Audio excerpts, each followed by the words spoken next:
Good morning and welcome to the news on Aneke TV, your trusted source for the latest stories making headlines across Nigeria and around the world. Happy New Month. I'm Deborah Wakaba, glad to have you join us. Now to the headlines. Nigeria dismisses Trump's religious persecution claim as false. Power Minister empowers 1,000 Oyo residents with 100 million naira support fund. Governor Makinde donates land for inland dry port to boost Oyo economy.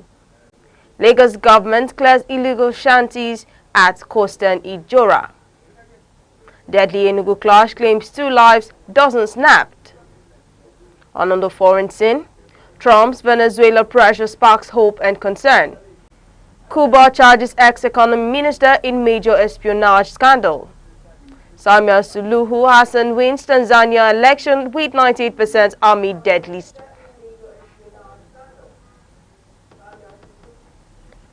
Now to the news in details. The Nigerian government has rejected claims by U.S. President Donald Trump that Christians are being massacred in Nigeria, calling the remarks inaccurate and misleading. In a statement on Saturday, Foreign Affairs spokesperson Kimi Ebienefa said the allegations do not reflect the reality on the ground, stressing that Nigerians of all faiths live, work, and worship peacefully. Trump, in a Truth Social post, had accused Nigeria of mass Christian killings and redesignated it as a country of particular concern. But Abuja dismissed the move, reaffirming President Bola Tinubu's commitment to interfaith harmony and the protection of all citizens. While the Christian Association of Nigeria can acknowledge ongoing violence in parts of the country, it urged government action rather than international condemnation.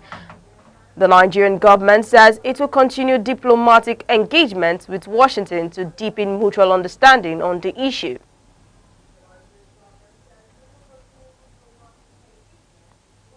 The Minister of Power, Adebayo Adelabu, has disbursed 100 million naira in business support grants to traders, artisans, and farmers in Oyo State.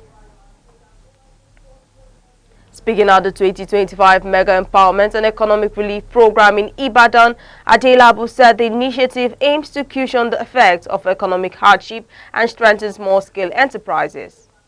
He stressed that the gesture was not politically motivated but an act of gratitude and service to humanity. Adelabu urged beneficiaries to use the funds wisely and expressed optimism that President Bola Tinubu reforms would soon yield positive economic results. Beneficiaries hailed the move as timely support amid inflation and rising costs, while experts described it as a boost for local entrepreneurship. The Oyo State government has officially handed over 90 hectares of land to the federal government for the construction of the Moniya Inland Dry Port in Ibadan. Deputy Governor Bayo Lawal represented the land to the Minister of Marine and Blue Economy, Boyega Oyetola, represented by Permanent Secretary Michael Olufemi, describing the project as key to boosting the state's economy, agriculture, and industrial growth. Oyetola hailed Governor Seyi Makinde for aligning with the federal government's renewed hope agenda, noting that the dry port will decongest Lagos port, create jobs, and enhance trade and logistics across the southwest. The Nigerian Shippers Council added that the project will spur industrialization and increase revenue once completed. The Lagos state government has intensified its clean-up drive, clearing illegal shanties and traders at Costain bus stop and under the Ijora Bridge on Friday.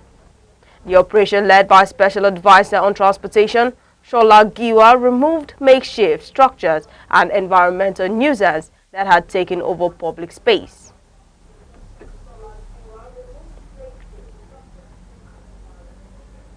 Giwa revealed that a locally made gun was found during the enforcement, describing it as a proof that criminal activities had infiltrated the area. He said the move aligns with Governor Babajide Sanwo-Olu's agenda to restore order, safety, and proper use of public infrastructure across Lagos. The interagency exercise involved various agencies and the police, with Giwa stressing that the cleanup will be sustained.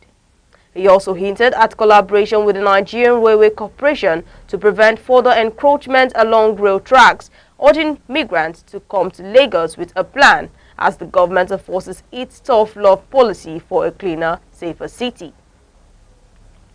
A communal clash in Umuchibo Nike Enugu East local government area has left 2 brothers dead and 27 suspects arrested. The Enugu State Police Command confirmed that several houses and vehicles were set ablaze during the violence, which stemmed from a lingering leadership tussle. Commissioner of Police Mamam Giwa, who visited the scene, ordered a thorough investigation and a manhunt for fleeing suspects. He urged community leaders to embrace peace and dialogue, warning that acts of violence will not be tolerated. Police say normalcy has been restored with operatives maintaining law and order in the area. This news broadcast is coming to you live from Aneke TV. Remember, you can stay connected with us on all social media platforms across Facebook, X, Instagram, TikTok, and YouTube, all at Aneke TV. Now a quick recap of the major developments making the news. Nigeria dismisses Trump's religious persecution claims as false. Power Minister empowers 1,000 Oyo residents with 100 million naira support fund. Governor Makinde donates land for inland dry port to boost Oyo economy. Lagos government clears illegal shanties at Costain, Ijora. Deadly Enugu clash claims 2 lives, dozens nabbed. And coming up shortly, Trump's Venezuela pressure sparks hope and concern. Cuba charges ex-economy minister in major espionage scandal. Samia Suluhu Hassan wins Tanzania election with 98% amid deadly unrest. South Africa slams U.S. over white Afrikaner refugee plan. We'll be right back. Hello, I'm Debra Wakoba. I am Chidimike Mede. I am Uche Osai. I'm Chiwendo Ifeonwankwe. My name is Obobina Samson. Please keep watching Aneke TV, or you can visit us on our socials like Instagram, Facebook, X, TikTok, or YouTube, all at Aneke TV. This is Aneke TV. We move with the world.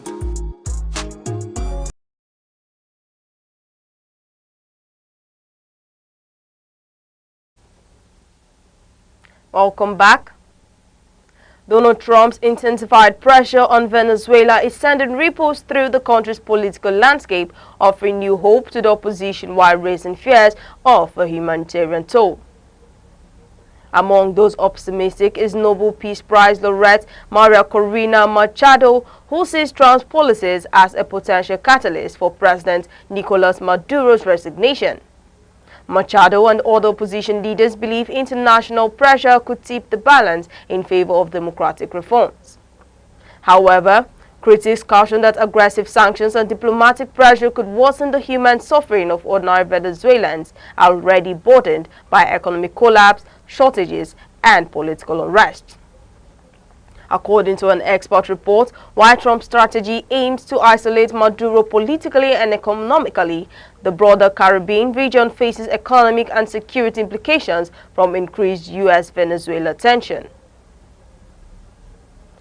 Cuba's former economic minister, Alejandro Gil, has been accused of espionage, bribery, embezzlement, and multiple other crimes in one of the country's most high-profile corruption scandals in decades.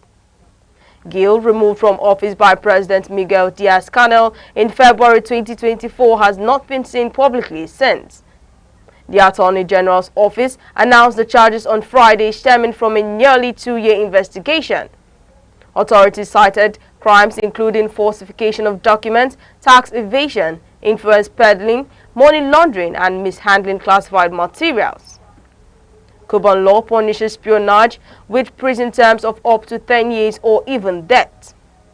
Once a close ally of Diaz-Canel, Gil had led a controversial monetary reform in 2021 that critics say worsened Cuba's economic crisis. His proposed hikes on subsidized services sparked public anger before his removal.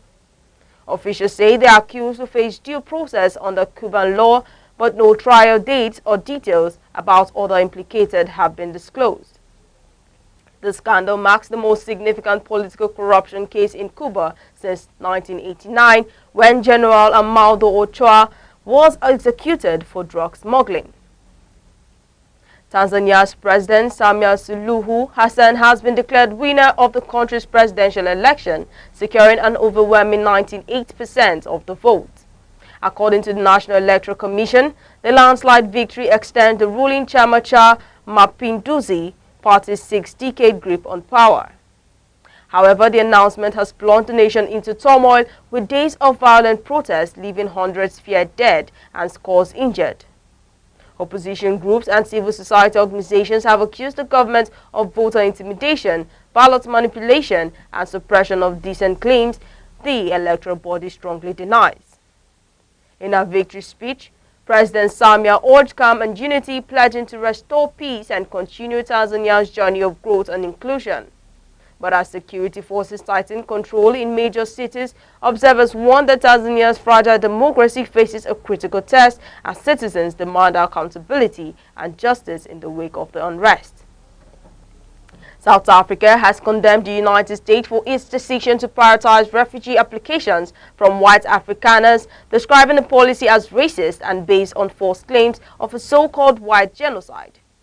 Pretoria said the allegations, long promoted by far-right groups, have been widely discredited and lack credible evidence.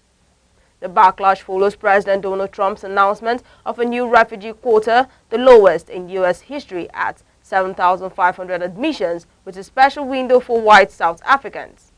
During a meeting in May, Trump accused President Cyril Ramaphosa of sanctioning violence against the white farmers, brandishing photos that were later exposed as misidentified images from the Democratic Republic of Congo.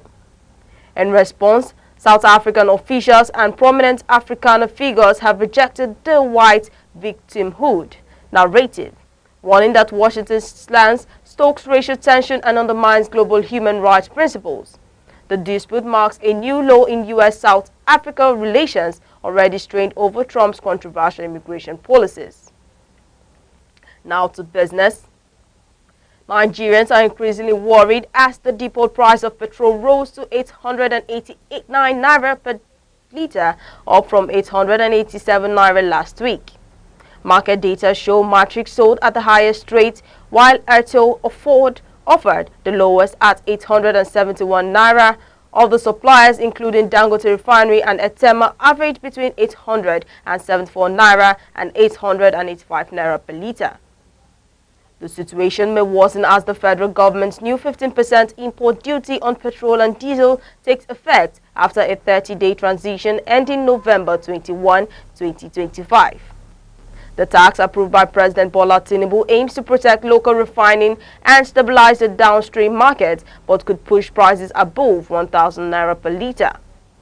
Reacting to the development, Petron President Dr. Billy Gills Harris said retailers will work with the government to implement the policy responsibly. However, many Nigerians fear the increase will trigger fresh inflation, driving up transport fares, food costs, and electricity expenses nationwide. Now moving over to sports. Team Nigeria departs today for the 6th Islamic Solidarity Games in Riyadh, Saudi Arabia, running from November 7 to 21. The 46-member contingent, 35 athletes and 11 officials will compete in athletics, para-athletics, para-powerlifting, weightlifting, wrestling, boxing, and taekwondo. National Sports Commission DG Bukola Olopade says the games are a key stepping stone to the 2028 Los Angeles Olympics and a chance for Nigeria to showcase its talent globally. The boxing team will kick off competition November 4th ahead of the opening ceremony. This year's event features 21 sports and 2 para-sports, bringing together athletes from Organization of Islamic Cooperation member states. The Advanced Party left Friday, setting the stage for a thrilling campaign in the Desert Kingdom. Now over to the world of entertainment.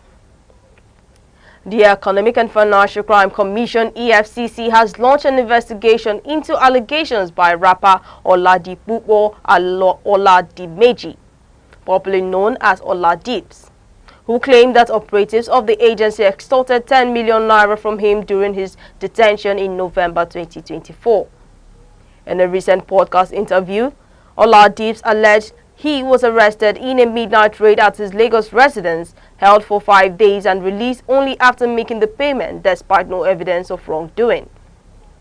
Reacting, the EFCC said it takes the accusation very seriously, confirming that the officers involved have been suspended pending investigation. The agency pledged to punish any guilty staff but warned it would also sanction Oladips if his claims prove false. And finally, before we go, here's a recap of our top stories. Nigeria dismisses Trump's religious persecution claim as false. Power Minister empowers 1,000 Oyo residents with 100 million naira support fund. Governor Makinde donates land for inland dry port to boost Oyo economy. Lagos government clears illegal shanties at Costain Ijora. Deadly Enugu clash claims 2 lives, dozens snapped. Trump's Venezuela pressure sparks hope and concern. Cuba charges ex-economy minister in major espionage scandal. That's the Aneke TV news at 9 a.m. For more news and live updates, follow us across all social media platforms: Facebook, X, Instagram, TikTok, and YouTube, all at Aneke TV. On behalf of the producer Chidima Sogwa and the entire news team, I'm Deborah Wakaba, thanking you for watching.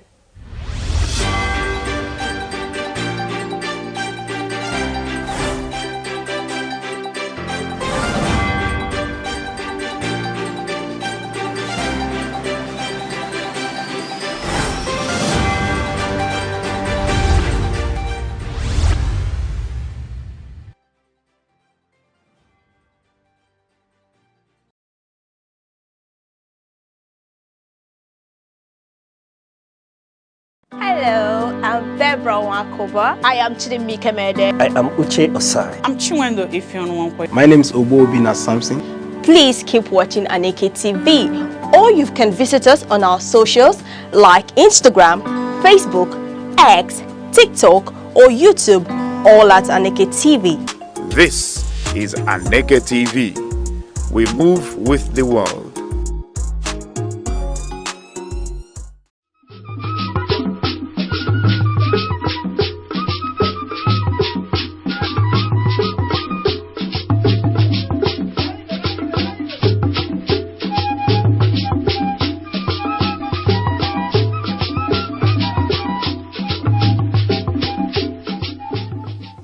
The red cap is a powerful symbol of authority, tradition, and chieftaincy. It signifies leadership, cultural identity, and a connection to the ancestors.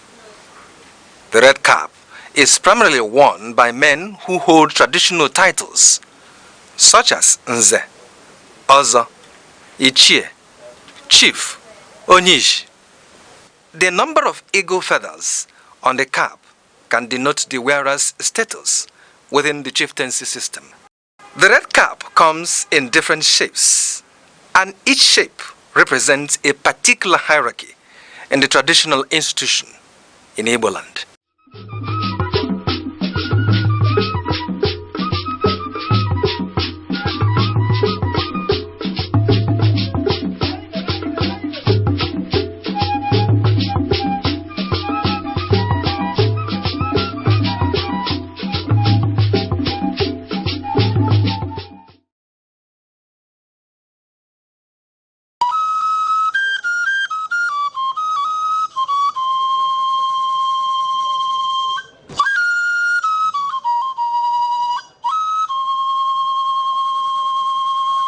There are 2 types of kola nut produced in Nigeria: kola nitida, otherwise called goro, and widely eaten in northern part of Nigeria. Kola acuminata, also referred to as Igbo kola, is of local origin and occupies an important position in social, religious, and sacred ceremonies in Igbo society. It is seen as a vital and sacred fruit in Igbo land and serves as the major instrument of prayers connecting the ancestors. It cements discussions and also the fundamental bedrock of philosophy and proverbs. It is a symbol of welcome, unity, and peace. If kola nut contains one cotyledon, it is regarded as dump kola nut and thrown away. Kola nut with 4 cotyledons represents the 4 Igbo market days, Eke, Orie, Afo, and Nkwo. If kola nut contains more than 6 cotyledons, it signifies blessings and wealth, and it is celebrated. There is also another type of Igbo kola nut called Ojugo, which is referred to as the king of Igbo kola. The reproductive organ of the kola nut is referred to as the tongue, and it is removed after prayers and thrown to the spirit of the ancestors.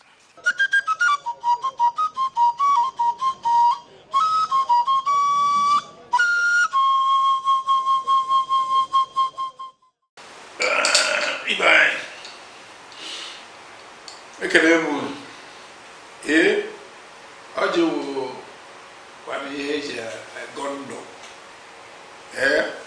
ndụ a na-atọka onye anabara nke ya na ụlọ agwọ ibe anyị adị nọ ogologo ndụ arụ ike na ọdụmma ihe eji ene ndụ anya na onye nwere ihe eji ene ndụ anya na ịrụfụta nwụrụ ya ị mara na nsogbu rere ya olise bụ anyị na-ekene gị Chukwu okike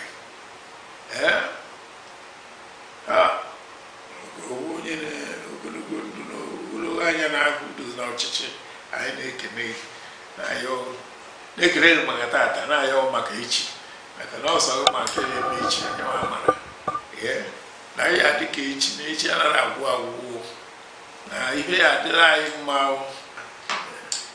ndị be anyị onwekwara ihe ọzọ na anyị enye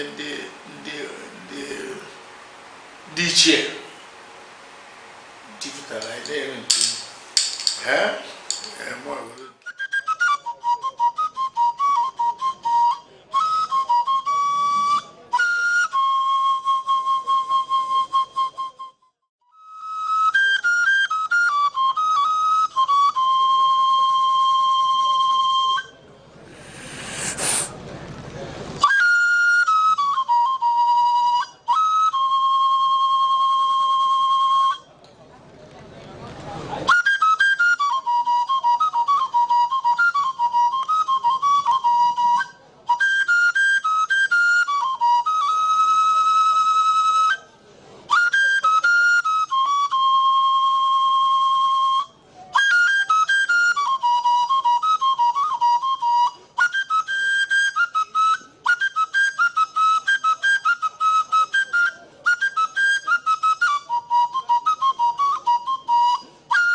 na mbụ ọja m na-asị ekekele ụwa na ọkwa ọja ekenekwa gị na eluigwe na ala na-ekene gị na urukpuru na kpakpando na-ekene gị na ugwu na ndịna na-ekene gị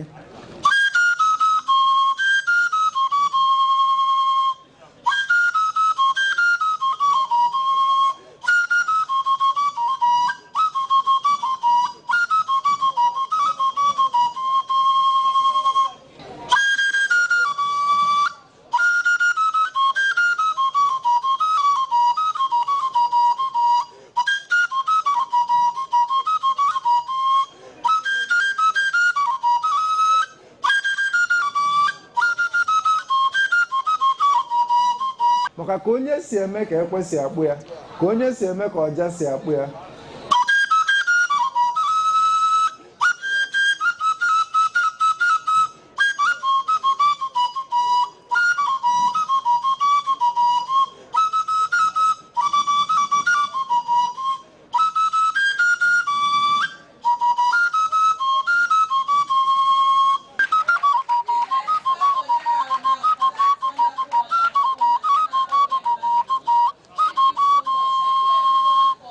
ihe a bụ Aneke TV.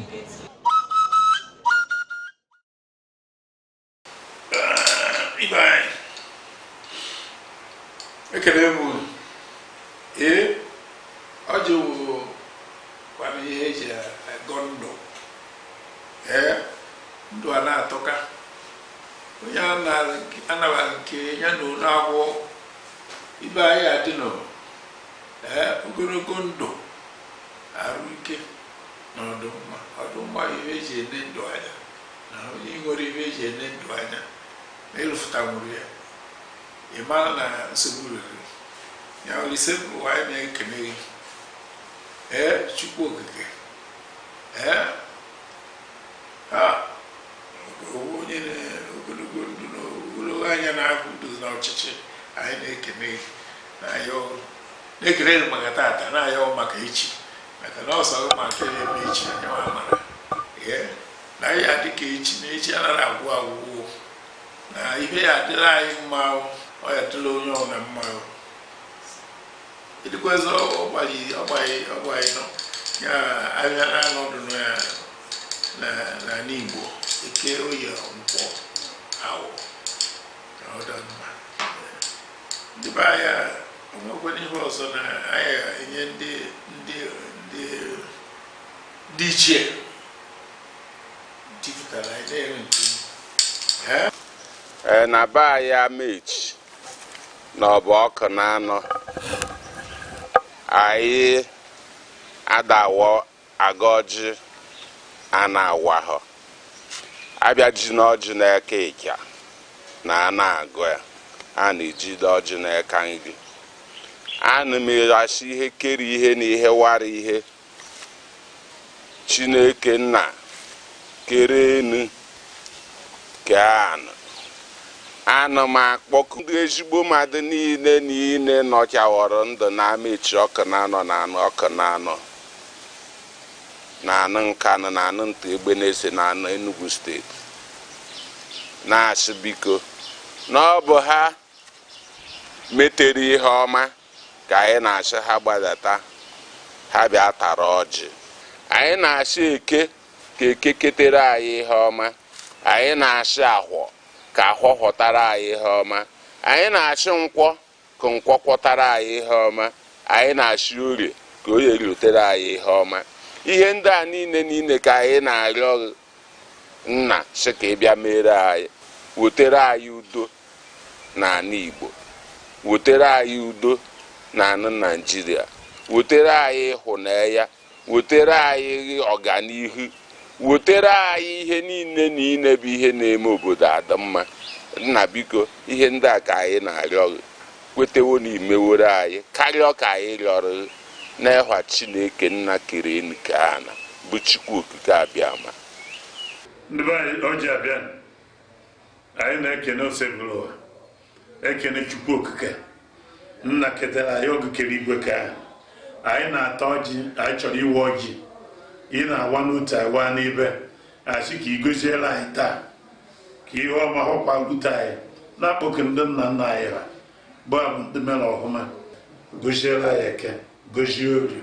gozie Nkwọ mee ka ndị ọbụla na-agagharị na-achọghị ha ga-eri mee ọhụma na ndị sokwa ụzọ ọtọ ndị kwụkwara ụzọ na-eje n'ụzọ kwụrụ ọtọ soro ka iwu Chukwu ji wee dị Chukwu na anyị siri ka anyị wụọ gị a tata nde udo na ọgụ na aga m n'ihu ka ọ dịrị anyị mma ndewo anyị na-ewepụta ile ọjị na-egosi ụmụnna anyị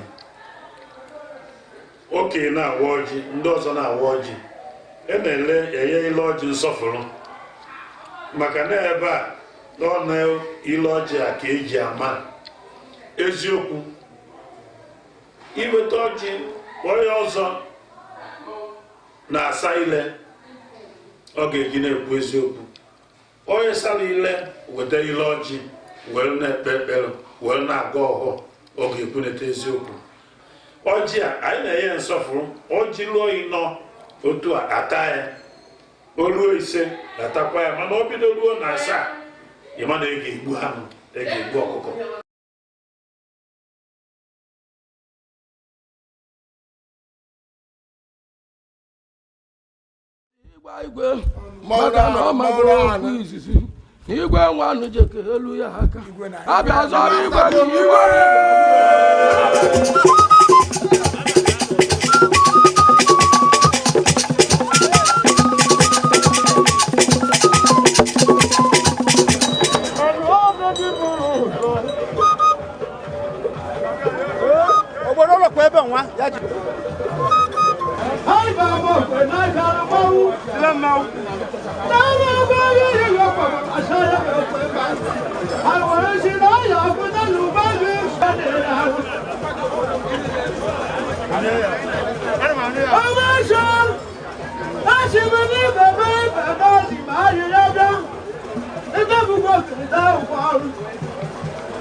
I am Chidimike Mede. I am Uche Osai. I'm Chinwendo Ifeanyi. My name is Obina Samson. Please keep watching Aneke TV, or you can visit us on our socials like Instagram, Facebook, X, TikTok, or YouTube, all at Aneke TV. This is Aneke TV. We move with the world.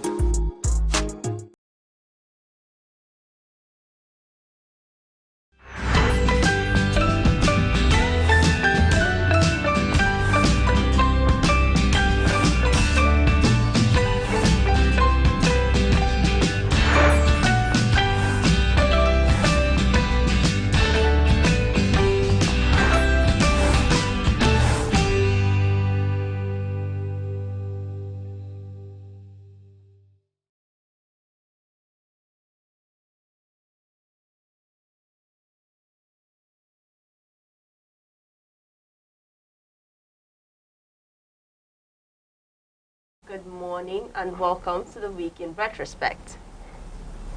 And I'm Uche Osai. Thank you for boarding the Week in Retrospect with us on Aneke TV. Next, we'll take a look at the preview of what we're serving you this morning. And right after that, we'll bring you up-to-date news reports and also newspaper headlines throughout the week. And we'll introduce to you our person of the month. The person of the month for the month of November is Most Reverend Barrister Christopher Ede, Archbishop of Enugu Archdiocese, Methodist Church, Nigeria. Yes, and our personality of the month, like he rightfully said, Most Reverend Barrister Christopher N. Ede stands as a distinguished leader and transformative figure at the helm of the Enugu Archdiocese of the Methodist Church, Nigeria.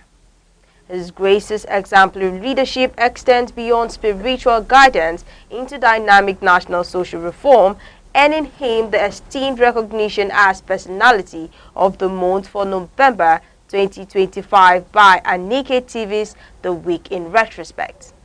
As a committed mentor and advocate, Archbishop Ede champions youth development, nurturing Nigerians' young people as the nation's future leaders with unwavering dedication. He is also a tireless crusader for social justice, persistently advocating ethical governance, transparency, and equitable treatments for all Nigerians.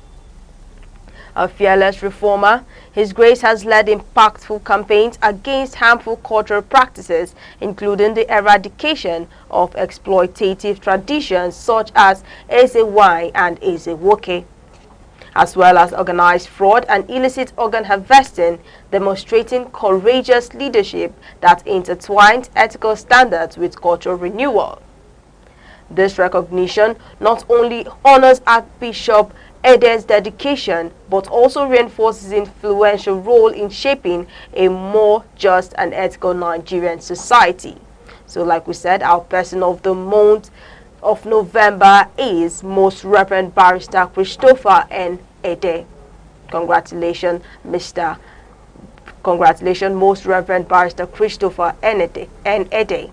Yes, and big congratulations to him, and all we can say is thank you for all you do for humanity, all you do to promote the life of the youth in Nigeria and for Nigeria at large. Thank you, Most Reverend Barrister N. Ede. All right, now we'll be taking a look at our headline for today. Now, coming from the Nation headlines, we have PDP crisis deepens as court orders Aneke to disregard convention. And in the Guardian headline, we have state creation, doubts location, name may push back demand in Southeast. And in the Point headline, we have Trump hammers Nigeria again. And in the Vanguard headline, we have court stopping our convention assault on democracy, PDP. Mr. Uche, I would like to know your take on this headline. All right, let's start with the Punch newspaper that talks about Trump redesignating Nigeria as a country of particular concern. And when you talk about redesigning a country as a country of particular concern, what are they talking about? And I can tell you that this is applied to nations that engage or have this penchant for intolerance, particularly severe violation of religious freedom. These are countries that are being designated as countries of particular concern. And it's quite unfortunate that at this point in time, despite the visa restrictions that Nigerians are facing, we still have to carry the burden of being designated a country of particular concern by the President of the United States of America. And, you know, my only worry about this is that these are applied to nations with extreme measure of religious intolerance. Talk about countries like Russia, talk about China, talk about North Korea, you talk about Iran, you talk about Saudi Arabia and Eritrea. These are countries, you understand, with severe restrictions on religious freedom. And now Nigeria is being classified at that level. And you see that one thing that is common with nations that are designated countries of particular concern is that these are nations where they apply torture, where people disappear, enforce disappearance from of people who have a particular faith. Talk about Christians, you talk about denial of life, where life is taken out.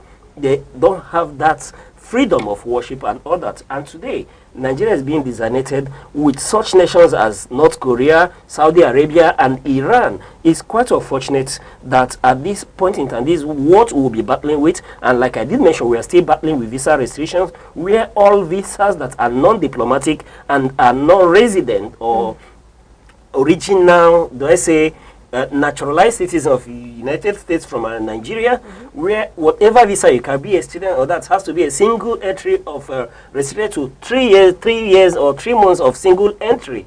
And that's unfortunate, the burden that we now carry as a nation. But the other way around, Debbie, when I look at it, and then I begin to ask question, is Nigeria a nation where there is religious intolerance? Does our government have a hand in the spread of killings and religious killings and the other things that we face in Nigeria? Or is our government not doing enough? What must have hyped the United States to designate Nigeria as a country of particular concern at this time? And when you look at the reports, you listen to them, especially the champions of this very bill that Nigeria should be designated as such. You talk about Senator Ted Cruz and House of Rep member Rel Moore, who's been championing this cause. And when you listen to them, they tell you that over 52,000 Nigerians have been killed since 2009, and then over 20,000 churches destroyed, or religious institutions destroyed in Nigeria. And when you look at this figure, it's so homogeneous. But however, I can categorically say that this may run the danger of a single story. Yes, I'm not refuting the part that Christians are being killed, are Christians being targeted. Then when you place this side by side in terms of terrorism and banditry, you may be able to know that not just Christians are being killed in Nigeria, there are Muslims as well killed. These assailants, when they come, for example, in the case of Benue, for instance, I can categorically tell you that those affected were not just Christians, they were equally Muslims. That does not mean that I am arguing that Christians are not being killed in Nigeria. And I would say that I do not have all the information, the diplomatic information, the intelligence gathering that's at disposal of the government of the United States of America. But this is where our government needs to step in. You understand? There has to be a balanced information. Excuse me.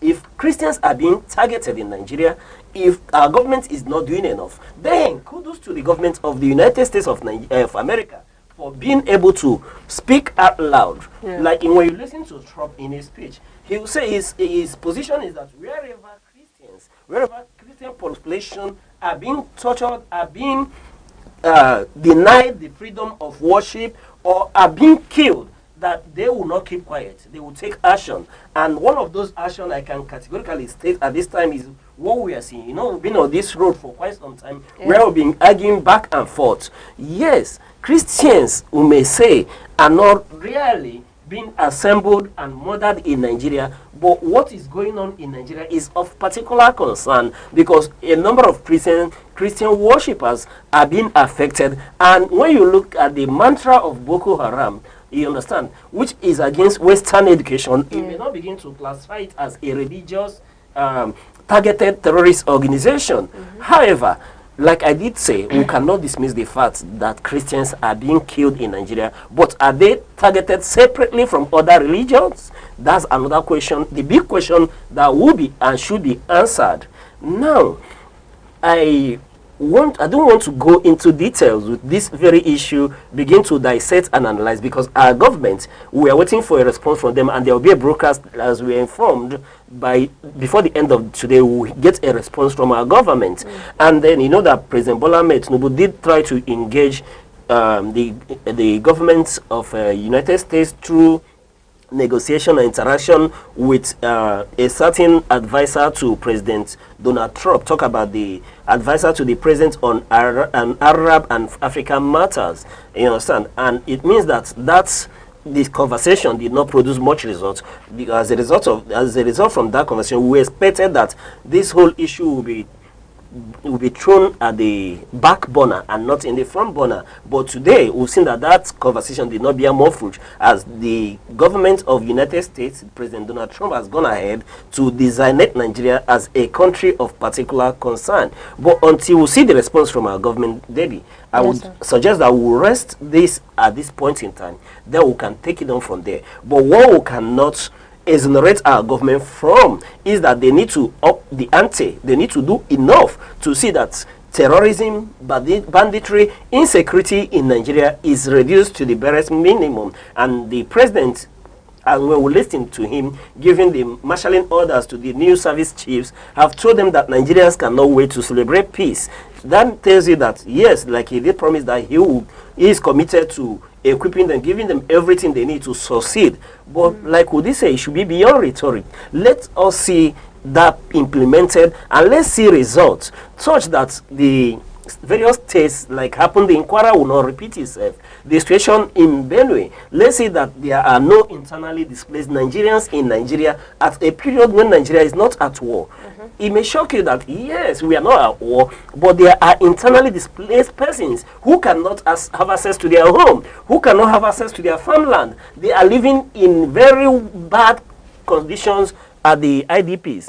Until we begin to close IDP camps, until they begin to go back home, then we will know that the fight against terrorism, the war against banditry is producing results. And until then, you will be able to sit down and have a conversation with other nations to question why Nigeria will be classified and designated as a country of particular concern with the likes of Russia, with the likes of China, with the likes of Iran, with the likes of Saudi Arabia, with the likes of Eritrea and North Korea. This is quite appalling. But we need to do something from our end to be able to argue strongly that this nation is not a nation where religious freedom is not allowed. Yes, we can talk about instances where people have been murdered on the guise of religious insinuation, where people talk about somebody desecrating their religion and all that. Yeah, there are instances like that in Nigeria that do happen. But what is our government doing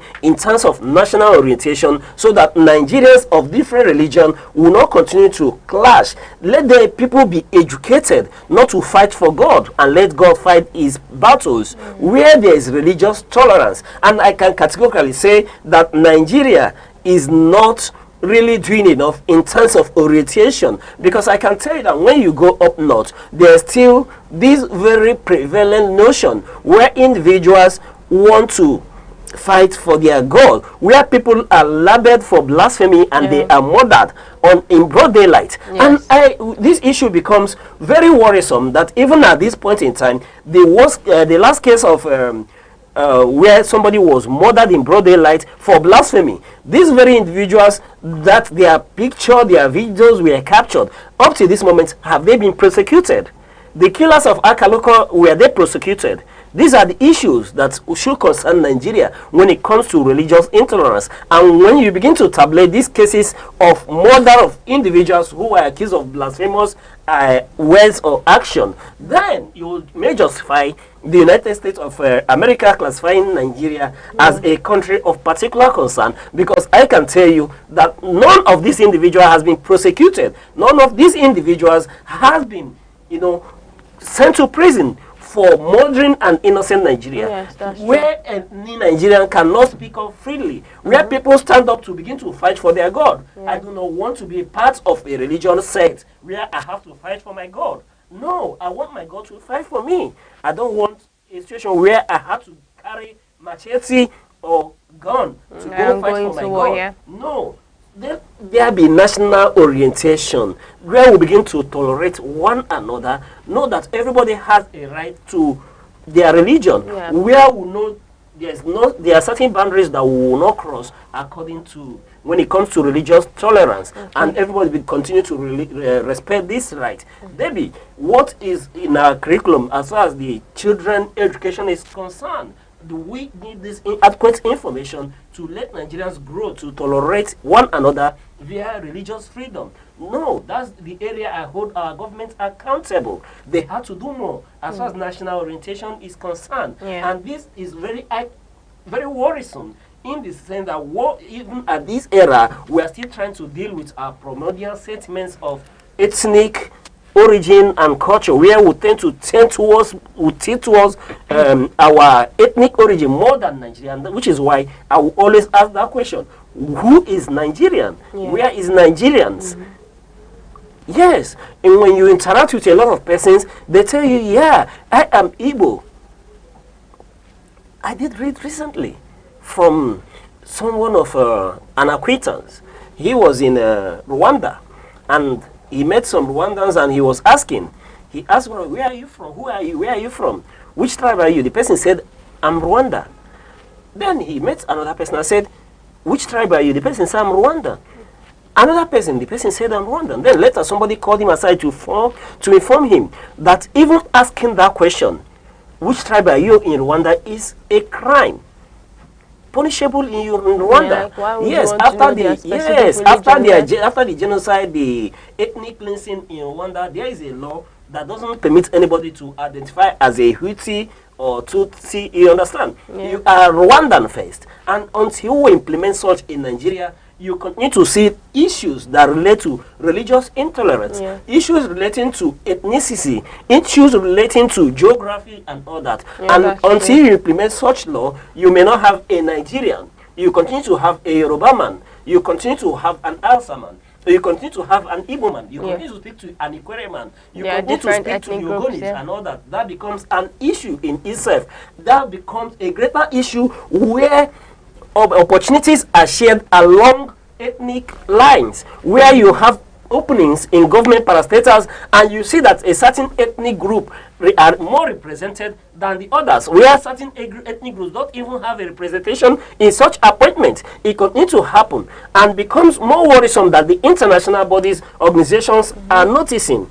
Then, taking us to the next paper headline, I would want us to take a look at the Guardian newspaper of today, where you did mention about doubts, location, name may push back demand in Southeast. Yes. What are they speaking to? We are talking about state creation. The issue of state creation, Nigeria has been there. It has been a front burner in every republic. And why is it at the front burner this time around? We've heard the National Assembly, report on state creation, and there has been the body that has been mandated to look into that issue of committee looking into issue of creating more states, and the reports are coming in and all that. And one of the places that you need state creation more is in the Southeast. We cannot emphasize that the Southeastern Nigeria has been marginalized over the years, in as much as they do not have the requisite number of states as compared to other geographical locations in Nigeria, other tribes in Nigeria, other regions. Then you cannot openly speak to state creation in Nigeria without bringing it down to the Southeast.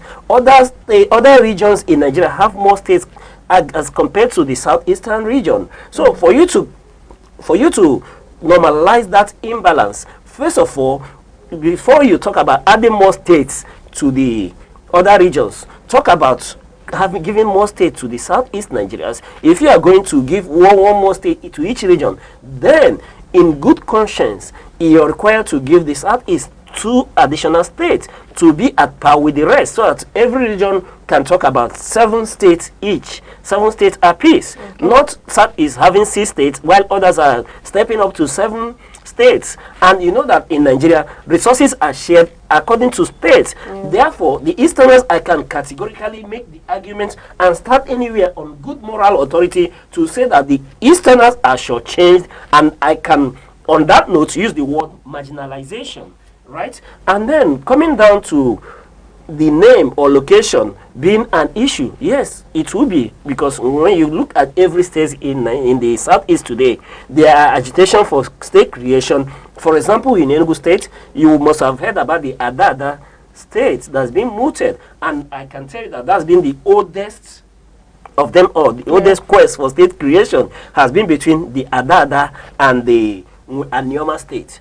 In Enugu State, the Adada state carved out from the Nsukka region, the old Nsukka region area, for Adada, Uzuwani, and the Anko has been there. And then when you move to Imo State, for example, you will hear about Orashi State. There are still agitation for an additional state to be carved out from the area they call Orashi, covering the Uguta Axis, right? You can remember the Uguta there, which is a tourist site as well. Then when you move to Abia State, there's still this clamor about a Etiti State, a state that will be carved out between Abia State, part of Imo State, and some part of Anambra State to give a Etiti State. And then, like I did mention, when you move to Anambra State, and then between Delta and Anambra State, there's this age-long clamor as well for the creation of Anioma State that will bring our Igbo brothers across the Niger, team them up perhaps with our brothers in Onitsha to get what we call the Anioma State.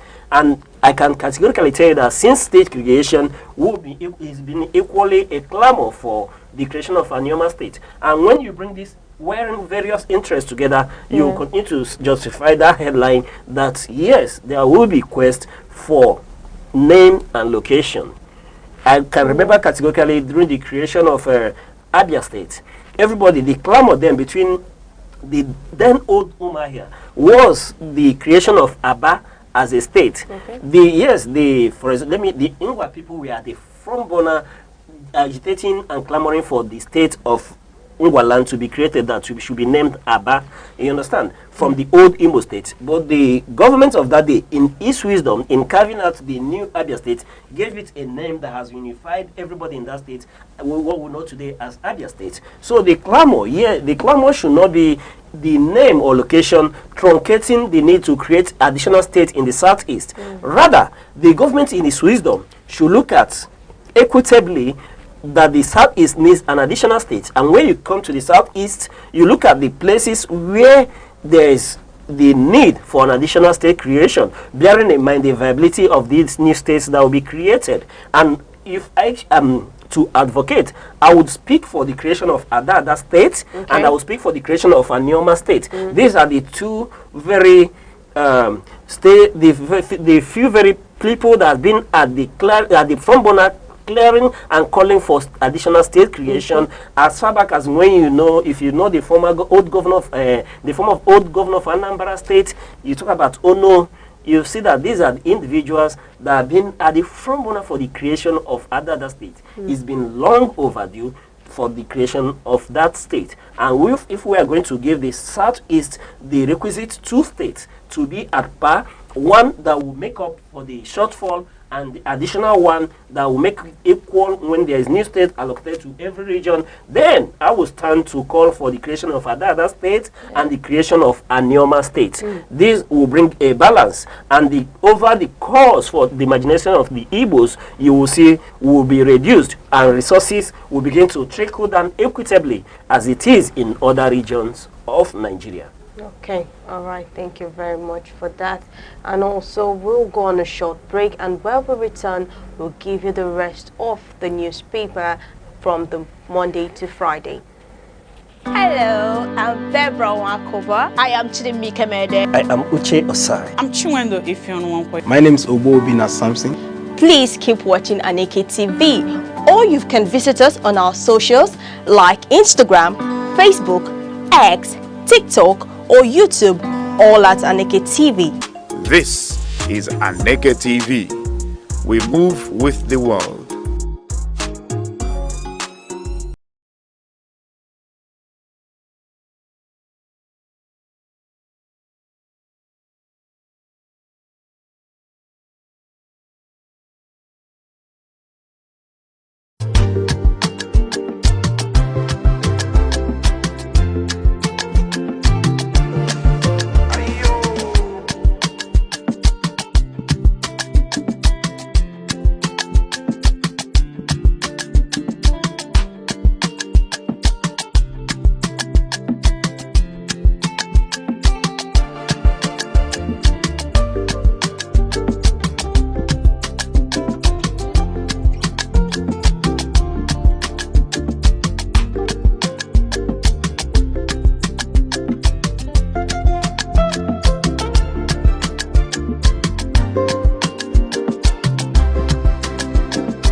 still watching the week in retrospect. Now I'll be taking you to the headlines for the week.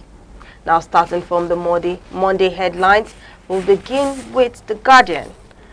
767 local government areas without active website amid autonomy. 3 trillion naira yearly windfall. And the Point headline, it says 500 generals forced out despite rising insurgency. And in the Nation headline, National Assembly Constitution Review Panel proposes 6 new states. And in Vanguard, NECA, MAN, NACCIMA reject Senate NSITF takeover. Over to you, Mr. Uche. Okay, let's go from the beginning of the newspapers and take it from there. If the director we're talking about The Guardian here, where we're talking about 767 eligible without websites amid autonomy and 3 trillion yearly windfall. Yeah, David, it's quite worrisome that even at this time that in Nigeria that our local governments do not have a website where people can access them. And then what becomes of the Freedom of Information Act? Do you need to travel down to the local government to be able to access information on what is happening in our local governments? It becomes quite worrisome that in this time and age that our local governments, despite the money that is being accrued to them, going by this administration, being able to make more funds available to the subnationals, one would expect that one of the things they should be able to do is to have a digital footprint. And what are we talking about in the digital footprint? Have a website where people can access your local government, get every information available to your people. What are the opportunities prevalent in your local government? You know, when we were talking with Chris Anibogo, one of our guests here, he was making mention of a tourist site in his locality that nobody knows about, that the government is not promoting. But if, let's say, it's a local government where he comes from, have a digital footprint that people could go online and see that there is such an attractive site in the locality, people would know it. People may want to go there, and that will generate more revenue for that local government. Then business will begin to thrive along that line, and you see tourism start to boom. So we cannot overemphasize the fact that there is need for local governments in Nigeria to toe the path of honor by establishing a digital footprint that outsiders can access information on whatever is happening. And it may help even the local government authorities when they begin to state, okay, this is what our budget is. One should be able to assess, this is the budget of the local government for the year. This is what we are doing at this time. Look at the amount we voted for this project. This project has moved from 10% to 15% and is moving from 15% to 35%. When people are able to access this information, it increases the level of trust and transparency, the faith that people have on you and that local government. When people are able to access this information about your place, it will help to open up the area without people wanting to travel down to your location, to the locality, to be able to access what is happening in your local government. There's more fund available that you will not say that is because of a shortfall in what do you say, shortfall in the accruation from the state or from the national, that you do not have enough resources for you to put some into building of this website that we'll talk about. There is fund is available. All you need to do is have the interest at heart to be what? Transparency in your dealing, to be able to expose your locality, the availabilities, the opportunities available, and whatever you're doing to the people out there. And I can tell you, you can sit down here in the studio and you begin to assess the state of Philadelphia. Way back in the United States, you will be able to flow what is happening. From here, you can be able to ask the mayor what is happening. You can be able to assess your reps. You can know whatever is happening in each and every state, every street in that locality. That's the power of the having a digital footprint. That's the power that they will have in this time. That you do not need to move to a locality to know and assess what is happening there. And that will help the local governments, like I have said, in dissemination of information, where even those that are residing in that locality will be able to assess this the right information, what is going on in our locality. That way you'll be able to curtail misinformation. So there's a lot to gain from our local government being able to have the requisite digital footprint, the requisite website to inform the people about the goings on. It shouldn't be only about local governments that are close to the urban areas. No, even those that are as far and deep as Uzuwani should be able to have a digital footprint. They should be able to have that website where people are duly informed of the happenings and going on in that very locality. So maybe we cannot emphasize the need for that to happen. All right, thank you very much for that. Now I'll be moving over to our paper for Tuesday, beginning from the Punch headline that says Taraba, Plateau, Adamawa governors face defection dilemma. And in the Vanguard we have Don't Just Reform, Court Ways, Sanusi, Peter Saitel, FG. And in the Guardian headline we have Election Year to test Nigerians' reform momentum, growth recovery. And also on Daily Trust, we have Sanusi to federal government, borrowing after subsidy removal wrong. Okay, let's speak to the dilemma of the governors. And, remember during the week, I did tell you that there's no dilemma here. Okay. What the dilemma these governors have in the campaign at this time is about being able to control the party structures in their states. Being able to know that when they move to these new parties, that the structures will be in their hand, that they will not be left out in decision making. And I can tell you that what they are doing, the dilemma is that of negotiation. This dilemma, unfortunately, is not coming about the interest of the people, the citizens of their states. No, with these governors, the camp, yes, and the way things are going, they are almost gone. They are almost there, Debbie. We can remember that the governor of Bayelsa State, for example, did resign from his party, and then there was speculation where the direction he was moving, and at the end of the day, he ended up in APC.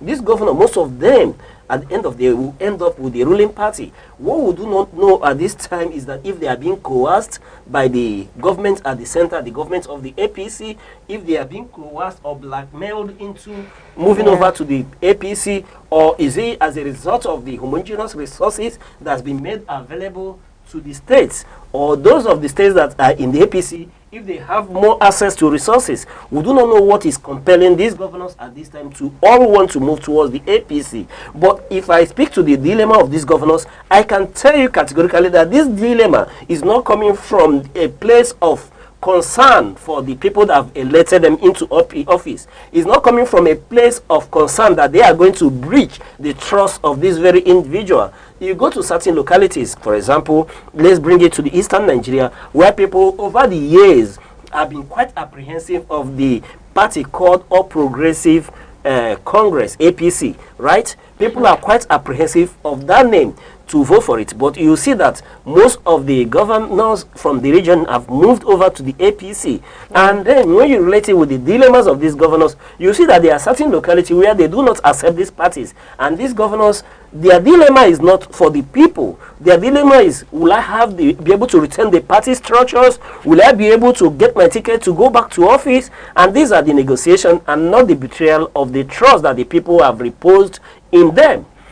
So, Debbie, if we want us to continue to speak to the dilemma of these governors, no, I do not want to speak to this dilemma because it does not concern the people. The dilemma is, like I keep on emphasizing, is about when they would move. Is about securing that all the appointive offices from their state, all the elected offices or members of their state, talk about local government chairman, talk about the House of Rep members, talk about the senators from their state, if they will align to move together to give them that unified strong face when they come to the new party. These are the negotiation. Is not about the interests of the people who voted them in that office, knowing that they belong to party A or party B. No, they do not concern themselves with that. And the Constitution of Nigeria is silent on when a governor decamps. There's no repercussion for a governor to leave one party and move to another. The repercussion I have seen in Nigerian Constitution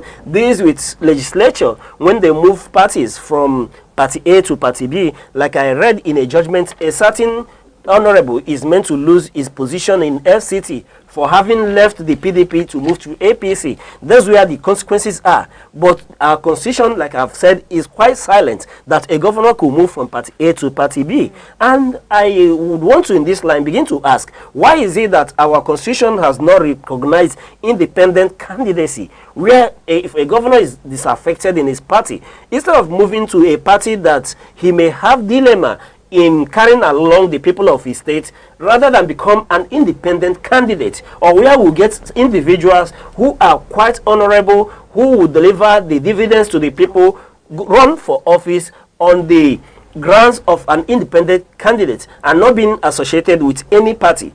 What is worrisome that at this time, the call has been, is Nigeria becoming a one-party state? Because all the governors, all the states are tilting towards APC. The ones that would least expect that would join APC, for example, talk about the Kano state where NNPP is in control. We are beginning to see feelers that NNPP may move, the governor of that state may move towards APC, which is quite worrisome, beginning to mean that we do not have a strong opposition party, opposition governors in Nigeria. So, I was well informed that about up to 20,000 members of NNPP in Kano State have moved to APC. And I can tell you that that's a preparatory ground for the governor to move to APC as well, being that the leader of that party in the state talk about his former governor of Kano State, His Excellency former Governor Kwankwaso, has come out to say that they may need to support the government of President Bola Ahmed Tinubu to make sure that he doesn't fail. And I will tell you that that's a preparatory ground for the governor as well, because if Kwankwaso moves, I will tell you that the governor will move. As at this time, he is just not just a mentor to the governor, the governor is equally an in-law to Kwankwaso. And I can tell you that when Kwankwaso moves, the governor of Kano State will equally move. And if Kano State are going to move, then which other areas are left behind? Do it go to Western Nigeria, where everybody has endorsed the government, the re-election of President Bola Ahmed Tinubu? You talk about Osun State, for example, where the governor is still in PDP but has come out publicly to say that he is in support of the re-election of the President Bola Ahmed Tinubu, though they are in PDP. And when you dig deeper, you see that it's because of that negotiation I talk about, being able to control the party structures is the dilemma of these governors. The governor of Osun State could not move to APC because he was not assured that he will be able to control the structures of APC in the state, being that APC have a strong individual who is somehow related to the sitting president of the APC. And when he saw that the coast is not clear, he maintained his ground in PDP, but supporting the government at the center of APC government at the center of President Bola Ahmed Tinubu.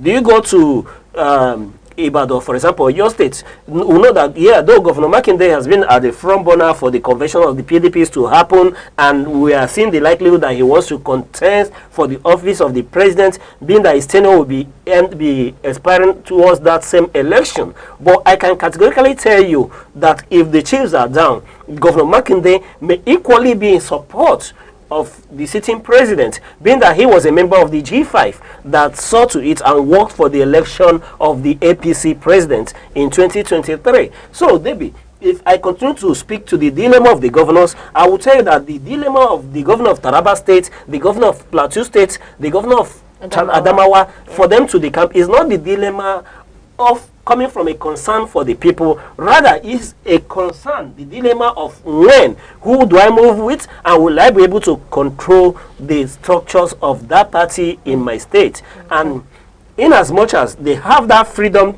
to move, we need to begin to speak to the fact that these people should put people at the front of their mind when they are decamping this to these other parties, knowing that the people freely and willingly gave them their mandate when they were in party so and so.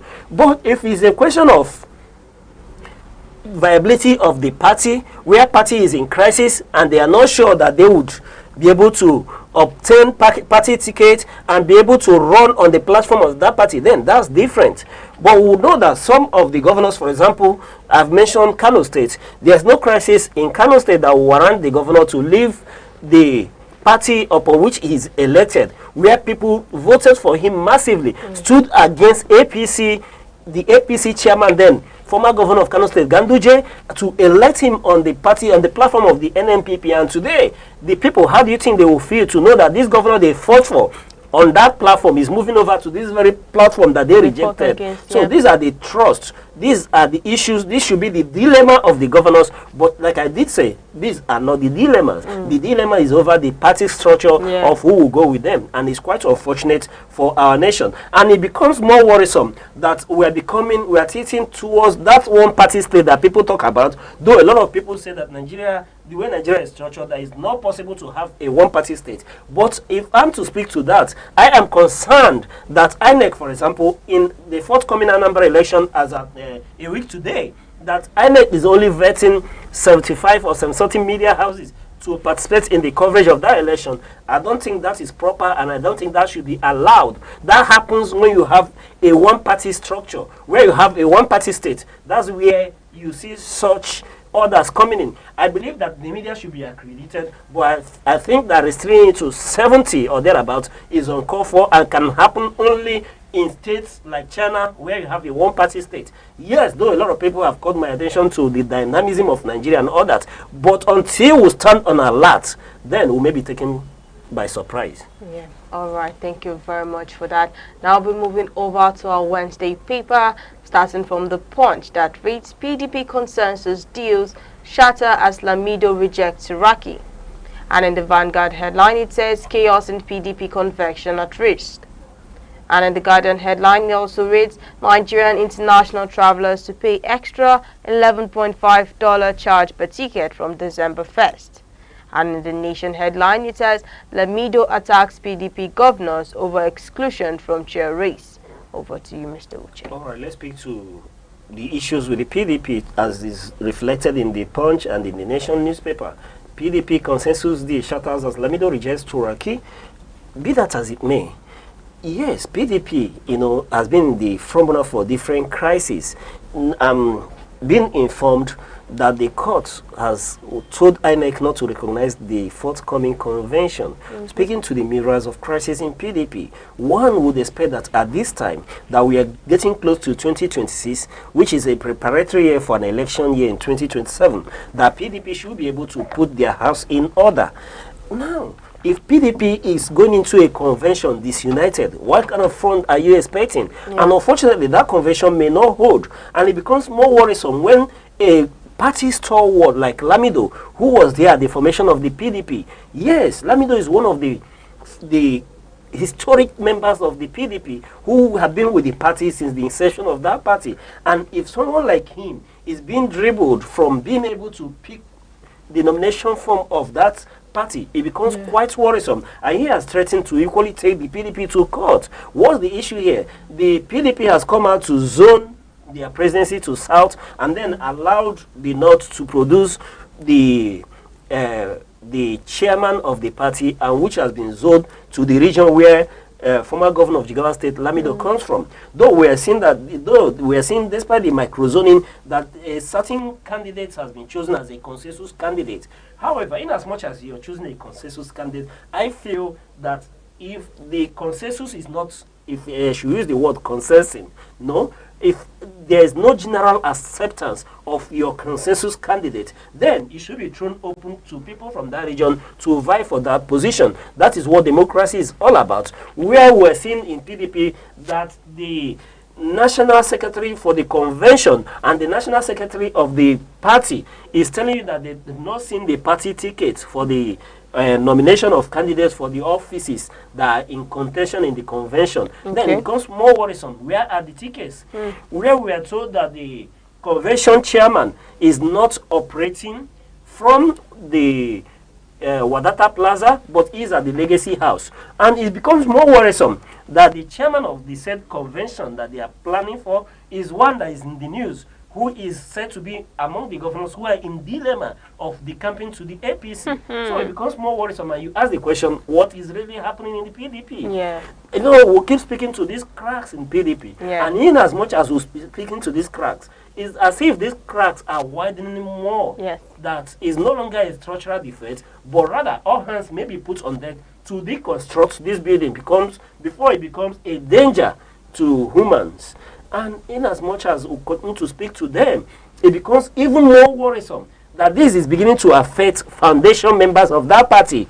If the likes of Lamido, for example, are disenchanted with their party, then you begin to see that the likes of Wike will continue to gain ground in PDP, and PDP will never become a united house. The umbrella will continue to leak. Then, speaking to the issue on the Guardian, talking about our airports bringing on additional tax on visitors to Nigeria, the question of the airport taxation, where those who are coming in are meant to pay additional charges for you to come or leave Nigeria, is becoming so worrisome, because when you tabulate the amount that is being charged, the tax on ground, it means that for you to come to Nigeria, when you're booking your flight, you have to, despite the cost of the flight, you have to pay an additional $150 as taxation. And we are saying that these taxes are too much, though we are told that that will help in being able to monitor the identity of whoever is coming into the country and living into the country. But we should take for a fact what effect this will have on tourism in Nigeria at a time when we are talking about moving away from dependence on oil as our major means of our major means of income to opening up other sectors of the economy. And tourism should be one of the key areas that will bring people in Nigeria. And then when we are to pay more for either returning to Nigeria as Nigerians or foreigners coming to access Nigeria, you be putting multiple taxation, because there is already an $11 charge that you pay already before you could come into the country whenever you buy your ticket. And now we're increasing it by a total of, when you sum it up, because it comes around $150. It becomes more worrisome that Nigerians who have been remitting money to Nigeria could not come to Nigeria freely without additional charges. It becomes, everybody should speak up against it. Yesterday we were looking at about 15% tariff on the importation of oil into Nigeria, without minding the additional 5% surcharge on locally refined of imported oil into Nigeria, bringing it to 20% as well. So it becomes, when you talk about these taxations, it's so worrisome that it becomes a lot of burden on the people. And everybody, in as much as NACA has good intention for this, but we should begin to let them know that the charges are too much. The taxation, the multiple taxations are becoming too much, and they should streamline all these charges so that we'll become compatible with other African nations, with other tourist destinations in the world. It should be such that people should be encouraged to come into Nigeria and not to incur additional charges from your airfare whenever you want to come into Nigeria. All right, thank you very much for that. And lastly, we'll be moving over to our paper for yesterday being Friday, and we'll start from the Punch. Headline that reads, petrol sold above 1,000 naira per litre as Tinubu okays 15% import tariff. And in the Vanguard headline, it reads, give us results, not excuses, Tinubu tells service chiefs. And in the Guardian headline, it says, justice on trial as court battles neglect infrastructure deficits. And then in the Nation headline, it also reads, be proactive and get results, Tinubu orders service chiefs. All right, let's start with the justice on trial. Yeah. What's an irony? Yes, actually. What's an irony? Yes. It's now justice that is on trial. You know, that headline, if the director will be kind enough to still flash that headline one more time. From the Guardian, yeah. Yes, from the Guardian newspaper of yesterday. And it says, justice on trial as cause battle neglect, infrastructural deficit. You know, it made me to laugh. But in as much as I'm laughing to the irony of the headline, I can tell you that this is not just that our justice system, our justice and the judges have been on trial for quite some time.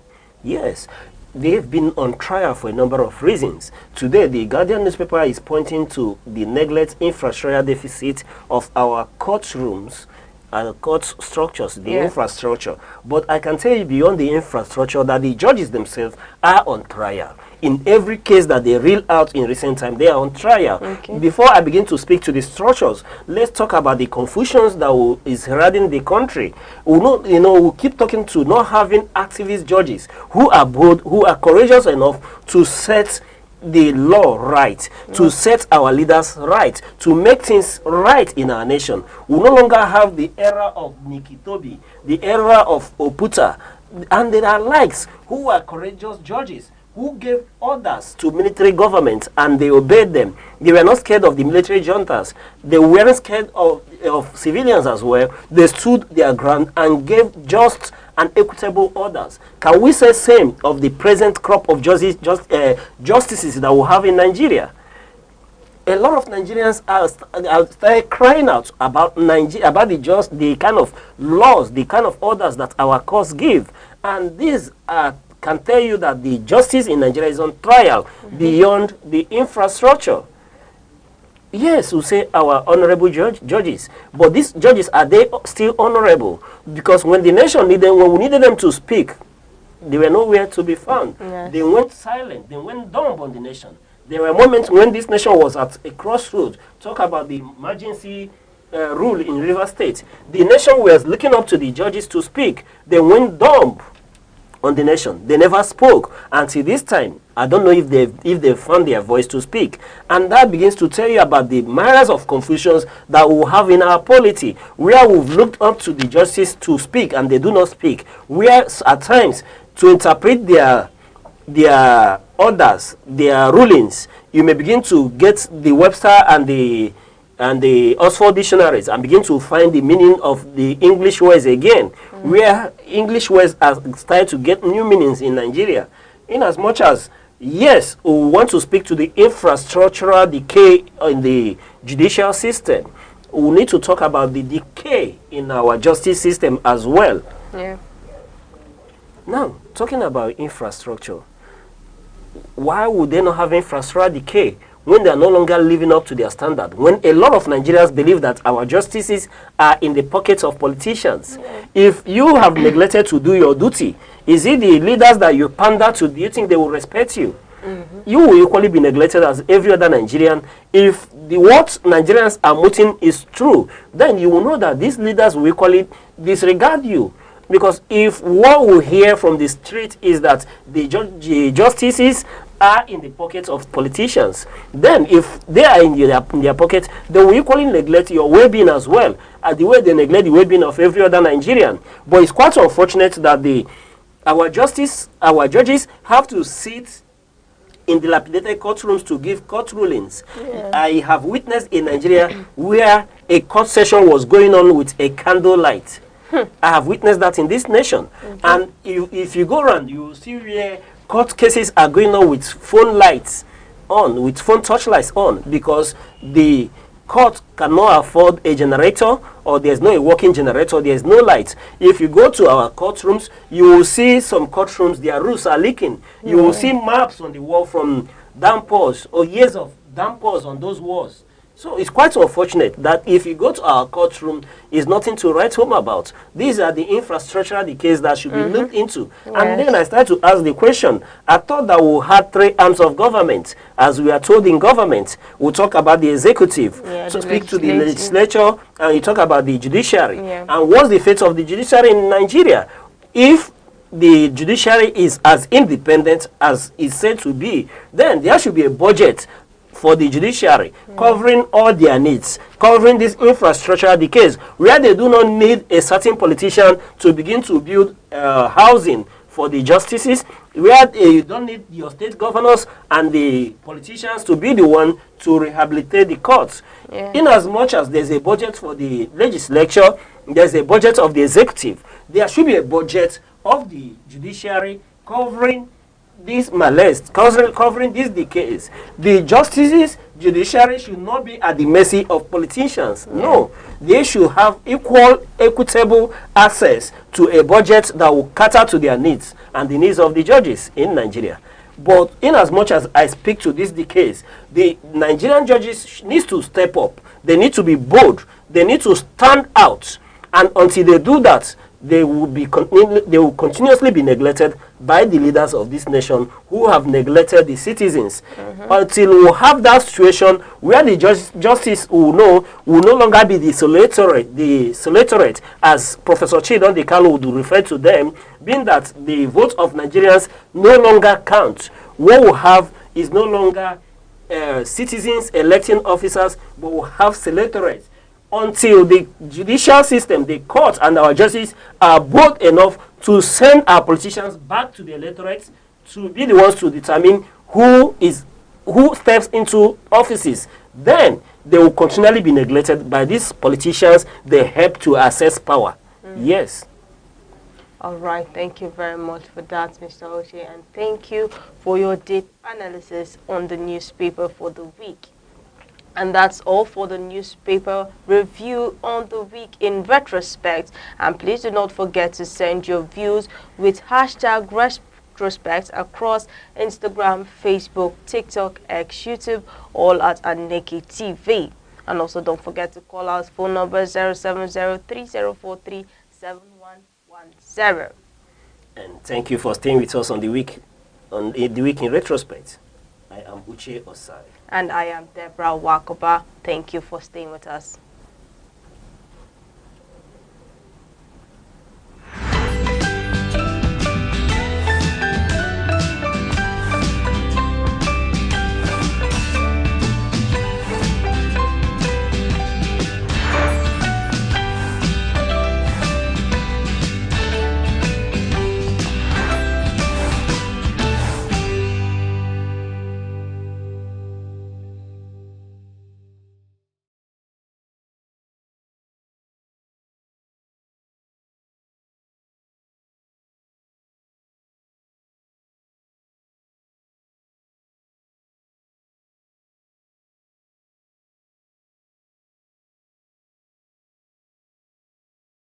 Hello, I'm Deborah Wakoba. I am Chidimike Mede. I am Uche Osai. I'm Chiwendo Ifeanyi. My name is Obina Samson.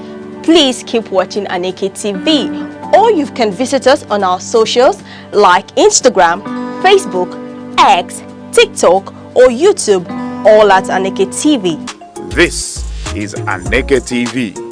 We move with the world.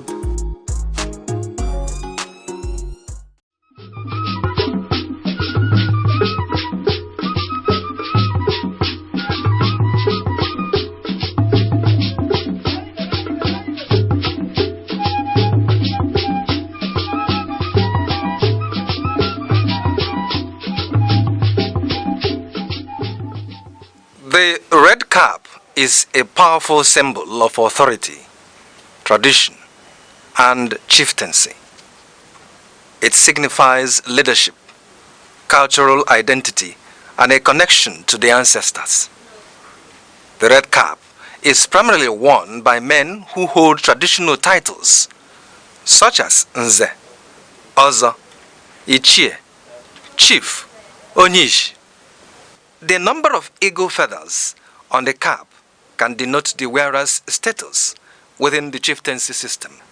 The red cap comes in different shapes, and each shape represents a particular hierarchy in the traditional institution in Igbo land.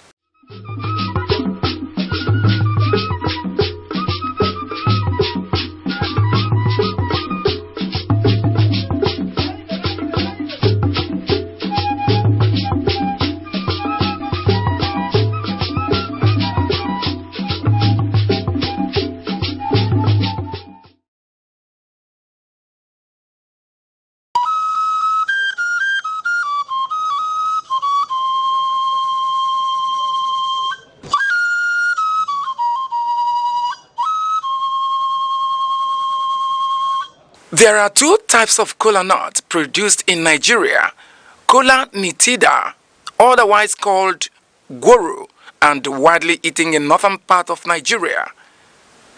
Kola acuminata, also referred to as Igbo kola, is of local origin and occupies an important position in social, religious, and sacred ceremonies in Igbo society. It is seen as a vital and sacred fruit in Igbo land and serves as the major instrument of prayers connecting the ancestors. It cements discussions and also the fundamental bedrock of philosophy and proverbs. It is a symbol of welcome, unity, and peace. If kola nut contains one cotyledon, it is regarded as dump kola nut and thrown away. Kola nut with 4 cotyledons represents the 4 Igbo market days: Eke, Orie, Afo, and Nkwo. If kola nut contains more than 6 cotyledons, it signifies blessings and wealth, and it is celebrated. There is also another type of Igbo kola nut called Ojugo, which is referred to as the king of Igbo kola. The reproductive organ of the kola nut is referred to as the tongue, and it is removed after prayers and thrown to the spirit of the ancestors.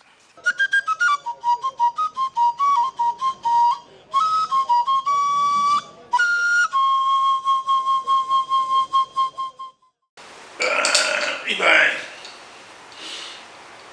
Ekele mu.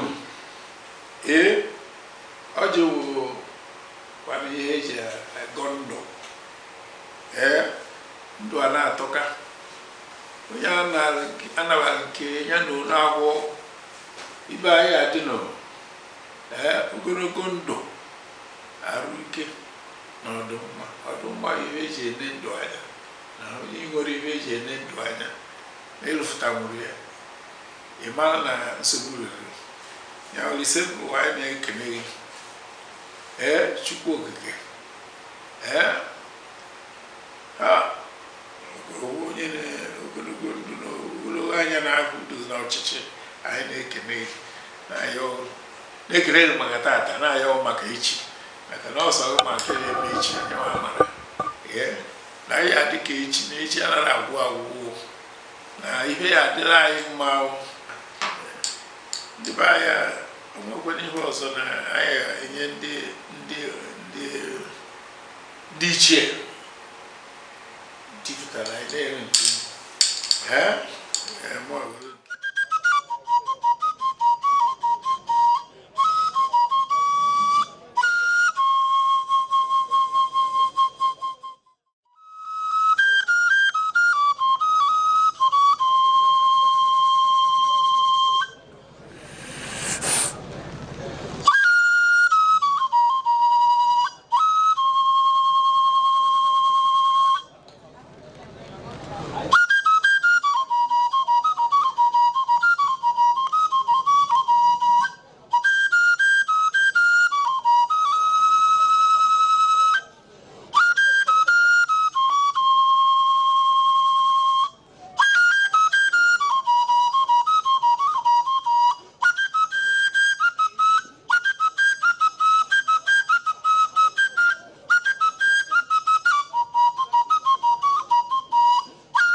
na mbụ ọja m na-asị ekekele ụwa na ọkwa ọja ekenekwa gị n'eluigwe na ala na-ekene gị n'urukpuru na kpakpando na-ekene gị n'ugwu na ndịna na-ekene gị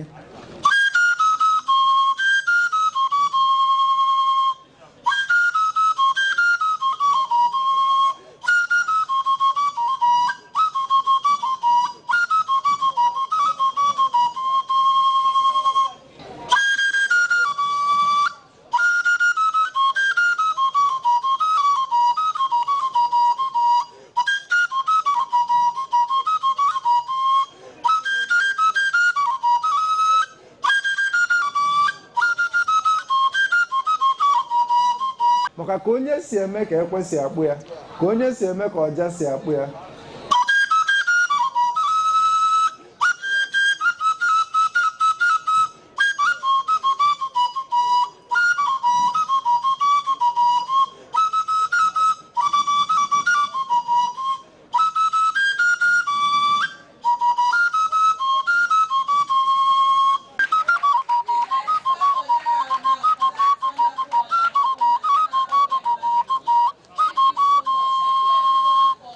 ihe a bụ Aneke TV.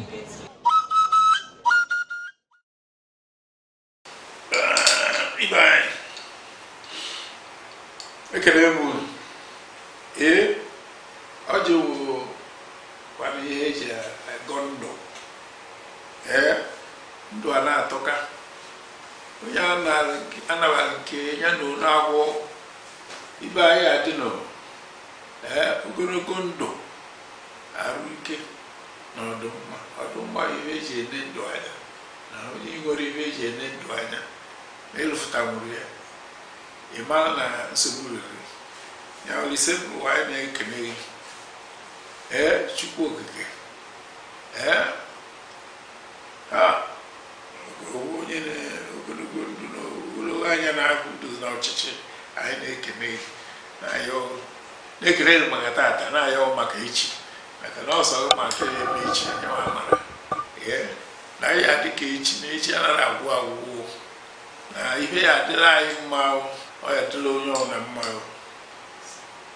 edịkwazị ọgbaghị nọ ya ahịa anọdụ na n'Igbo eke oyi nkwọ awụ na ọdọmma ndị be anya onwekwara ihe ọzọ na anyị enye ndị ichie jupụtara anyị na-ere nke na be anyị mechi na ọ bụ ọkụ na anọ anyị adawo aga ọjị a na-awa ha abịa ji na ọjị na-eke ịkya na a na-agụ ya a na-eji ọjị na-eka nri ana m erachi ihe kere ihe na ihe wara ihe Chineke nna kere enu ke ana m akpọku ndị ezigbo mmadụ niile nọchawọrọ ndụ na amechi ọkụ na anọ na anụ ọkụ na anọ na anụ Nkanụ na anụ Nta Egbe na-ese na anụ Enugu steeti na-asị biko na ọ bụ ha metere ihe ọma ka anyị na-asị ha gbadata ha bịa tara ọjị anyị na-asị eke ka eke ketere anyị ihe ọma anyị na-asị ahwọ ka ahwọ ghọtara anyị ihe ọma anyị na-asị nkwọ ka nkwọ kwọtara anyị ihe ọma anyị na-asị orie ka orie rutere anyị ihe ọma ihe ndị a niile ka anyị na-arịọ nna sị ka ị bịa mere anyị wetere anyị udo n'ala Igbo wetere anyị udo n'ala Naịjirịa wetere anyị ịhụnanya wetere anyị ọganihu wetere anyị ihe niile bụ ihe na-eme obodo adị mma nna biko ihe ndị a ka anyị na-arịọ kwetewo na imewere anyị karịa ka anyị rịọrọ n'ịhwa Chineke nna kere enu ka ana bụ Chukwu okike abịama ndị be anyị ọjị abịa anyị na-ekene osebụrụ ụwa ekene Chukwu okike nna ketara anyị oge kere igwe ka anyị na-ata ọjị anyị chọrọ iwe ọjị ị na-awa n'otu awa n'ibe asị ka ị goziela anyị taa ka ihe ọma hụkwa gwute anyị na-akpọke ndị nna nna anyị ha bụ abụ ndị mere ọhụma goziela ya eke gozie ori gozie nkwọ mee ka ndị ọbụla na-agagharị na-achọghị ha ga-eri mee ọhụma na ndị sokwa ụzọ ọtọ ndị kwụkwara ụzọ na-eje n'ụzọ kwụrụ ọtọ soro ka iwu Chukwu ji wee dị Chukwu na anyị si ka anyị wụọ gị a tata nde udo na ọgụ na aga m n'ihu ka ọ dịrị anyị mma ndewo anyị na-ewepụta ile ọjị na-egosi ụmụnna anyị okenye na-awa ọjị ndị ọzọ na-awa ọjị na-ele enye ile ọjị nsọfụrụ maka na ebe a ọ na ile ọjị a ka eji ama eziokwu iweta ọjị onye ọzọ na-asa ile ọ ga-eji na-ekwu eziokwu onye sara ile weta ile ọjị were na-ekpe ekpere were na-aga ọhụ ọ ga-ekwuneta eziokwu ọjị a anyị na-enye nsọfụrụ ọjị lụọ ịnọ otu a ata ya o ruo ise atakwa ya mana o bido ruo na asaa ịma na ị ga-egbu anụ ị ga-egbu ọkụkọ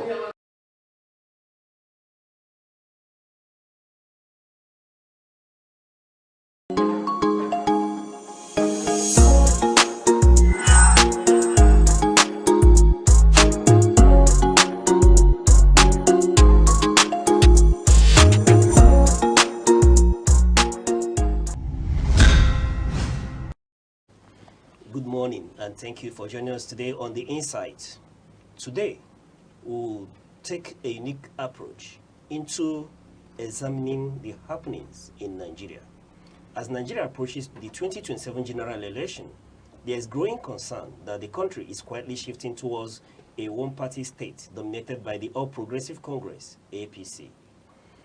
Recent high-profile defections, including governors from Enugu and Bayelsa states, the ruling party have intensified fears of diminishing opposition and political competition. Criticism and critics warn this trend threatens Nigeria's democracy, stifles dissent, and risks slipping into authoritarianism. Supporters argue these shifts reflect a collective confidence in APC's leadership. Today, we'll explore the implication of this political consolidation for Nigeria's democratic future, governance, and the voice of its diverse people by seeking answers to Nigeria's quiet shift. Is one-party rule taking hold? And helping us to find answers and X-ray on these issues is Professor J.C. Chukwuokolo, a professor of philosophy and philosophy of development from Ebonyi State University, Abakaliki. Prof, thank you for coming on The Insight. Thank you. Good morning, and our audience, we appreciate you. All right. Prof, let's just go straight to it for want of time. You know, with APC now controlling more states and winning many off-season elections, is Nigeria quietly becoming a one-party state? Let me start by looking at the essence of political parties all over the world. Political parties are supposed to be ideological, an amalgamation of people seeking to advance a certain ideological base once they win election. Unfortunately, you see, what is obtainable in Nigeria is not that. What is obtainable here is interests that a few people have, some people have, in order to win election and get the perks of office. And that's exactly what we have been seeing. Unfortunately, also, because of it, and because of the apparent lack of ideology, you can never look at a political party in Nigeria as they are supposed to be. So parties don't, yeah, they have those writings in their books, but those who manage them do not show very serious commitment to ideologies. If you draw contrasts with the American system, where we have decided to anchor our system in the presidentialism, you will find out that they have two major political parties. Not that they don't have others, but those two major political parties are ideologically based. That's why you can hear that somebody has been in this party for over 30 years. He's still in the party because that's where his ideology aligns. Now, when you come to Nigeria, my major concern is, do we even have, how many political parties do we have? One. Ab initio, because what it may be, all these people you are seeing in APC, 90% of them were in PDP when PDP held sway. If for any reason now Labour starts holding sway, all of them will get into it. So that is the challenge. So I think what we should look at, first of all, is the ideological concern. So if the ideological concerns are raised up, and which I think the youths, I challenge them to get involved, not this issue of where do I stay to get the national cake. If we don't get to that point, I have nothing to say about this drift you are talking about to a one-party state, because we have always been Okay, we've always been a one-party state. In the sense of no ideology. I mean, all the ideologies, the same thing. Okay. The only thing is that we have different camps. Okay, so we are safe to say that these are different camps in the quest for national cake. Cake, simple. Okay, but Prof, going forward, I would want to know, when can we really say that political dominance has crossed into the line of dictatorship? Well, when it happens, what we are seeing from 2015 up to today has every tendency of dictatorship, because when people fail to obey the laws, the only difference between dictatorship and democracy is the rule of law. So if people fail to allow their constitutions to dictate what happens, then forget about it. So I think that from that time up to now, we are gradually getting to its crescendo, where people will decide to do whatever they like. Look at what happened in Rivers State. Unfortunately or fortunately, the vice president, in the launch of the book of the former Attorney General Aneke, I think God forced him to say what he was saying, or what he said, that we had the challenge that when he was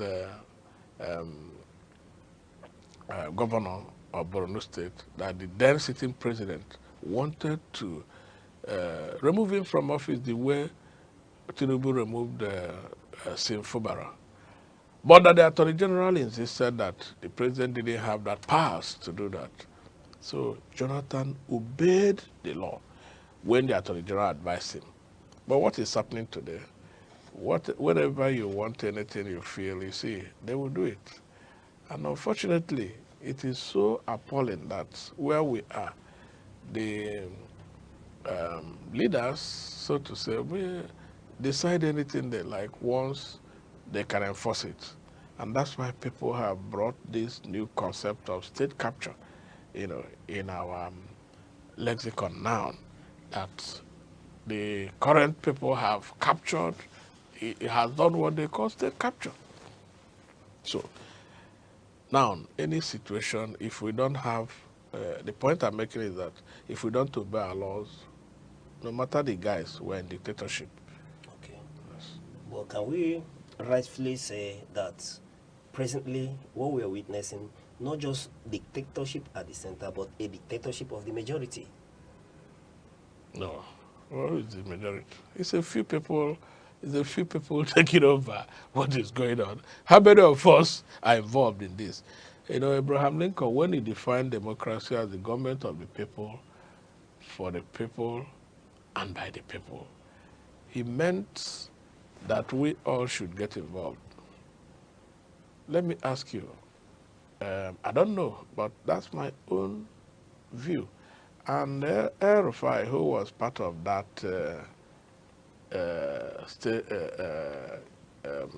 election, El-Rufai, who was part of it, came on air the other time to say that 2023 election, P2B won. If we cannot come to a point in any society where the citizens determine who rule them, forget about it. There's no, you are not practicing democracy. Okay. Because except you determine, I don't have problem if you become if I vote you in, if majority of the people, because I'm talking of majoritarianism as you are talking, if all of us, if we cannot determine who becomes our president, governor, or our politicians, House of, every elected position, so if we can't determine that by the dint of hard work of the votes of the people, then there is nothing majority is saying about it. It's only a few that determine who gets what, where, and how. But if we do it, you might put you into power and you decide to become more than us. We leave you and wait for you during the next election, where the institution is like that. But where it is not like that, I don't think there is any need to use the word majoritarianism or majoritarian rule. Not at all. All right. Prof, I know you've spoken to lack of ideologies and that we should rather face, the emphasis should be on having a system or a structure that would let the people's votes, mindset and mandates count. Now, but I want to know your view, given that that's the wave in Nigeria today. In the news today, we've heard that Governor Doedri of Bayelsa State has resigned from the PDP, though he has not mentioned where in particular he will be moving. In River State, there are feelers that the governor of River State, Governor Sim Fubara, will equally soon toe the line of moving to APC. In Enugu State, is already a celebration of the governor and all the elected and appointees moving over to APC. There are feelers when you move up north that the governor of Taraba State, Governor Abu Kefas, is warming up with the governor of Plateau. Moving over to Kano, Kano is not equally left behind.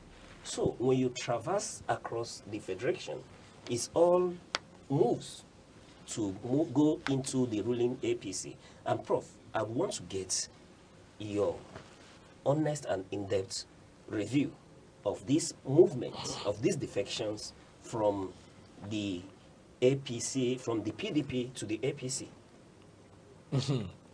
I don't have, it's only that maybe you people don't understand Nigerian politicians. I have nothing, it's not surprising to me. To start with, what happened in River State was a pointer to the fact that a lord is in charge of the manor. And politicians, the only thing they do is that they're interested in winning elections. And that is their destiny in Nigeria. So don't blame anybody who is moving from one political party to another. The essence of it is that the reason is I have seen somewhere that I'm going to stay to win election. And so he goes to that place. It gets back to what I said, that there is lack of ideology. Must you win? If you are ideologically based, what you will want to do is, I want to stay and be able to ensure that this is what I want to do for my people, based on the political party that can help me curry those ideological bias. But you see, when you are interested in that you must win election, so any place and opportunity you see that you can go, you go to it, especially when it appears that what politicians are in for in Nigeria is to win. So don't blame anybody. What they have seen, you have not seen it. They understand that the forces are against, the odds are against them. Some people are alleging that the ruling party has captured every other person. And I recall the immediate past chairman of the party, Ganduje. Ganduje was very clear in one of his statements that soon everybody will join APC. They want a one-party state. But I have no problem with that. Let them try. It may even, who knows, be better for the masses. Because when all of them are in one basket, there's this thing they normally tell us that if you put this soldier ant or the other one inside one place, no, but if you shake it somehow, there will be kata-kata. So when they get to that place and the same interests, vaulting interests, start clashing, we will see how they will tear themselves again. But I don't know. I also feel that the Nigerian citizenry is not doing enough. Okay. Because we have, all of us own a patrimony. And less than 1% of the people are taking the thing, and we are looking at them complaining. Do you know how hard things are in this country? And every other day you read that things are getting better. I normally doubt. How do you see, what are the indices that things are getting better? Look at as it is, quietly, Nigerian academics have down to, since 2009, they have been discussing with governments on how to, there was an agreement in 2009, and since that time up to today, nothing has happened, no review, nothing. And you can see the vehemence with which federal government reacts when ASU says it wants to down its tools. 1 week is almost gone now. What you have seen is threats. What will this threat do? You know, what will it do? And the points are very clear that the Nigerian universities are no longer competitive. If you see, most people who are still here are people who either they love this country or they don't have means of living. Otherwise, small universities outside Nigeria here, what they pay, Nigeria is the least paid university in the whole of Africa. So where are the indices? Government, I'm not saying Tinubu started everything. Yes. I'm not saying so. But government is a cumulative effort. You must take the assets and liabilities. So when you have met some things, you should brace up to do things. Do we see these commitments? I don't think we do. So Nigerians are left with the point or the option of saying enough is enough. I have seen a lot of people, as small as lecturers are, everybody knows that we are not paid properly. I don't think there is any professor, even professor at the bar, collects up to 550,000. I don't think so. There is any. Yet people think because you are, and you know what it takes to get to that point. A lot of years. You can't do it in less than 10 years after you have got to your PhD. You know. Now, if you are lucky, you got it through that point, how are you going to survive with your people? Yet, people, that's why when we were smaller, I know that at the University of Nigeria those days, we had some foreign people who were lecturers. I doubt whether there is any Nigerian university you can get foreign people these days because it's no longer competitive. The point I'm making is that we, the citizens, should change our style, because if you have something in common with somebody and that person decides to be taking it alone and you leave him, he will continue. But if you say enough is enough, see what happened during that NSAS period. Even though that it was infiltrated, there was, it helped in some reforms. Immediately, SARS was disbanded, and it was then we started hearing of all kinds of things that people passed through, you know, during that their ignoble regime. So the point I'm making is we must, as a matter of urgency, decide. There's this proverb in Igbo that if a young man who is a bachelor does not behave in a mad way, the kindred will not insist that he gets married.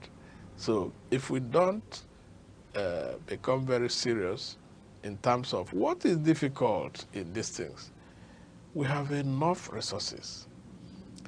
Mauritius here is a very organized economy. What do they have? Only sugarcane. But there's nothing God didn't bless Nigeria with. It's only management. Why is it that we have decided, as our leaders have decided, that things will continue to go down, nosedive? If we're able to get the electioneering process correct, we'll get every other thing correct in our democracy. I say this because if we have the powers to remove our leaders after every 4 years, you will see that anybody who gets into power will do better. That is why any place that you see a governor being elected by the state, that state performs well. Look at Abia State. Abia looked like there were costs, but today, I don't know whether I've ever gone to Abia. Of course, you're a journalist, you know what is going on. So you will see that that area, a lot of things are changing. I'm not saying it is Uhuru yet, but you see that this man knows that he is with the people, and the people voted him, that if he doesn't do well, well, he will get into trouble. He is doing a lot very well. So that's the way I look at these things. Prof, to digress a bit, while we were talking, you mentioned that the citizens are not doing enough. Yes, the SARS and SARS protests and all that ended the way it ended. And I know that that may not be the line to toe. But in your opinion, what should the Nigerian citizens do categorically to engineer the kind of civil change that we need?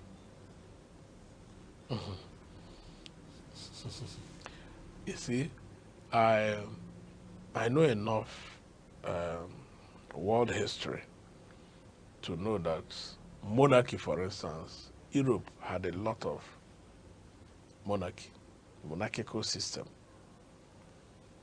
France, for instance, they were dealing with their people because, monarchs are absolutists.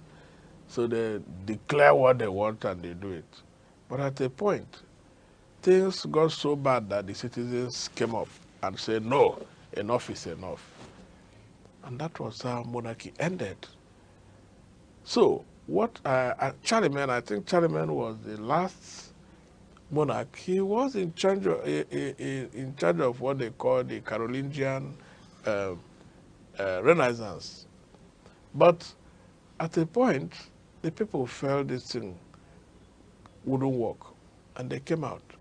The unfortunate thing is that there will be bloodshed, though, because government has police, they have army, they have all these instruments of coercion. They have. And they will resist, because if you are enjoying something you feel is a privilege and somebody wants to remove you from it, you will certainly resist. But if the people understand it very well and say, look at what we want, it can happen.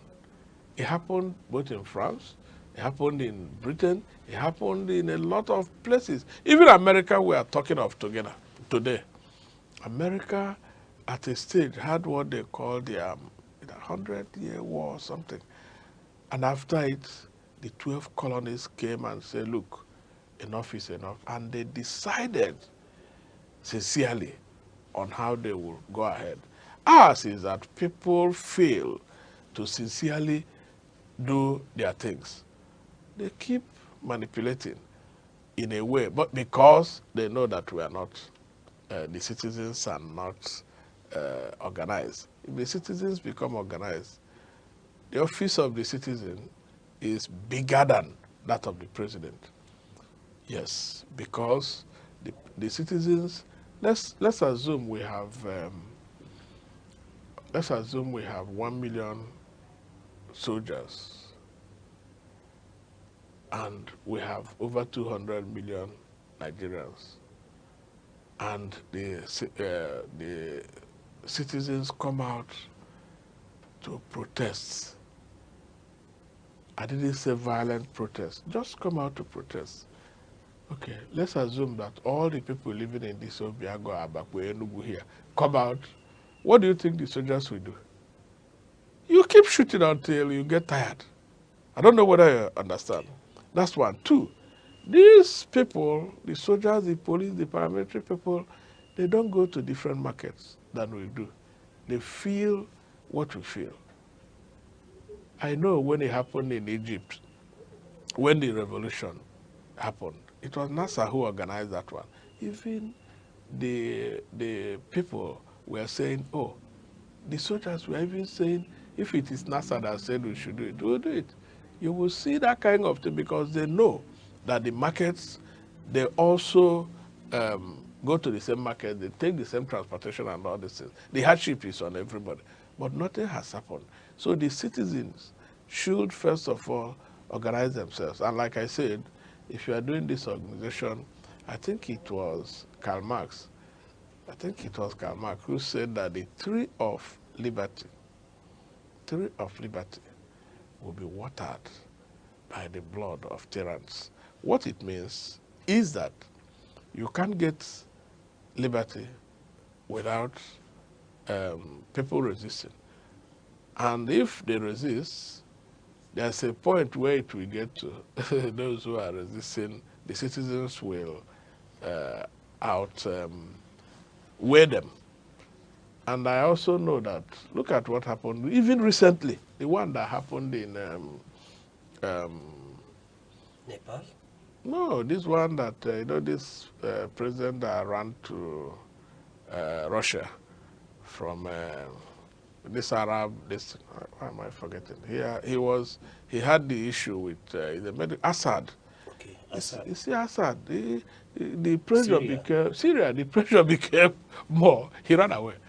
So if the people can say, if we're sincere that we want this country to get better, do you know the insult our people are receiving now in Ghana?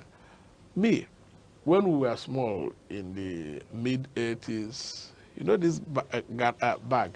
Ghanaians were everywhere here in Enugu because their country was not working until this guy came, J.J. Rollins, had decided to carry out the revolution he did and set the foundation. And Ghanaians started moving back. How many Ghanaians do you still have in Nigeria now? How many? It's Nigerians that are getting to that place. So I'm saying that it is a trite history that we know. And it's not something that is too difficult. It's only commitment, if we are committed. And there's something I read, somebody was saying in TV the other day, that Nigerians are so divided along ethnic and religious lines such that they cannot come together. But I know it's not true. Those things are just, because this 2023 election, I was surprised with the outcome. The whole of Middle Belt, no matter how you try to see it, the votes that came from the Middle Belt, those things, even Lagos, every other, even Kano, the thing surprised me that religion did not play a lot of roles in that, even ethnicity, because Nigerians are getting to a point where they understand that these gimmicks can no longer work for them. All right, Prof. But beyond the revolution way, can't we be able to achieve that through the ballot as citizens? It appears you don't understand me. I am talking of revolution by ballot. I'm not talking of any other kind of thing. But the people must know that you will resist if they insist that they give you who you didn't vote for. Okay. So that's the point. The major thing in any democracy is the ballot. But the point now is that, like Stalin will say, that those who matter in most cases are those who count the votes. So if you do not come to a point where those who count the votes will understand the implications of counting wrongly, then they will keep counting it the way they like. Come to think of it, if you were this man that Tinubu has nominated, Amopitan, as Aneke boss, if you were him, somebody appointed you and is giving you the whole protections where we cannot, the citizens cannot give to you, and is giving you a lot of money, it will be difficult for you to work for the people. So the point I'm making is that I think it is flawed that the president should be appointing INEC leadership. Okay. Can't we find means of, so when you are talking of ballot revolution, how can you do that when the people determine who, I mean, the leader, the president determines who gets into that position? It will be difficult. But if there are transparent other means of getting such people, where power should lie, if sovereignty lies on the people, power lies on the people, then you will you will see that such a person will not do the bidding. But see, the president gives them money they used to work, gives them security, and they think that it will. The structure is such that it will be as it is. All right. So we have to engage on that structural change. Okay. All right, Prof. One may want to believe that what happened in 2015 may not be able to happen again, where the opposition was able to move the ruling party away. We're all adults in this country. What did the opposition do? America, Britain came here and removed Jonathan. Is it not clear to everybody?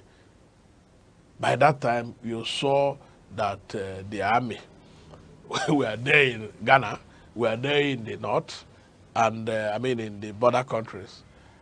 That morning, by 11, the American ambassador was already saying that, by that time I've not voted, though. But by that 11 a.m., they were saying they saw this, and they were threatening Jonathan. They would do this, they would do that. So, and if you have read Jonathan's book, you understand what happened.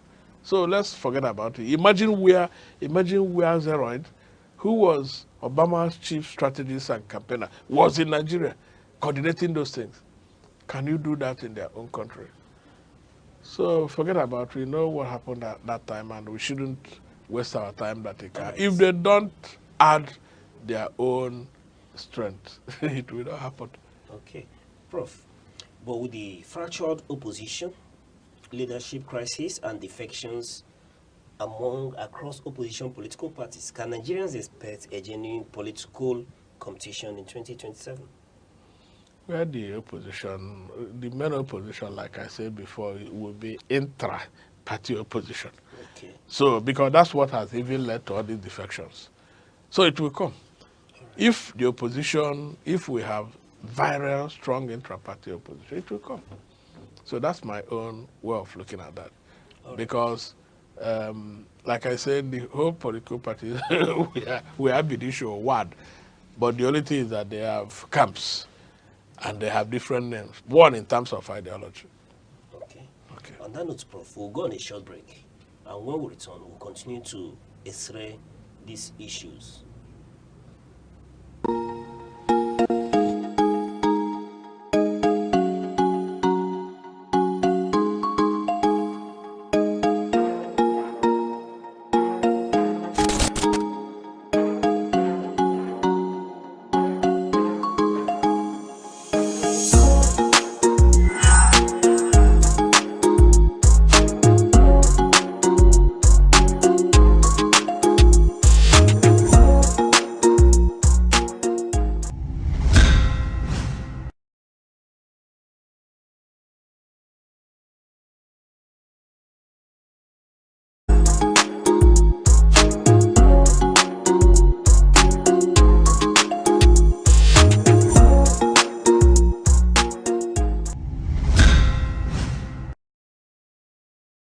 Thank you for staying with us. And we've been x-raying the Nigeria's quiet shift. We're asking the question, is Nigeria becoming a one-party rule? And with us x-raying these issues is Professor J. Chidozie Chukwuokolo, Professor of Philosophy and Philosophy of Development, Ebonyi State University. Prof, let's bring it home to Enugu State. On Tuesday, we saw the governor, all the elected officials and appointees of the governor leaving PDP for the APC. Now, I want to ask, what is the implication of this exit? What does it signal for the Southeast? You know, Southeast has been the stronghold of the PDP over the years. And with the exit of Enugu State, which is the last man standing, what do you see as the implication of this for Southeast and the future identity of Southeast politically? Well, I'm not a politician, but I have very strong political interest in the sense that I'm an observer, a very serious one. Let me even ask, what did Southeast gain from PDP in the first instance? except that those who were there became billionaires of their own with very minimal benefit from our people as a people. So it gets back to what I have said before, that there is no political ideology, and you don't blame Governor Mbah. If you are looking at the point that if you stay where you are, you won't get second tenure, why not change ship? I think that's what has happened. PDP has become, have been captured by the ruling APC, and all kinds of avoidable crises are there. The constitution is so clear that the party faithful determine who becomes their leader. And the party said, these are the people who are leaders. They went to court and changed it to other people that are sympathetic to APC. The essence, to me, is to weaken the PDP. And that has happened. But if it were political parties that have ideologies that are different, I tell you, they will stay there and continue to rebuild. But you see what I have said, that the ideology is just get power so that you'll be able to get some of the perks of office. So the implication to us to start with as Southeast people is one, yeah, there is no serious basis for it to get anything. Well, people are positioning. The leaders are positioning. Our own people also, I don't blame them, follow their leader. That's what they do. And that's why I say there's no ideology. If I join a political party on ideological base, like what happened in Akwa Ibom State, the governor left. I think 4 of their commissioners said, well, we are PDP people. We are resigning from your destiny as commissioners. I'm not talking of the other people who are here, who in the House of Reps and various appointed. Well, I learned that some people refuse to move to it. So what is the essence of all these things, other than to just queue up and get into power? That's all. So I think that what will happen is anybody who is committed, if he gets into power, maybe through that way he can be helping our people no matter how small he is doing. But over and above that, I don't think it has any serious implication for anybody.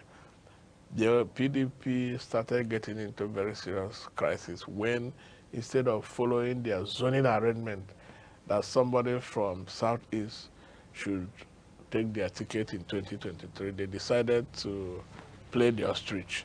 This is the implication of the ostrich they have played. So I don't think there is any implication for our people in that sense, because PDP ab initio has chased us out of the party. Okay. You know, you've raised a very pertinent question by saying, what did the Southeast gain from PDP? And I want to ask, do you see perhaps trickles of development coming to Southeast, being that Enugu State, Ebonyi State, Imo State, and perhaps Abia State may soon toe the same line, are now in APC? Do you see trickles of development coming to the Southeast as a result of that? My friend, there is no any development, anything. In Nigeria, the way the power calculus and the equation is that you must, as a matter of fact, hold the ace. That is to say, become president. If you become president, if you look at what Tinubu is doing for his people, you will know quietly, but he's building them economically. If he likes, he will build infrastructures.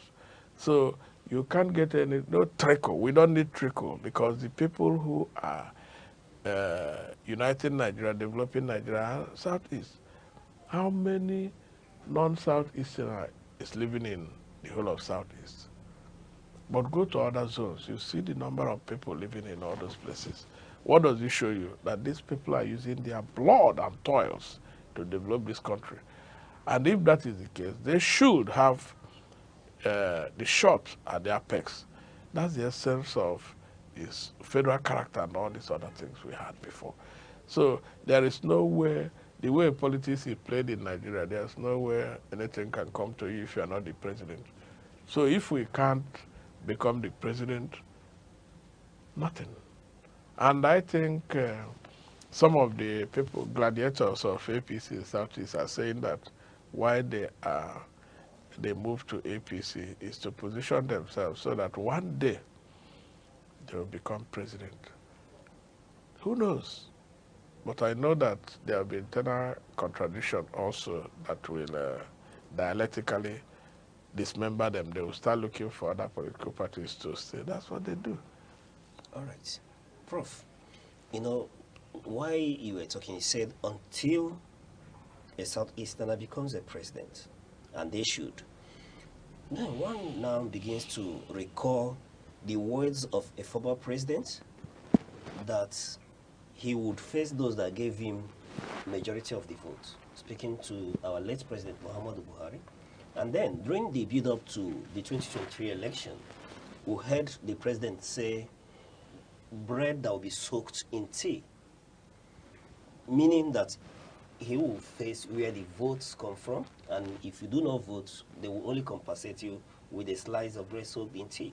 But one would assume that with the alignment from the East now, that perhaps that could see a push for those votes to go to APC and engineer development. Mm-hmm. I have told you that here, let me make it clear. In Nigeria here, it's so clear that people personalize leadership. Those votes do not amount to anybody. Who does their vote count? So why are you deceiving yourself about vote?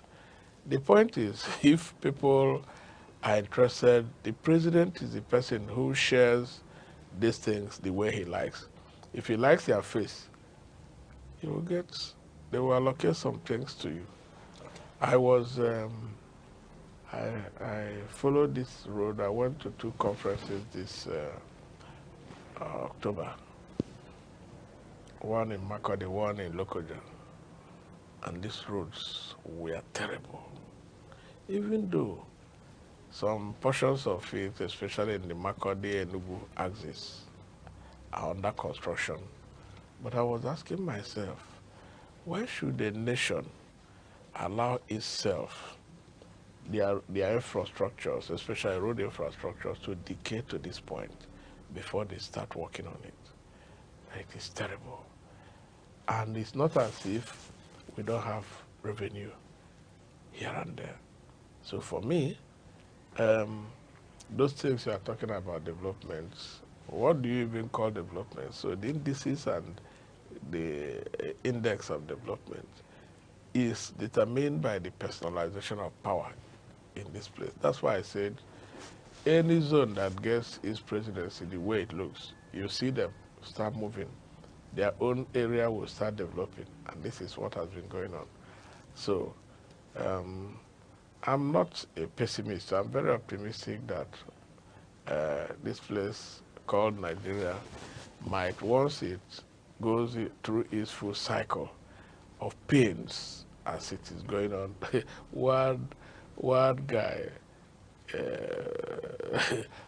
was saying that it appears that most African presidents enjoy inflicting pains on their citizenry, because when you look at these things, you'll be surprised. But I don't share that idea, but it appears that the pains are too much on the citizenry. And development, like I said, the way it is going, it's only when you become president, you allocate resources the way you like to your people. Even though I'm sure that no Igbo man will do that kind of thing, because the Igbo man is more metropolitan in his mindset. But see all the other presidents that we have had, they tried to develop their own zones, you know. And that's why I think it was United Nations, UNDP that time said that Buhari told them clearly to be developing Northwest and the North. So he's a journalist. If you Google it, you see it. How he responded. Because of that way, because they don't see Nigeria as their own. If all these people look at all of us as brothers, look at what Buhari was doing, developing Chad, no, Niger. And when they asked him, he said that they are his relations. And you, who are down here, who he believes you are not his relations, how will he develop your own area? So these things are what we must tell ourselves the truth, because that's the thing. It's only truth that can save us. So, but if we are lucky, the prayer Nigerians should do and work for it is to get leaders who are, really patriotic, who see Nigeria as their own and not from the ethnic divide.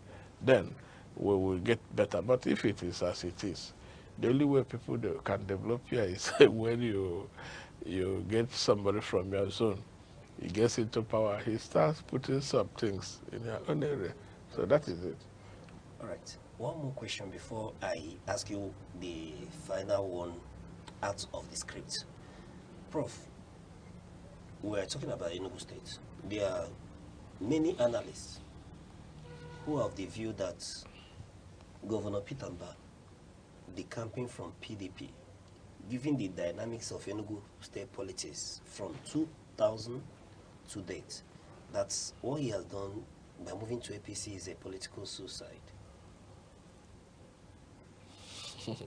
I have told you that politicians are interested in winning an election. It is no suicide, anything. He wants to win an election. And he sees glimmer of hope and chances, better chances in APC. Why not he go there to get his second term? That's the point. So anybody who is saying he has committed suicide may not see. I don't know what is pursuing him. I don't know the challenges he has, but I know that he wants to win second term. And that's why he has joined the bandwagon.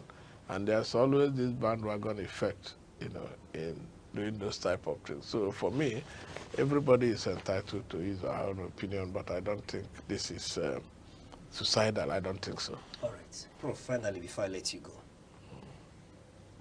with the alignments, defections, realignments, and everything, what do you think is the chance of Peter Obi come 2027?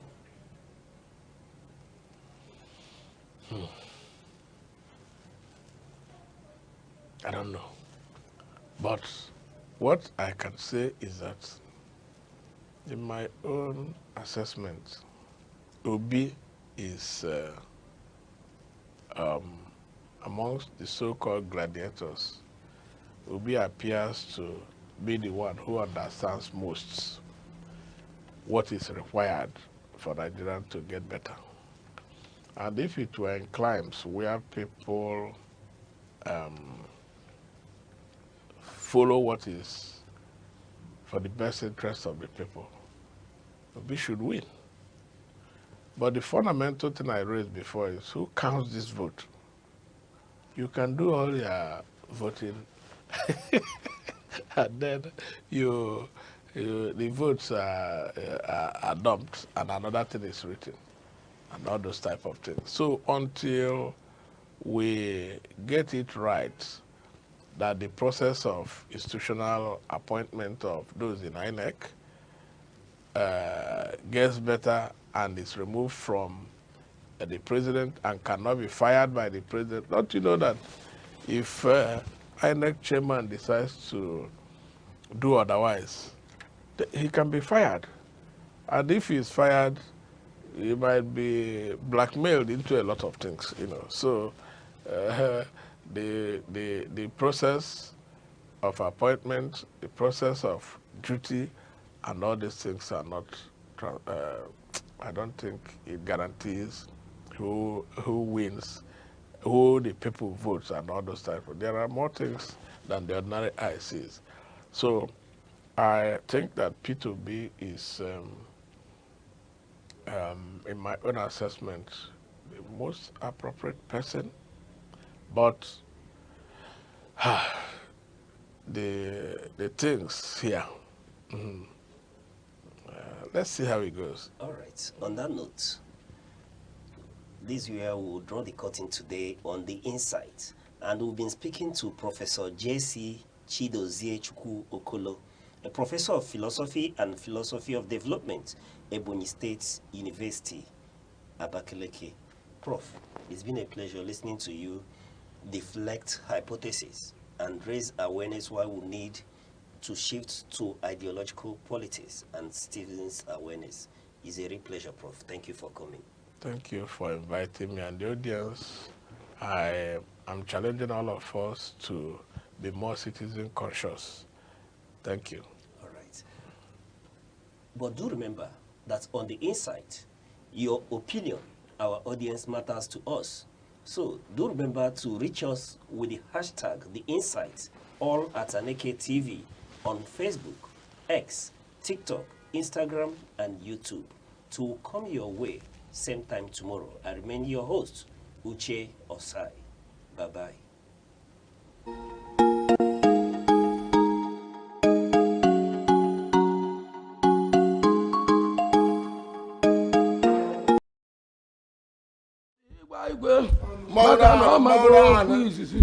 Igwe nwanụ jeke elu ya aka abịa zọrọ igwe ka igwe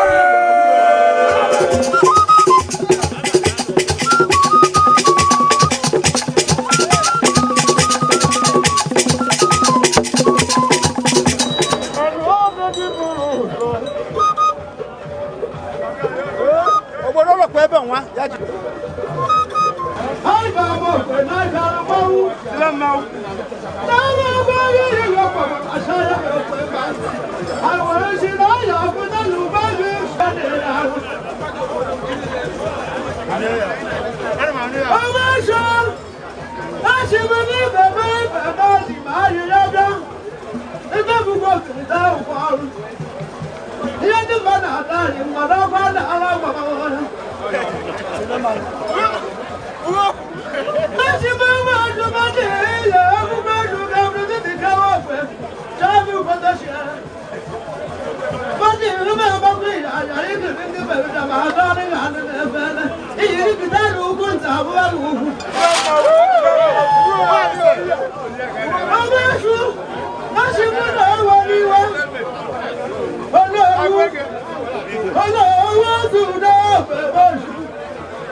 Yes, everyone at home, many thanks to you for joining us on Aneke Television today. It's time for the arena.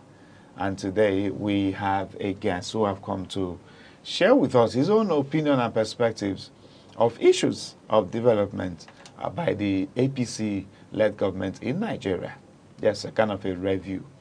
Yes, of course, my name is Chris Anibogo. Thanking you for being our companion. And today we have Ebubagu Okafor. I prefer to give him the title of a chief, but he will say, I'm not a chief. So Ebubagu Okafor is a public affairs analyst, and he's here with us today. It's a pleasure to have you join us, sir. Thank you for having me. Good afternoon, millions of our viewers. Thank you very much, sir. Thank you, sir. All right, so let the show begin. The APC has been in government, in power, in Nigeria since 2015.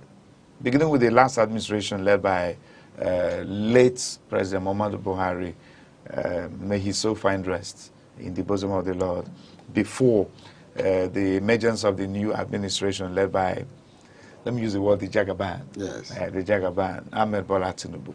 So I wouldn't know for you, are you satisfied when we talk about developments? Because we know that the PDP took a long run of up to 16 years in office.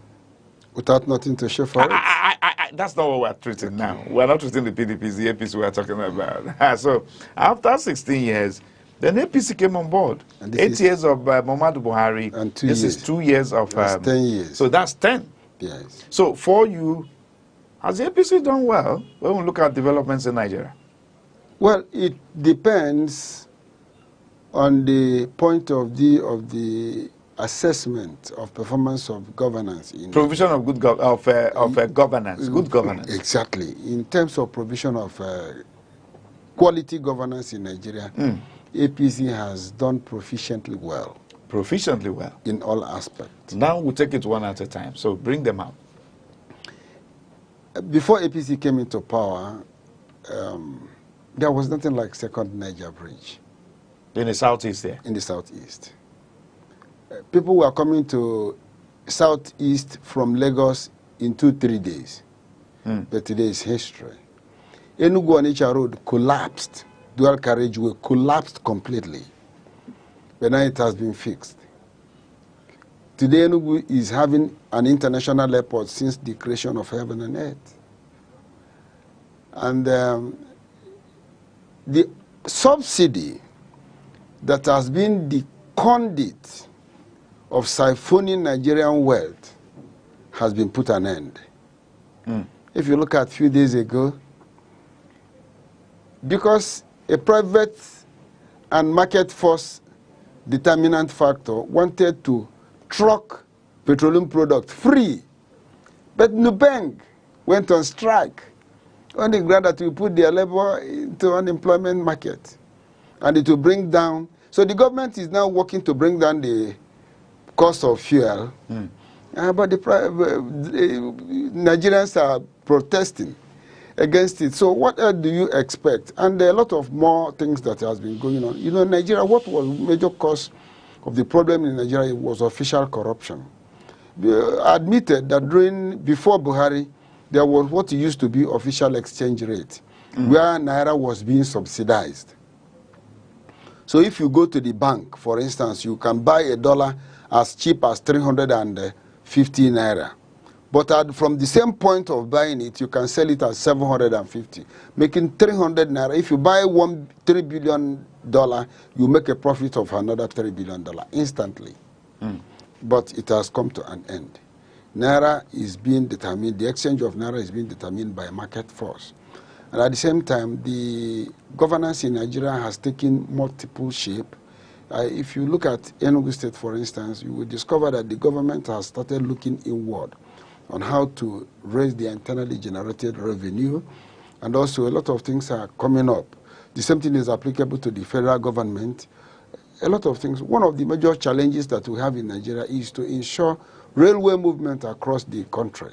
If we have a well-established railway movement, prices of commodities will come down. This year, Chris, if you can agree with me, by 3-4 months ago, a measure of gari in the common market used to cost around 3,000, 3,500. But today it is 1,200 Naira. This is as a result of huge investment in agriculture and security of farmers. Because one of the major issues we had under Buhari administration was farmer herders clashes and banditry and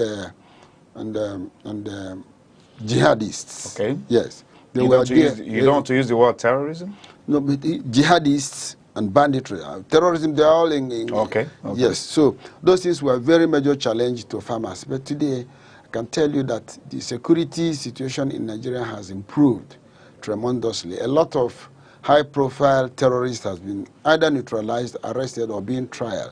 And a lot of arrests are being made, here and there.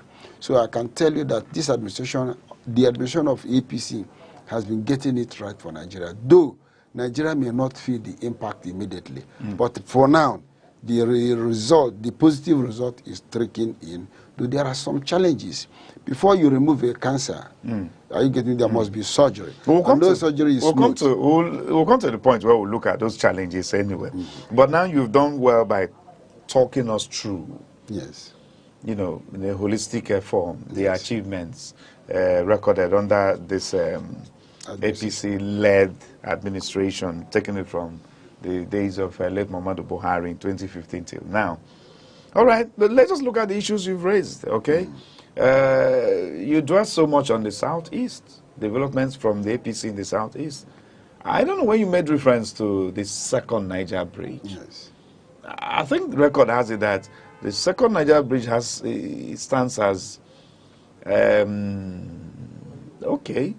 was initiated by the Goodluck Jonathan administration, not necessarily by the APC. And I'm not talking about initiation. I'm talking about commencement completion. It was not even Jonathan that initiated it. It has been in the government program, but they have been dilly-dallying about it.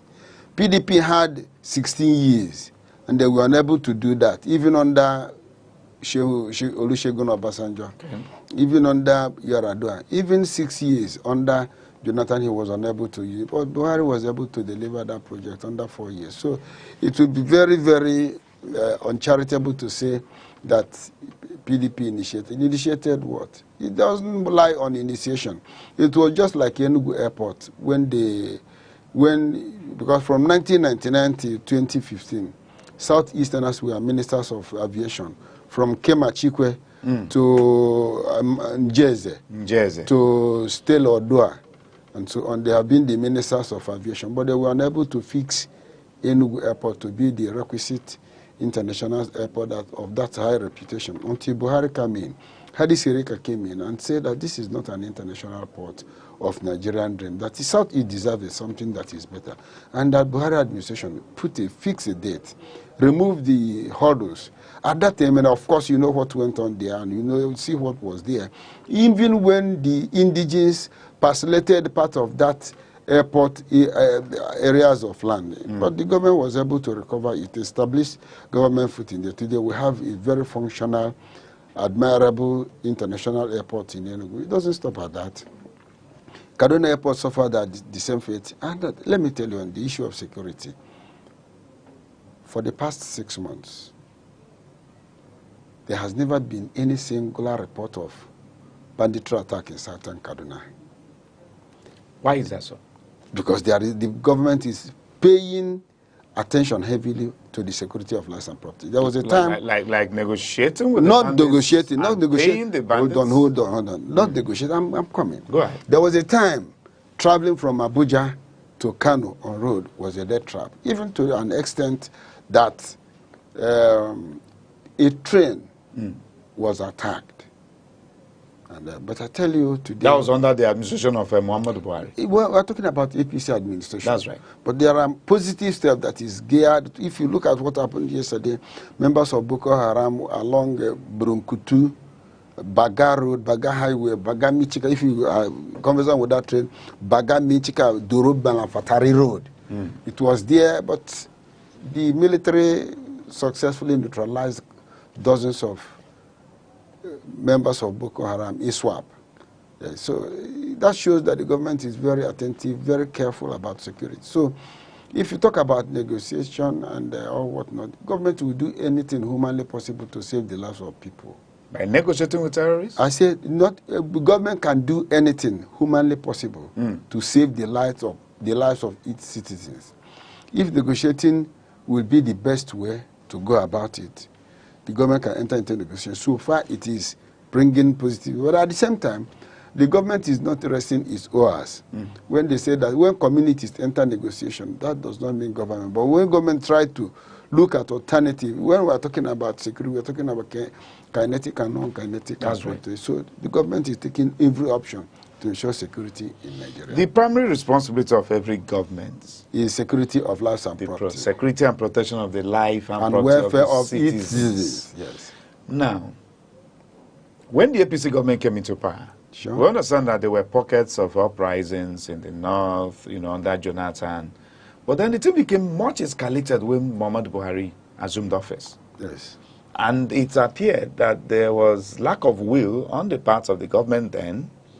They appeared to have been having some levels of sympathy with these bandits and terrorists. If I go careful, you'll agree with me that we've lost several lives in Nigeria since the APC came on board. Thousands of lives. Hundreds of thousands of lives. Is that thousands, not up to hundreds of thousands. Okay, maybe your record. Yes. So, but isn't that so, sir? It's a very painful one, particularly when there was killings in Agatu, killings in Plateau, killings in southern Kaduna. It get out of hand. But killings in Benue, which has still not stopped yet. Agatu is in Benue, which still has not stopped because already we saw the report. But if you will remember, of the attack on community near water. That is what this government is tackling. And that was why somebody was not made a minister, because a security report indicted him. That was why... You're talking about the former governor of Kaduna State. I'm talking about Obadiah Melafia mentioned the name of a governor that the bandits say brought them in, maybe to destabilize the administration. Are you talking about Nasser El-Rufai? That is what Obadiah Melafia said. Okay. The video clips are there. And that was why APC did not admit him to be a minister. And that was why he's in opposition today. So the government is, irrespective of whom you are, if there are concrete evidence to arrest and try you, if APC will begin a trial of such a person today, Nigerians will say that it is because he is an opposition member. So, but I tell you that government is being very careful, government is being very watchful, and government is also watching on the list of all those that are in the security watch. And at the appropriate time, they shall be brought to book. So in terms of security, this government has done the best. There was a time in Southwest, in Southeast, in South-South, Nigeria became like a nightmare. Nigeria became, intolerable. Criminality, every sort of crime was thriving in Nigeria, but it's getting down low. Therefore, foreign investors are looking inwards into Nigeria. And I tell you that our youths are on the line of progress because of the multiple opportunity that is coming up now. You know, when government want to employ people, you no longer come and apply and begin to look for the person. You apply via online. That's a very good one for the government. Automating, making governance seamless from the in. You can do what you ought to do. See everything yourself. Open up a portal. Harvest interest. Harvest applications. Allow youth to thrive in various ways. And also, government is providing an enabling environment for private entrepreneurs to thrive.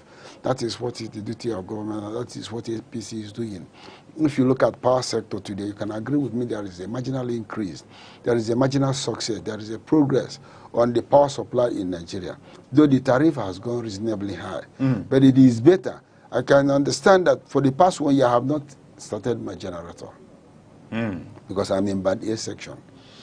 Because So, now we can see the banding of Nigerians into band A, band B, band C, exactly. and a lot of persons are, and at the same they are time, criticizing that part and that policy. They have the opinion. The government, where are we trying to? Yeah, you know, that is the best the government can do, because PDP did a lot of harm to this country.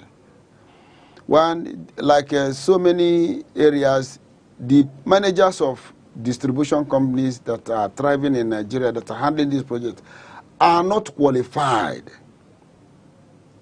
to be in that position. But it was on record that the minister of power resigned, was forced to resign because he objected that traders who knew nothing about electricity should be managers of these distribution companies. And it was used to settle political interest, and Nigerians were paying dearly for it. But this administration has come. At least every state has the power now to regulate its own power. Like we have Enugu this power distribution. It's a major breakthrough. It's a major breakthrough. That is what this administration can offer. Private investment, market force determinant of where things go. So I will tell you that within a short time, Nigeria will begin to see the progress that this administration has, this APC administration has brought in. Okay, before I go, for signals have come, we need to go on this short break. Don't go away there, viewer. He's still here with us. We'll be back. Beauty is not a mirror's gift. It lives deeper in how we listen, how we love, how we live. It's the kindness that lingers and the courage that doesn't quit. The world may sell perfection, but real beauty is flawed, fierce, and free. It's in stretch marks and smile lines, in stories and scars. When you see someone who glows, it's not their skin, it's their soul breaking through. That's beauty. Raw, radiant, and real. Okay, you're welcome back to the show. It is the Arena on Aneke Television, and today I told you we have the presence of Ebubago Kafo, who is a public affairs analyst, making a review of issues around developments in Nigeria under the APC leadership. So back to you, sir. Let's come to the economy now. Yes. The economy under the APC watch in Nigeria. Are you among the class of Nigerians who are hungry now? Because a lot of Nigerians say they are going through hunger. Yes, everybody in Nigeria, there is no exception. There is no exception. There is no exception. So there's hunger in the land. There is hunger in the land, but the efforts and steps are being taken to ameliorate it. But what caused the hunger in the first place? Ebubago Kafo? The effort to make the future bright. By removing the subsidy? By removing the when subsidy. It was not properly planned and structured? There is no better way to plan it than to remove it. Even the outgoing government then did not budget or plan for sustenance of subsidy. Buhari said that subsidy will end in June, and that was it. That was what this government was confronted. They took that bold step. That was why when I was making my initial, I said that tracking railway around Nigeria will be the major boost to the economy. It will reduce the cost of transportation, because trucking goods has been very challenging in Nigeria because of the high cost of gasoline and other petroleum products. And that's why prices of items are high. But as soon as now the CNG is out now, that was what Dangote wanted to roll out, but the Nigerians protested against it. When you say Nigerians protested, we should be talking about a section. Yes, yes. That's the Nupeng. A section of... a section of Nigeria? Yes. Nupeng, yes, is an association. Yes, so they protested against it. But this hunger that is today is good for tomorrow. You see, when you fail to plan, you are planning very well to fail. Yes. Do we all need to die for tomorrow to come? We will not die. Tough time never lasts, but tough people like you and I and other Nigerians shall also, last. We shall last very long. And also, it has driven many people, the rich, the poor, into famine. Since 1999 till today, except this year, Enugu state government has never made any tangible plan to tractor farming in Enugu state. No such plan. The same thing is applicable to Anambra state. The same thing is applicable to Imo state. What government was doing from 1999 was sharing Okada and distributing Keke Napep. They brought our youth out of school, and any guy that is on Okada, the first achievement we will do is to buy Indomie and pregnant a girl of 15 years. They become husband and wife. In various villages, it is like that. That is the poverty alleviation that PDP has brought to Nigeria. But today, this present administration has mechanized farming. In Nigeria? In Nigeria. But then, and the Enugu state is copying that. Today, I learned that the Enugu state government has about 100 procured tractors that we want to distribute to Nigeria. I want you to understand. And that government in Enugu state is the PDP government? Yeah, no, I'm talking about government in Nigeria had a program to mechanize agriculture, and the Enugu state government copied. I say copied. And if you are from Enugu state, of course I am. You know how our people suffered using hoe to place a heap. How many times it will take us to play. But a tractor come, what 10 of us can do in 3 days, in 5 days, in 10 days, a tractor can do it in 1 day. So when this commercial agriculture comes into power, you will agree with me, there will be food sufficiency and food security. Our import will improve. I was at a seminar where Kenife and others was giving lecture on cassava. You discover that cassava is like palm tree. Palm tree in the sense there is not in the palm tree that is a waste. Nothing. No chaff in palm. Everything about the palm tree is profitable to man. The same thing is applicable to the cassava. The stem, the leaves, the chaff, the gari, the starch, the ethanol, everything are all encompassing in cassava. So what we are talking about, cassava multiplication, improvement of species, palm seedling improvement and all whatnot, and also subsidizing fertilizer, because government must subsidize agriculture as it is done as it is the world best practices to ensure food sufficiency. At the same time, government must also look inward and enforce the ranching of animals, not only cattle, goat, pig, ranch them so as not to go into the farm and destroy farm. Has that taken effect so far? Yes. Has it taken effect? I said that the government should effect. That is the word of advice for the government. Yes. Okay, because we understand that the announcement on May 29th, 2023 by the current incumbent president, Bola Ahmed Tinubu, that subsidy is gone in the oil sector. And it's gone forever. Actually threw Nigerians into panic, into shock. And that actually did not help the economy, because the oil sector happens to be in control of every other sector in Nigeria. Now we see where the cost of food commodities in the market, the prices skyrocketed. Cost of transportation increased. Until now it has not come down, and it's 2 years now down the line. No. It's 2 years now down the line. Go careful. Now let's leave that one out. The removal of subsidy on the Nigerian currency.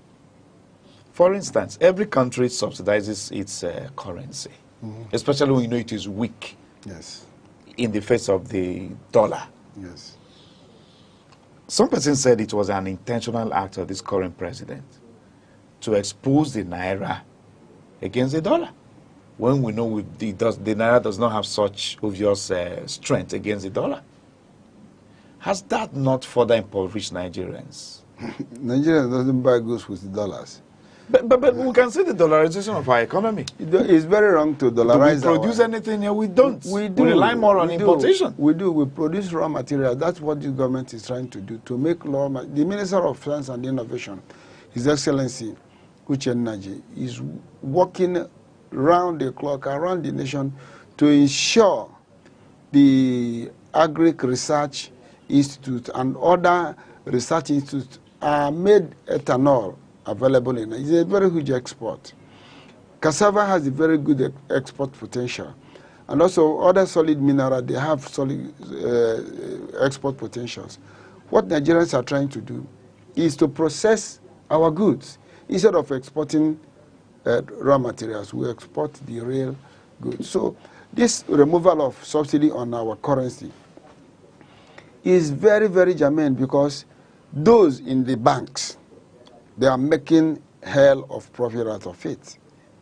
They are making hell out of it. They auction the dollars to their kids and kins.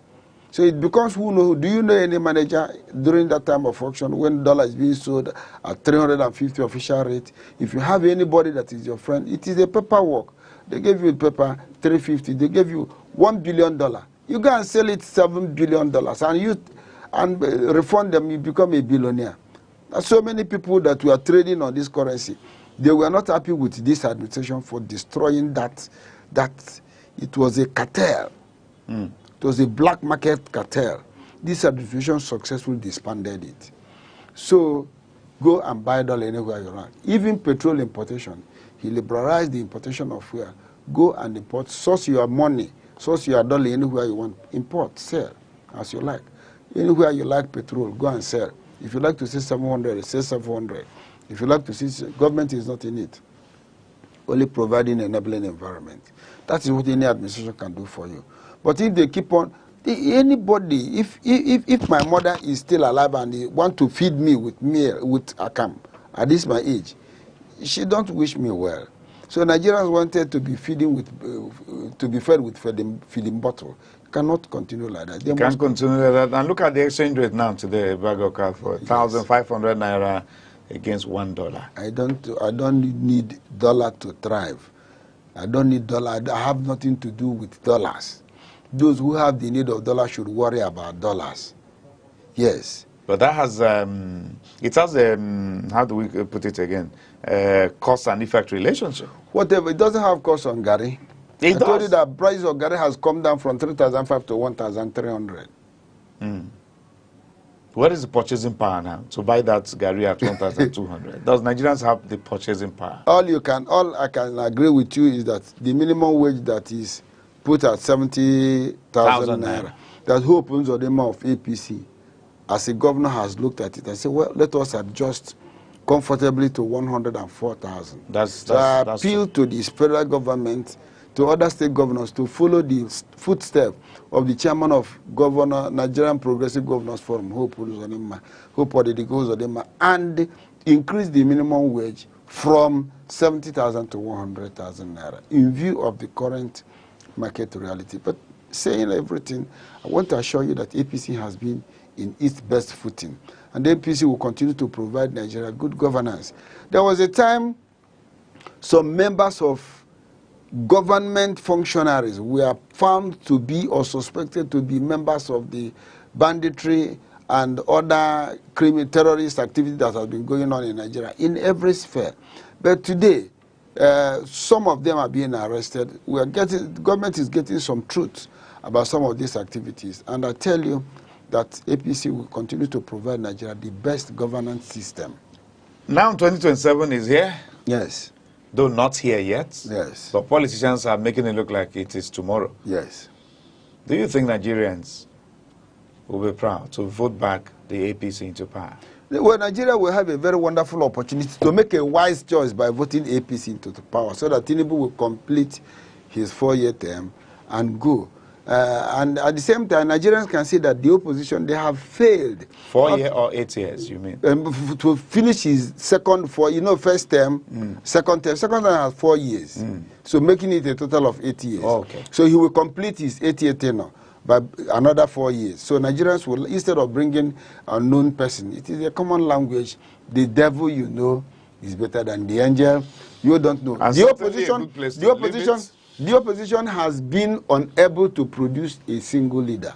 They have not been able to bring a We'll talk political about party. issues around politics Yes. when we'll have you around. We So just wanted to look at, 2027, we're just yes, looking at development, issues around development. 2027, Nigerians, please vote again this administration. Things will continue. Before 2027, a lot of things will happen. I want to assure you that. Positively. Yes. Okay, dear viewer, that's the much we take today on the show. Ebubago Kafo is a public affairs analyst and he's been very resourceful on today's show. We thank you for coming, sir. I'm very happy to see the portrait of M.I. Okpara here. Yes, in our studios. He's That's the right. hero of the South, Of the from the Eastern Southeast, region. Eastern region. We continue to love M.I. Okpara from now ad infinitum.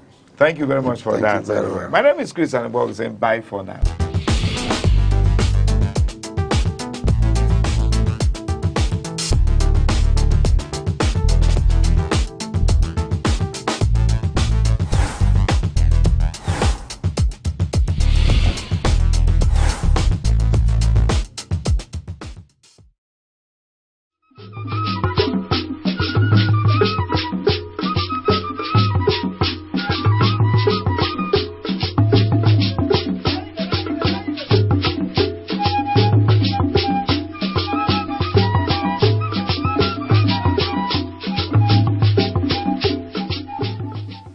The red cap is a powerful symbol of authority, tradition, and chieftaincy. It signifies leadership, cultural identity, and a connection to the ancestors. The red cap is primarily worn by men who hold traditional titles such as Nze, Ozo, Ichie, Chief, Onyish. The number of eagle feathers on the cap can denote the wearer's status within the chieftaincy system. The red cap comes in different shapes, and each shape represents a particular hierarchy in the traditional institution in Igbo land.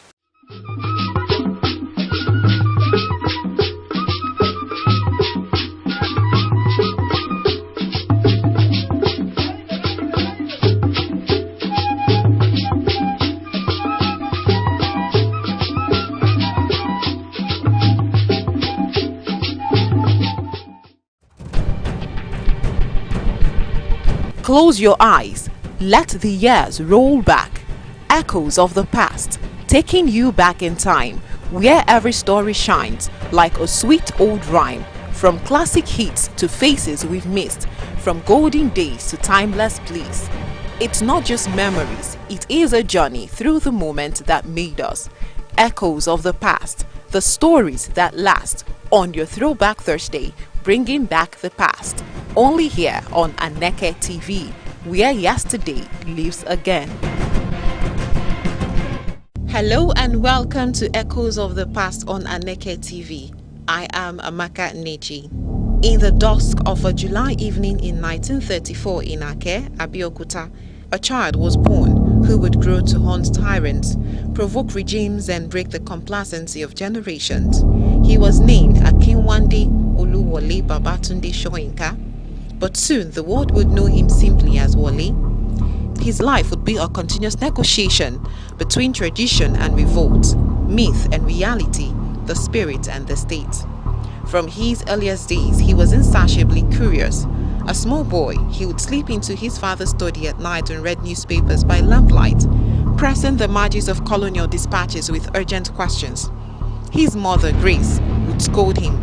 "You will kill me with your questions." Yet, those queries became his instrument of life. That duality, reverence for the spirit, insistence on justice, became Soyinka's mode. Wole Soyinka's father, Samuel Ayodele Soyinka, was an Anglican minister and headmaster. Through him, young Wole absorbed the discipline of rhetoric Christian education. But through his mother, Grace, he felt the wind of Yoruba tradition, activism and commerce. His maternal side, Jenkins Harrison lineage, had Eurasian strands. Thus, in many ways, Wole inhabited a borderland between Christian modernity and Yoruba cosmology. One anecdote rarely told is that one evening, his grandfather summoned him to observe a divination ritual under a boab tree. Wole, aged perhaps 8, watched the priest toss kola nut and invoked Ogun. The priest paused, looked at Wole's wide eyes and whispered, Your path will be between iron and fire, whether prophecy or theatrics. Wole never forgot it.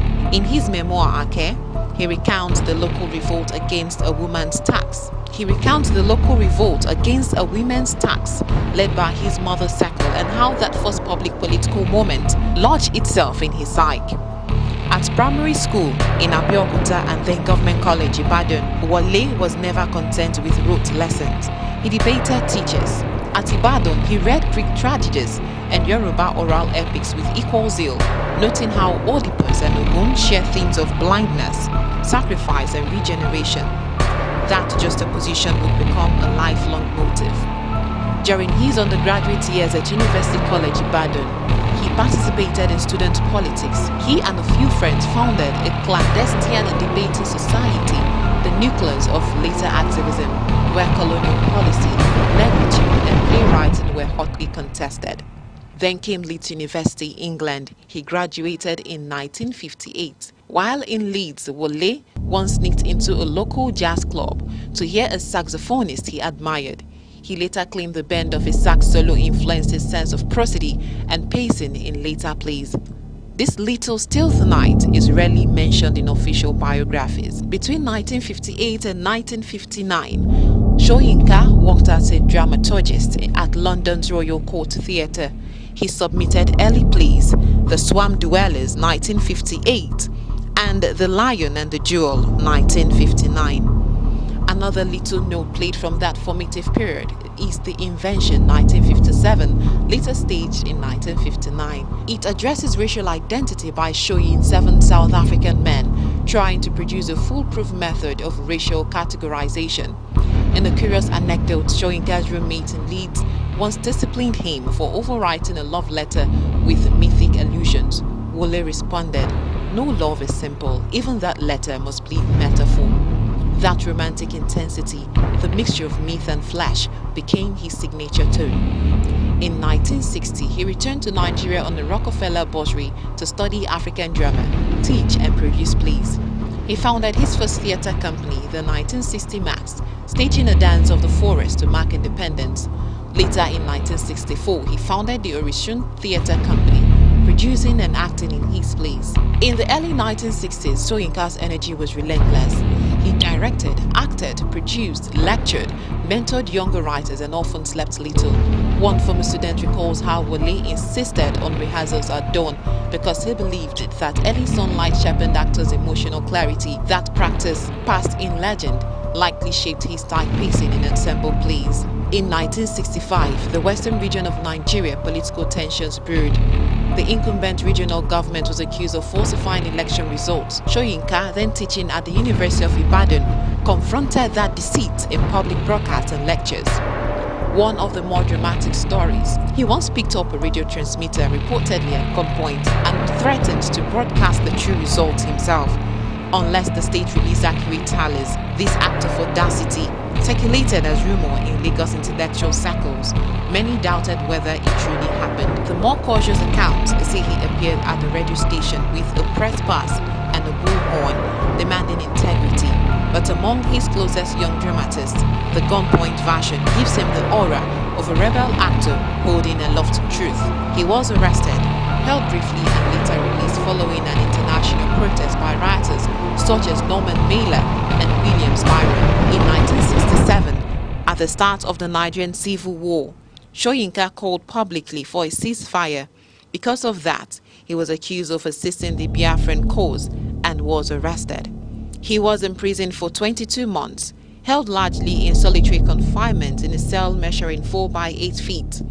While behind bars, he wrote "The Man Died," prison notes, smuggled verses on toilet paper, and endured deprivation. At some point, prison guards, frustrated by his silence, placed a radio outside his cell and played loud propaganda. Soyinka responded by tapping mathematical rhythms on the walls, modes like drum beats derived from Yoruba drumming, to relay a covert message to his cellmate, who then passed it outside. Whether myth or fact, this story circulates among dramatists as testament to his resilience. He was finally released in October 1969. After release, Soyinka briefly resumed positions at the University of Ibadan but left Nigeria into voluntary exile in Europe, from 1970 to 1975. In that period, he edited Transition, Africa's influential intellectual journal. He also completed major works like Myth, Literature and the African World, and expanded his critical and theoretical reach. In 1986, Wole Soyinka became the first African to win the Nobel Prize in Literature. His Nobel Literature, The Past Must Address Its Present, was scathing indictment of apartheid and a testament of writers' duty to challenge oppression. He dedicated the award to Nelson Mandela, but for Soyinka, the prize was a complex blessing. He famously said it imposed new expectations on him. The world would now regard him as property, expecting moral leadership everywhere. In subsequent years, Soyinka lectured and taught around the world: Cambridge, Yale, Harvard, Emory, Cornell. In 1994, under the dictatorship of Sani Abacha, his passport was confiscated, surveillance intensified, and his works were banned. He fled Nigeria on a harrowing route, 18 hours of continuous movement through unorthodox routes, what he later called a Rambo departure. While in exile, he became UNESCO Goodwill Ambassador for African culture, human rights, and freedom of expression. In 1997, He's the Open Soul of a Continent, a personal narrative of the Nigerian crisis, was published and banned in Nigeria. He was also formally charged with treason under the Abacha regime. Charges later dropped after Abacha's death. Back in Nigeria, Soyinka never ceased to criticize, provoke, satirize. His 2002 play King Babu, in the manner of Alfred Jarry's Ubu Roy, is a blistering satire of dictatorship, corruption and absurdity. In 2021, after nearly 50 years, he published a new novel, Chronicles from the Land of the Happiest People on Earth, lampooning power, corruption and spiritual hypocrisy in modern Nigeria. His memoirs, You Must Set Forth at Dawn, and the multi-volume autobiographical works give glimpses of his family, his inner conflicts, his exile and return. One poignant personal detail, though notoriously private about his family: he once dedicated a memoir to his stoically resigned children and his wife Ade Folake, acknowledging their endurance through dislocations. In 2024, a feature film adaptation of The Man Died, directed by Awam Ampa and produced by Femi Odugbemi, is slated to premiere in Lagos and London in his honor. Outside writing, Soyinka has sometimes indulged a private passion for nighttime bird listening and batwalks around his forested property. He once claimed that the sound of a distant bat's membranous wing suggested to him a line of verse. The night soft hum seals speech's urgency. This anecdote is recounted by a longtime assistant. Wole Soyinka is not a perfect man. He has been fiercely controversial. He has bruised relationship, yet what unites the many moods of his life? Poet, playwright, professor, prisoner, exile is this: a commitment to speech, to refusing silence in the teeth of tyranny. In his famous line, "The man dies in all who keep silent in the face of tyranny," he encapsulates his mission not as a savior but as one who insists that the world must hear. He fused Yoruba cosmology and Greek tragedy. He wielded satire, myth, essay and drama. He survived prison, exile, surveillance. He became for Africa a lighting rod, sometimes loved, sometimes feared, always compelling. And perhaps that prophecy under the Boab moving between iron and fire was not mere myth. Wole Soyinka's life has been forged in confrontations of power, in burning questions. We can see now he did not simply inhabit the age, he moved it. And that's all we have for you today on Echoes of the Past on Aneke TV. Join us next time, same station. My name is Amaka Nechi.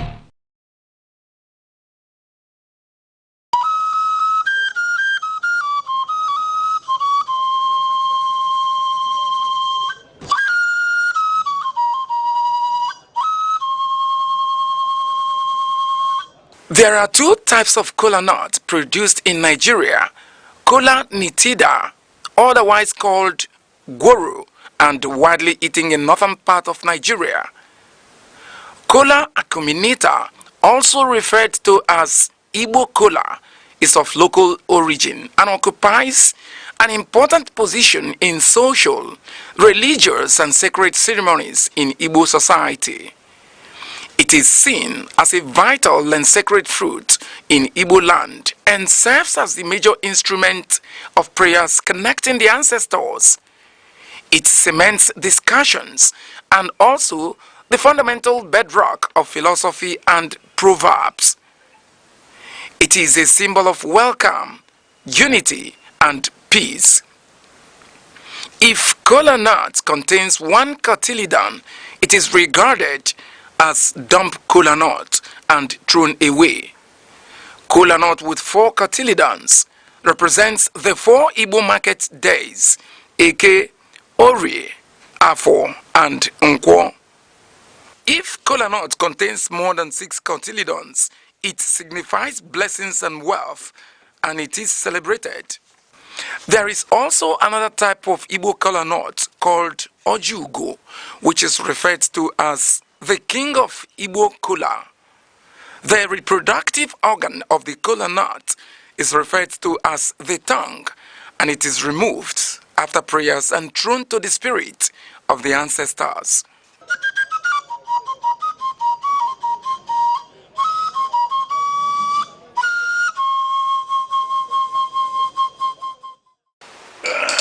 Ibai. Ekele mu. Ojo kwani eji gondo. Ndo ana atoka. Onya na anaba nke nya no na agwo. Ibai adino. Ogologo ndo. Aruike. Oduma ibeji ene ndo anya. Na igori ibeji ene ndo anya. Elufuta muria.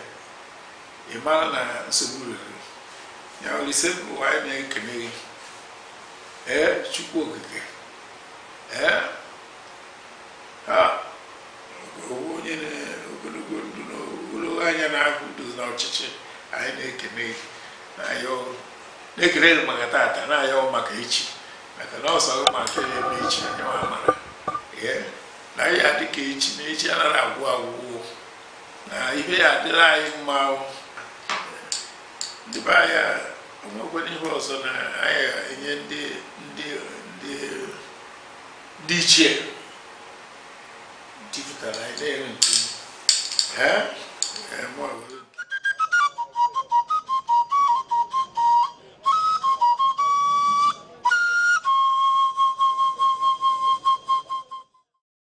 There are questions the world are yet to answer. Truths buried in time, echoed in tradition, and hidden in the stars. From the rituals of the ancients to the secrets of the atom, from the patterns in nature to the power of thought, Mysteries of Life takes you on a journey through the unknown, exploring the mystical, the philosophical, the traditional, and the scientific. What connects them all? What lies beneath the surface of what we know? Join us on Aneke TV as we uncover the secret layers and unlock the unseen. This is Mysteries of Life, where every truth begins with a question.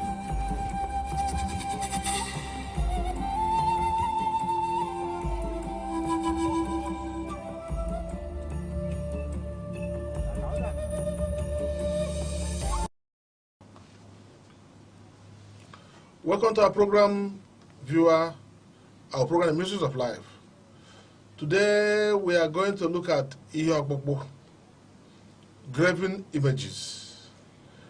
It's one of those critical issues that we meet every now and then as a point of sometimes conflict, sometimes divergence, sometimes disagreement, whatever it is, between people of faith, of one form or the other.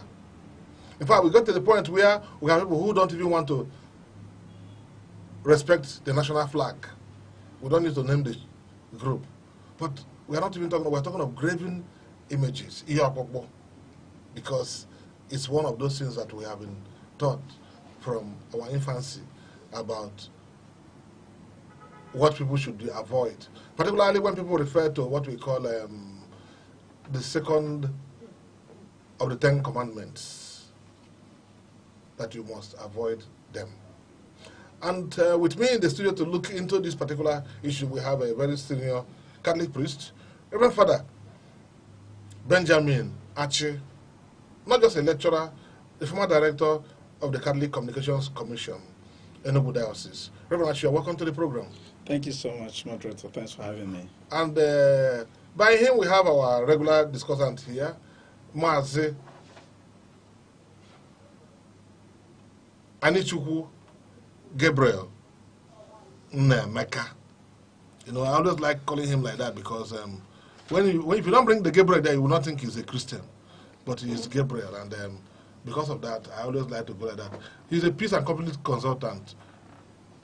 Audience, come close and learn deep things about his life. Yeah, we wish to, Father, commence with you.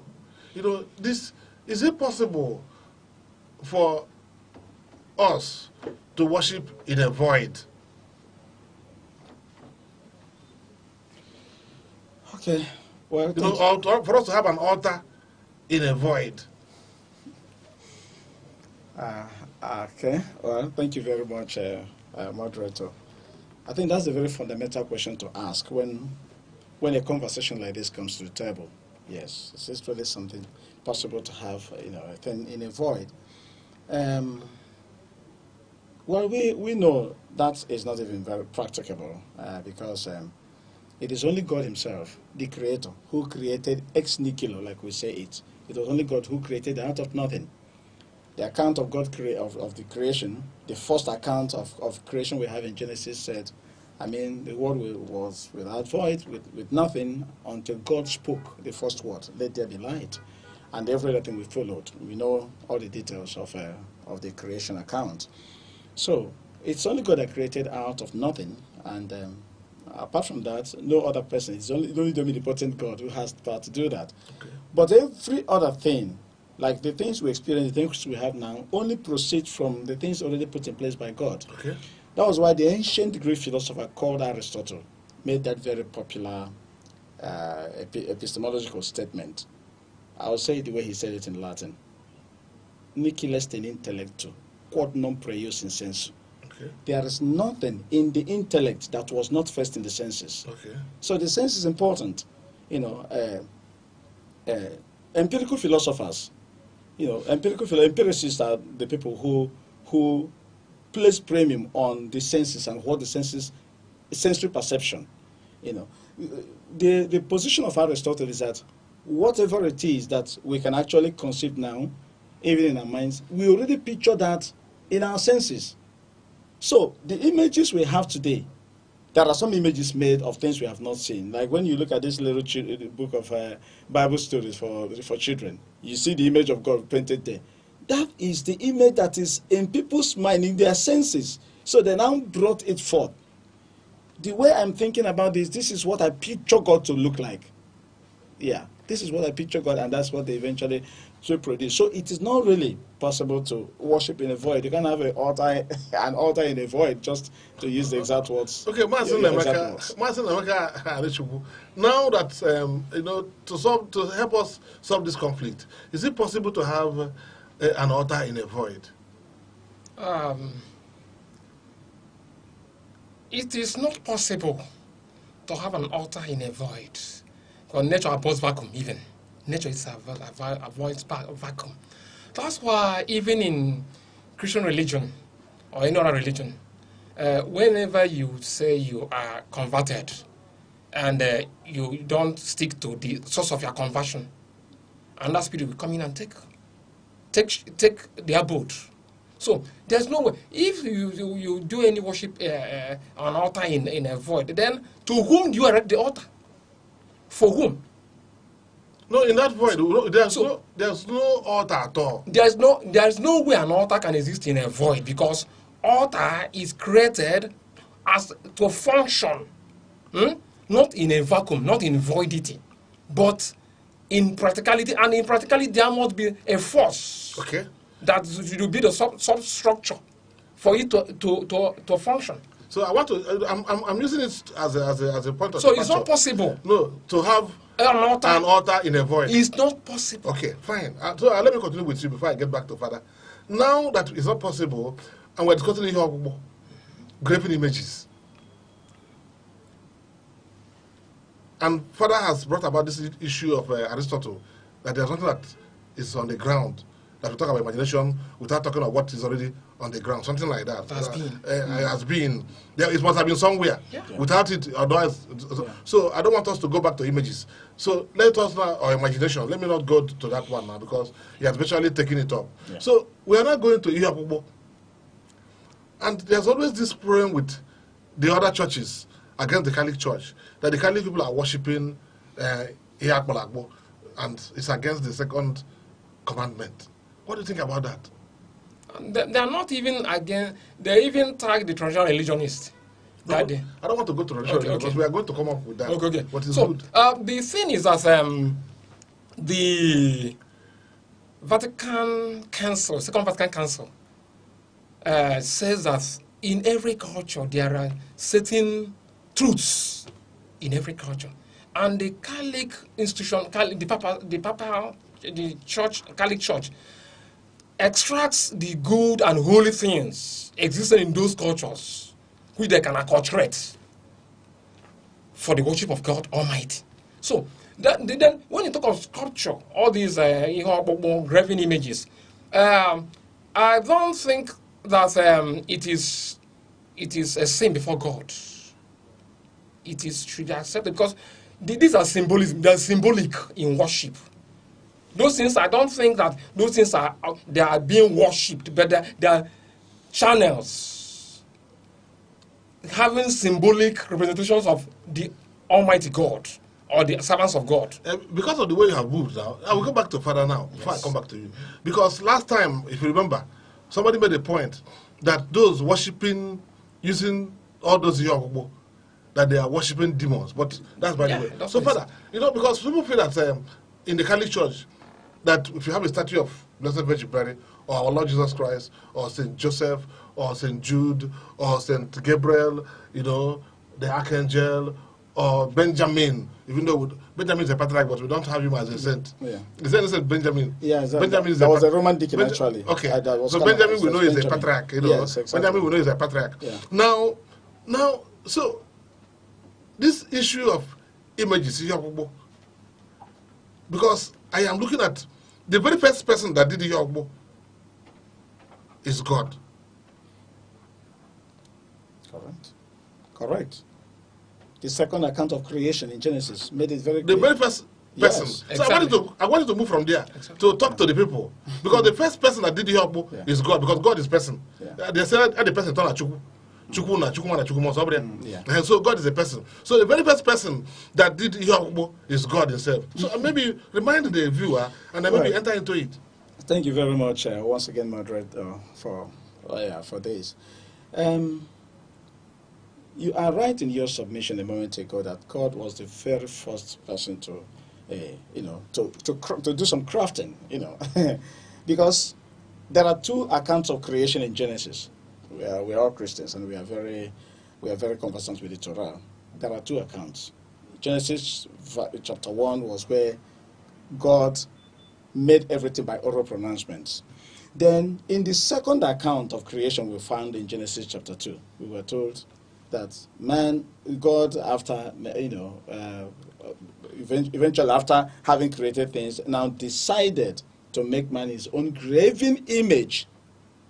Every translation of the Bible has that word, that let us make man in our own image and likeness. There is no translation of the scriptures that will not give you that word. That's number one. And when God wanted to do that, what did he do? From what he had already created by his oral pronouncements, he decided to make an image which he eventually breathed into, and that became a human being. And when he wanted to give man a helper, what did he do? God went a step further. Took something from the same man he has made, from the same image he has made of himself, to create another one that will be a helper to the man. So your submission is spot on, that God was the very first person to begin the business of creating images. Okay. You understand? So you're right. So you're right in that. So I'm coming to that. Now, God established this, and then we continue with that. You see, it beats me hollow when people are presenting this as an object of controversy, because it shouldn't actually be. This word worship is a very strong word, and people should be careful how they use it. You see, when you make an image, just like my brother rightly stated, images are representatives of something. They serve as a reminder to us of something. We know what images are. Photographs are images. And all of those, they are symbolic. That thing that is an image is not the real thing, but it reminds us of the real thing. So that is actually what it is. So when you make images that remind you of something, like when we make holy images, for example, that puts you in the position of, gives you a disposition of prayer, it is reminding you of the real being that you are worshiping, and not necessarily that thing that is there. That's it. Yes, they are holy objects because they are reminding us of holy things, of holy people, of God himself who is all holy. But it doesn't necessarily mean that these things, are anything in themselves. They are not the beings in themselves. They are only representatives of they are only as symbols and representatives of the real thing that is out there. So this is exactly what it is. And that is why we shouldn't even use the word worship at all, because no sensible person will even worship images. It doesn't even make any sense. It sounds preposterous that somebody will make something that is inanimate and begin to worship. It doesn't even make any sense. And that is why we feel that, you see, even in African traditional religion, adherents of African traditional religion are not really worshiping the Ofo or the Ikenga and all of that. They believe in the Chiuku that is somewhere else. Those things are only representatives of the Chi that they know. That's it. So that thing they are looking at is not even the Chi, but they will quarrel with you if you destroy it, because you are destroying what is reminding them of the Chi that they know. Yes. So this is how these things are. And that's why I said people need to be very careful when they use the word worship. It's a very strong word. Yes. Yeah. That to give reverence to these things that are representing the real thing doesn't necessarily translate to worship. Okay. So that is one fact we need to understand. Yeah, well, that's one dimension. So, yes. Then let me get back to Gabriel Anichukwu, because sometimes I like you calling him from that angle, Gabriel, because sometimes we have statues of Saint Gabriel. And by the way, today is the solemnity of the archangels. Yeah. Gabriel is one of them. Yes, yeah. September 29th in the Catholic Church. So today is your day. So yes. So now that today is your day, and we're looking at these graven images, because from what Father has just put down, based on the question, because we move from, is it possible to have an altar in a void? And it's not possible to have an altar in a void. The church itself, every building is made by human hand. If you pick up, I want you to help us with this Ark of the Covenant. Would you help us with a picture? Do you remember that Ark of the Covenant? Yeah. Focusing on this image, graven image, I am convinced that all these calling these images object, they are not the core object of worship. They are not the core object of worship. Not like in Igbo cosmology, this Amadioha Ikenga, Arubinago, Ago, these they are called incorruptible agents of God. An agent is an agent, not the principal. So people, and he said, if in Igbo cosmology we believe, traditionally Igbos believe that God Almighty, Chiuku Chineke, is so sacred to be approached by a mortal man full of sins. They need a mediator, intercessors. Not only Igbos. So. They did the people of Israel. The time, not the day. They wanted to see. They wanted to see. They told Moses, we want to hear this God ourselves. Exactly. So now, and they took 1 month to prepare. So God is so sacred that He's the effulgence, the countenance of God. You cannot confront it. So they need a channel, intercessory. That's why in the Catholic faith, what was called altar of higher veneration, where you get this some great sense. They're not worshiping, the Catholic Church is not worshiping that sense per se, but they are channeling the prayers. According to Catechism of Catholic Church 956, says that these entities are closer to Jesus Christ to intercede for the sense. Intercessors. Intercede for the sense militant here. God, they are the sense triumphant. So now, in Igbo, when I place the king, that's why there's something strange, and I will say it. Thank God that the Reverend Father is very vast, he's a learned man, deep in research. He pointed it as his thesis that the traditionalists are not worshiping that thing that is carved. But you know that a true Igbo man comes out in the morning before the sun, before the east, facing the east. He brings out cola. He sits down like a king. He doesn't bow down. He doesn't kneel down. There's a point I want to stress on. When he sits down like a king, he gives command. Ikenga, Arobinago, my grandfather. That's my grandfather. I ask you, carry my prayer, intercede for me. Carry my prayers, just like you said, the patron saint of the Catholic Church, like St. Paul, St. Peter. Carry my prayers, carry my supplication to God Almighty. Because they are closer to God Almighty. They can intercede for you, get results. So they are not worshiping. No, there's no worship giving. No sensible man can give a worship to. It's just like a symbolic in this pantheon. The images of this pantheon are symbolic in worship. This worship is foundation for efficacy. Okay, so what we are going to be seeing from Father, I don't want to ask you this question, but let me continue. If you describe it down, so you say that if you come to the sacrament now, you say when they come there, when the Christians come, something came into my head now about sectarianism, and I don't want to ask the priest because I think I can ask you. So what we are trying to know, because there are so many sects. Yeah. So is it now? Are we going to call it sectarian, tendency to begin to now accuse the Catholic Church of worshiping graven images? Because I went to one church once in my lifetime. I went to one church for a marriage, and I saw that they didn't have any pictures or anything, but I saw a small box, and I said, "What is happening?" They said, "It is the Ark of the Covenant." And then I said, "No." Then I said, "I think I finished. I don't need any other investigation." That particular day, that's so many years back, in the 90s. But so, is it now a matter of sectarian tendency for people to accuse one church of, because if I come to Catholic crucifix, you have the crucifix, you have Jesus on the cross. Crucifix. If I come to the Methodist one or Anglican one or the traditional churches, Presbyterian, they will just have cross without the image of Christ, without the image of a man on the cross. In the Catholic Church, we have the image of a man on the cross with I-N-R-I, So, but outside that, you will just have the cross. Then some other, the new groups, I don't want to call it, you will not have them. So maybe when we come back now, because when we come back, we will take a break. This break is for what?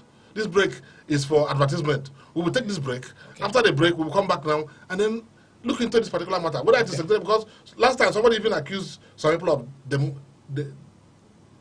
worshiping devils. Worshiping demons. Devils. Yes. So when we come back, we'll look into that. There are questions the world are yet to answer. Truths buried in time, echoed in tradition, and hidden in the stars. From the rituals of the ancients to the secrets of the atom. From the patterns in nature to the power of thought. Mysteries of life takes you on a journey through the unknown. exploring the mystical, the philosophical, the traditional, and the scientific. What connects them all? What lies beneath the surface of what we know? Join us on Aneke TV as we uncover the secret layers and unlock the unseen. This is Mysteries of Life, where every truth begins with a question.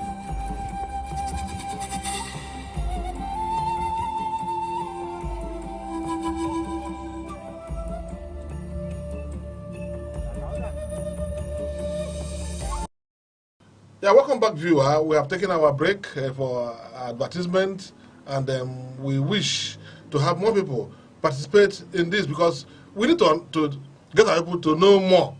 Because the last time we met, you know, somebody was saying that all those who are, that for those like Catholics, let me use Catholics because let me not talk of other people, say that they are worshipping demons. And Father, I know you have spoken about that, but maybe I want Gabriel, who's celebrating today, you know, to speak more about it. Then we'll get back to you. You know, this idea that those who worship graven images, because I later found out that as I was walking through over the road and other parts of Enugu, I was seeing engravers. You know, then I saw those who make plaques and so on and so on. Then I watched what happened last weekend, you know, where there was the military parade, the personal parade of the NDA. And then I was happy, I was in, and I was watching what was going on. So these graven images, so I wanted to look at that. Is it like demon worship or bringing demon and so on and so on? The greatest demon is unseen. Okay. Our thought forms is greatest demon we can have in life. Because from thoughts comes creation. Okay. That church or that church personality saying that the Catholic Church or the traditional religion people are worshiping images, are worshiping devils. The holy apparel, some people wear what they call bulletproof. Yes. These scapula, all these crucifix, they are sacramentals. They're sacramentals. They are not being worshipped. Yeah, like those who put on bulletproof now. And we don't need to know the church. I was in a program. I said that whoever puts apron so that bullet will not enter, there's no difference between him and those person who did Odeshi from Dibi. The same thing. Okay. Yes. So, Father, I think we now come to you because based on this thing that we have, because you know people normally say that the Catholics worship all these statues, and we have cleared that already. Because when God, after making the first Iyakubo, God, what did he do? He first of all did the Iyakubo. Then after that, he breathed his spirit into it, and it became a living. So we have two things: one, that God did the Iyakubo as the first person that did the Iyakubo. Then he breathed into it the breath of life, and it became a living being. Then he did another engraving.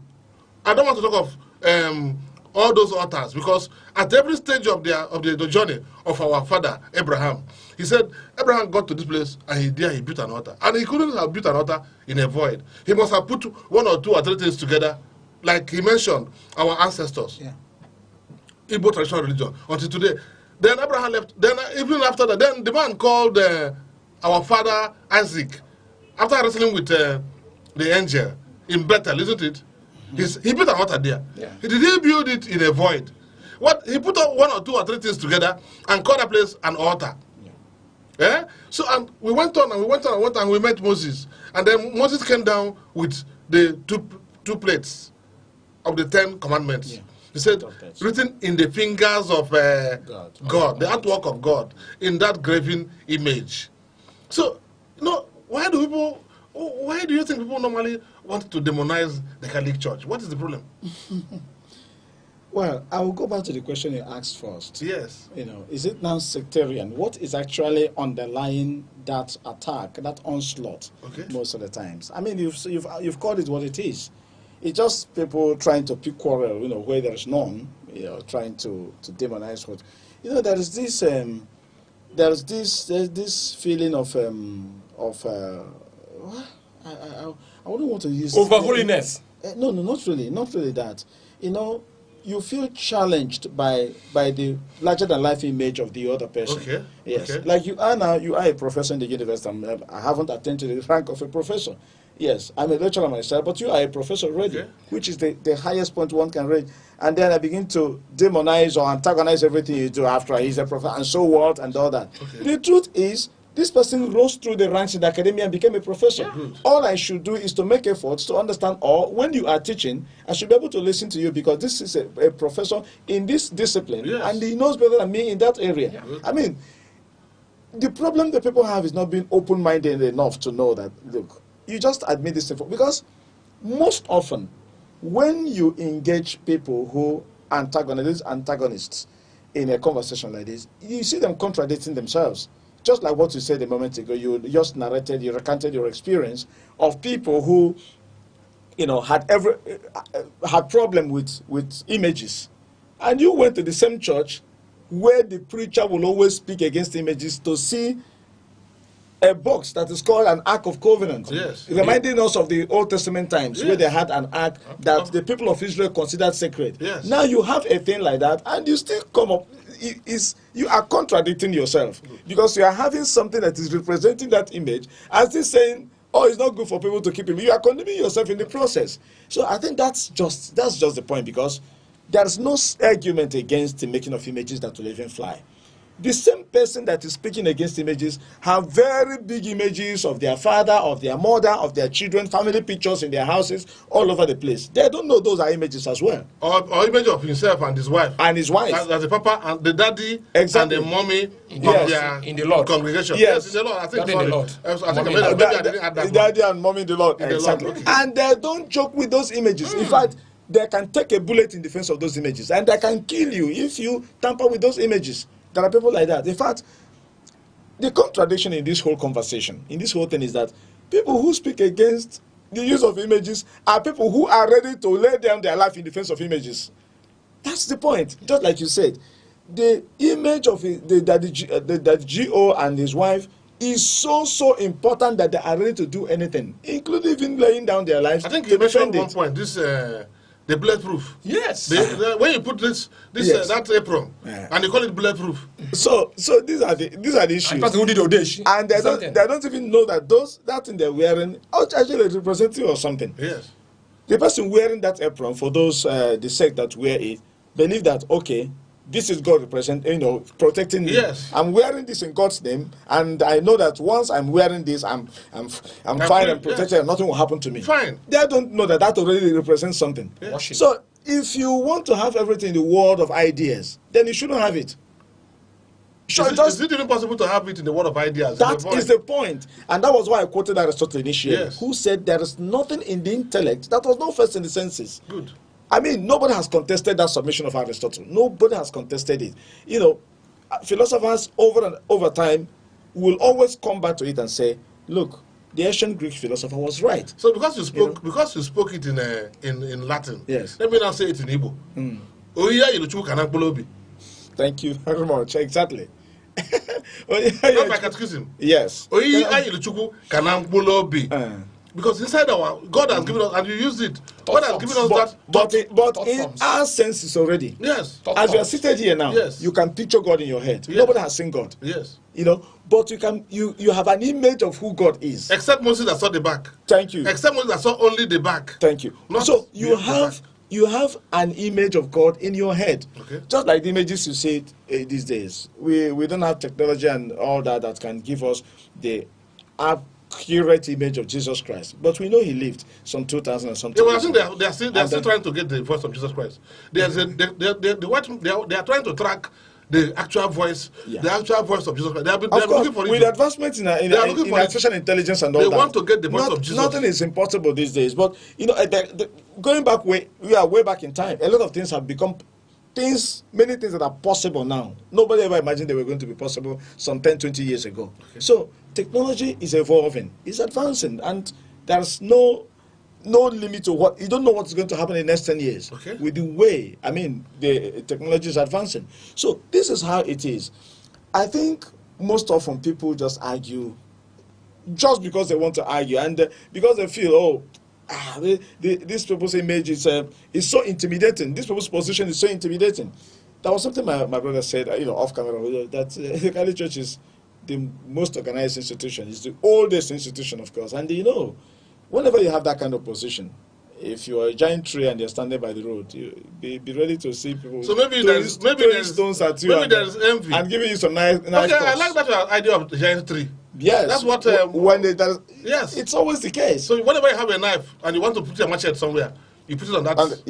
On that tree. And if that giant tree is bearing fruits, just quite desirable fruits, you can be sure children will be throwing stones at that fruit at that tree every now and then. So that's exactly what is happening to the Catholic Church. Well, I mean, it's no surprise. So the problem is not with engravement. It's not, because we have engravers. Yeah. People are paid for having engravement in their various pictures. And there's something what a lot of us don't know. Okay. No religion is superior to the other.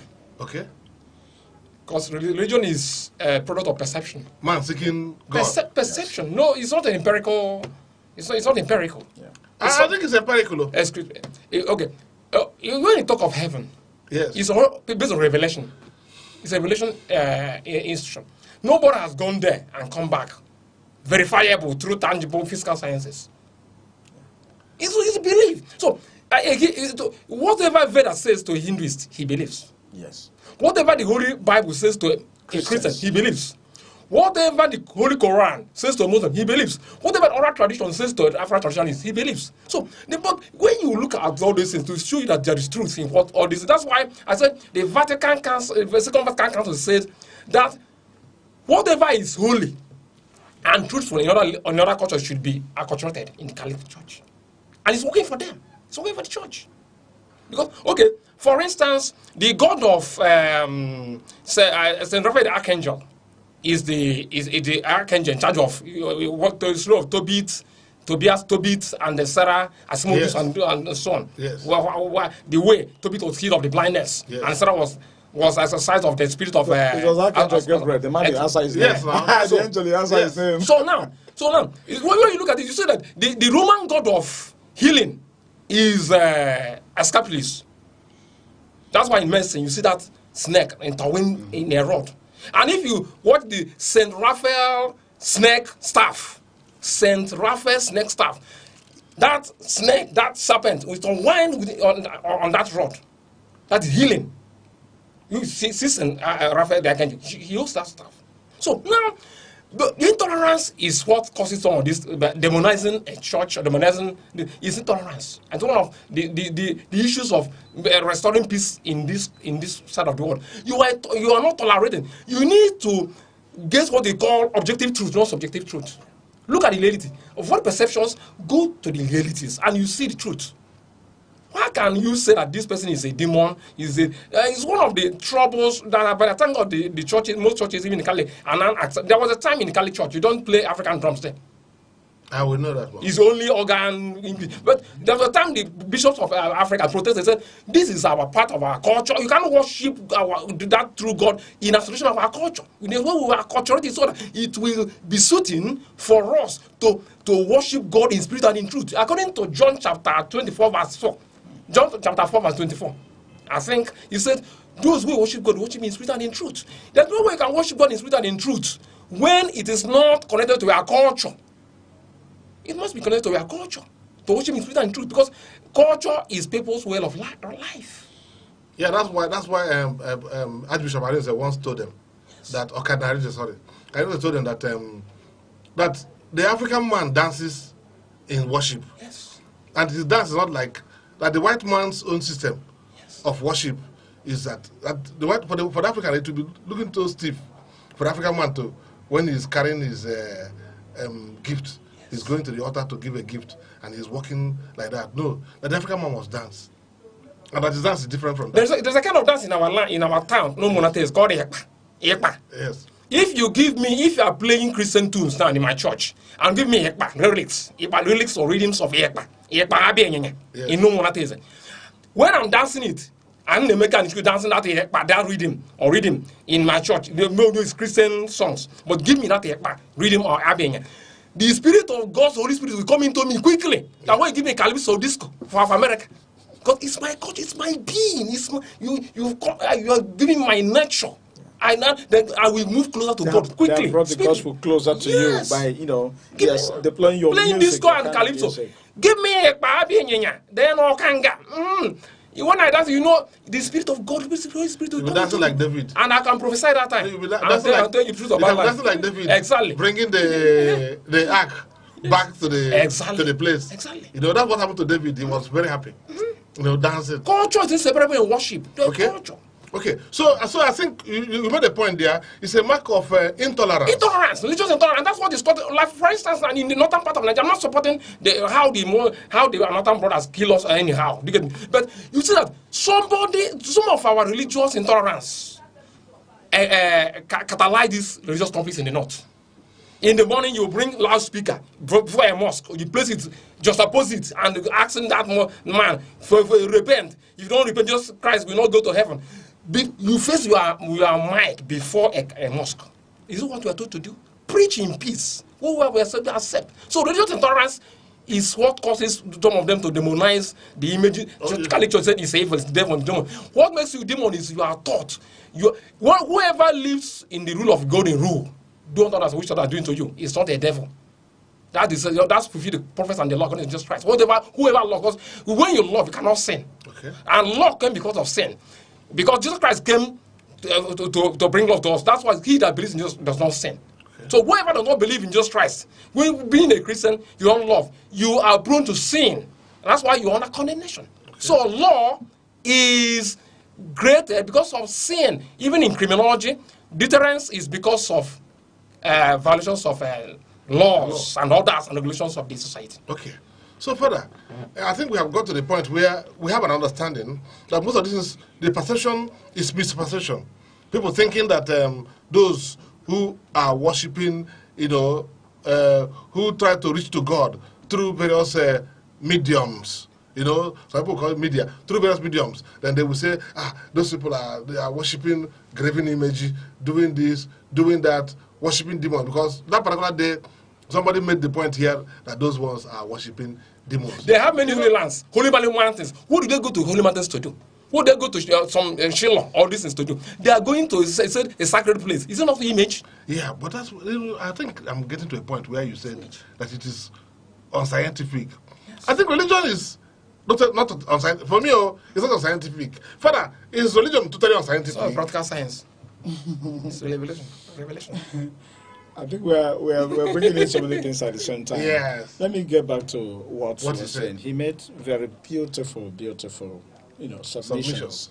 He made very beautiful submissions when he said that, when people antagonize and say some of these things, they say trying to oppose the use of images, their minds are not open to the truth. These things are born out of deep-seated bias, It's just bias, and you know what usually happens in bias? You're in academia. Once there is that bias, once one's mind is not open to the truth, you cannot get to the truth when you have deep-seated bias. It's not possible. It's true. The mark of a truly knowledgeable person is you are having an interlocution, you are in a conversation. If someone brings up a superior argument, you should open your mind to accept that superior argument and then drop the argument to think it's not superior. I've said it before in the course of this program that most of the times when you engage people who are opposed to the use of images, when you engage them in a conversation or in an argument, in a debate, you notice that, it doesn't get long before they get stuck. Because when you begin to ask this person, then why do you have this, why do you have that, these are images as well. You just notice they have nothing else to say. That is to prove that whatever position this person is taking and sticking to is actually born out of a deep-seated bias. So that's it. Now, coming to the question you asked me, whether religion is completely scientific. Yes, just about belief, isolated from science. No, well, I think there's a point of convergence between the two. Yes, whatever we have today, even scientific knowledge we have, came from God Himself. Okay. Yeah, so you can't totally. You see, faith and reason are not strange bedfellows. They are actually meant to be together. Okay. Pope St. John Paul II published an encyclical in 1998. You know the title he gave it? Fides et Ratio, faith and reason. Okay. And what he was trying to underscore in that document is that, contrary to what some people think, that if you are already a person of faith, well, just throw reason overboard. Just continue accepting things sheepishly. Anything they tell you, once somebody is clinching a Bible in his hand and tells you anything about Jesus, believe it. No, that is one extreme. The other extreme is to jettison everything about religion and about God because you've gained so much scientific knowledge. These are the two extremes that needed to be avoided. Okay. So the Holy Father was saying that you need to marry the two. Faith is not against reason, rather it's reason against faith. It's not because you're now a very religious person then you don't make use of your reason anymore, which unfortunately is what you'll find with some people today.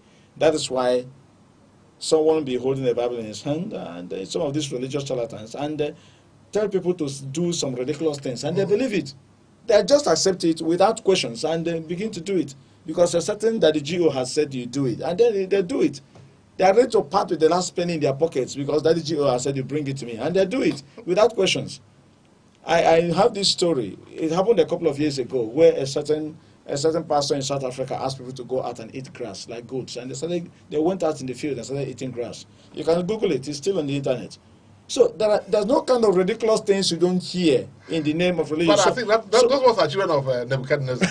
What will I say? But there are a lot of very, very crazy, preposterous, ridiculous things you see people do today just in the name of religion. So, I mean, religion is not against science. We should pull these things together. We should pull this. Albert Einstein was a very deeply believing man. Yes. And so you believe so much in God. You can imagine a scientist of that caliber, a man of his standing, a scientist of his standing. But when you listen to some of his quotes, some of his submissions, you see that, look, if this person, let me not talk about the likes of Thomas Aquinas or Albert the Great, you will say, oh, those ones were religious men, they were priests and all of that. But what do you say about Albert Einstein? Yes. He wasn't a priest, he wasn't anything, he wasn't a... he believed in God. Yes, but you see, I'm telling you, so to have had that depth of scientific knowledge and still believing in God, I should tell you. There's something I wanted to help this you man to. saw. There's a man that, Socrates. He said something like this. He Yes, said he was the father of all these other people. Fine. He said in everything, he said argue, something like that. He said, and then reason with people. That's because Socratic method. Yeah, yes. Socratic method. Yeah, the Socratic research. dialogue. Yes. But that's the way he put it. That in everything you must learn to argue, but that you must learn to reason with people. But you don't just argue for the sake of argument. Yeah, exactly. He put three things. Not just the thesis, antithesis, and synthesis. Yes. But he said, because the way he put it simply, I watched it in Michael Jackson's The Wiz. Okay. In those days, I don't know Michael Jackson, who died so many years back, but I watched it in his film. Yeah. He said, in everything, you must reason, then you must argue. First of all, argue anything that comes before you. To contrary perceptions. Then before you now reason. Because people are not bringing that. But I like what you said, that we must learn to do what? We must learn. Faith is not against reason. Yeah. You must have reason. You need to marry but you also have to have faith. Yes. Because when I watched how the man walked out, Albert Einstein, there was one of the theories he walked out, and he said, no, what about God? Then there's one Stephen, that died sometime in this particular century. He was also talking about God. All things come from God. He was always talking about God. A theoretical physicist. All things come from God. He was always talking about God. So I think there's something that you two of you have brought about, this issue of bias, issue of intolerance. People should engage. Yeah. People should engage. Engagement is and then when constructive engagement. Constructively. Dialogue. Yes, not just about dialogue, but engage. When you see the truth, say that this is true. Yes. Don't come up to that truth. Yes, yield to the truth. Yes. And don't bring in this idea of what we call sour grapeism, because it doesn't belong to me. That grape must be sour. Yeah. It is bad because it's not our own. how do they do it in Nigeria? I said, if a thief is our own thief, it's a No good problems. thief. No, Yes, he can continue. It's our thief. So maybe you are bringing it up. This. So for the viewer, I think, or the listener. Yeah. Okay. Yeah. For the viewer, for the listener, because sometimes we also have people who don't see, who are blind, but they hear. For the viewer and for the listener, it's always important that we bring up this issue of, how do we bring down the biases in our minds? How do we save ourselves from intolerance? How do we have an open mind in looking at things? There's always science in everything we do, including in religion. There's always science. At least I know that in the Catholic Church, for somebody to be a saint, it takes a whole process. Even before we became Christians and we became Catholics, our people have always had their own ways of doing things, including these various, model things, images. We have always had it. Yes, before 2,000 years ago, we have always had images, because these images help us as things of focus, in our worship patterns, so that people should not, what do we have? Your last message to the listener or viewer today? Okay, well, my last message is simple. When conversations like this come to table, please, it is important to maintain an open mind. If you are having that engagement, we talked about constructive engagement a moment ago. It's very important. It is key to appreciating the things of life. There are so many mysteries. There are so many things we don't know. But the important thing is, when we have conversations like this, don't come from the perspective of bias, from the perspective of sentiments. Just keep your mind open, have clear conversations, debates on these things, and when you spot superior arguments, yield to that. That is what makes a knowledgeable person. Okay.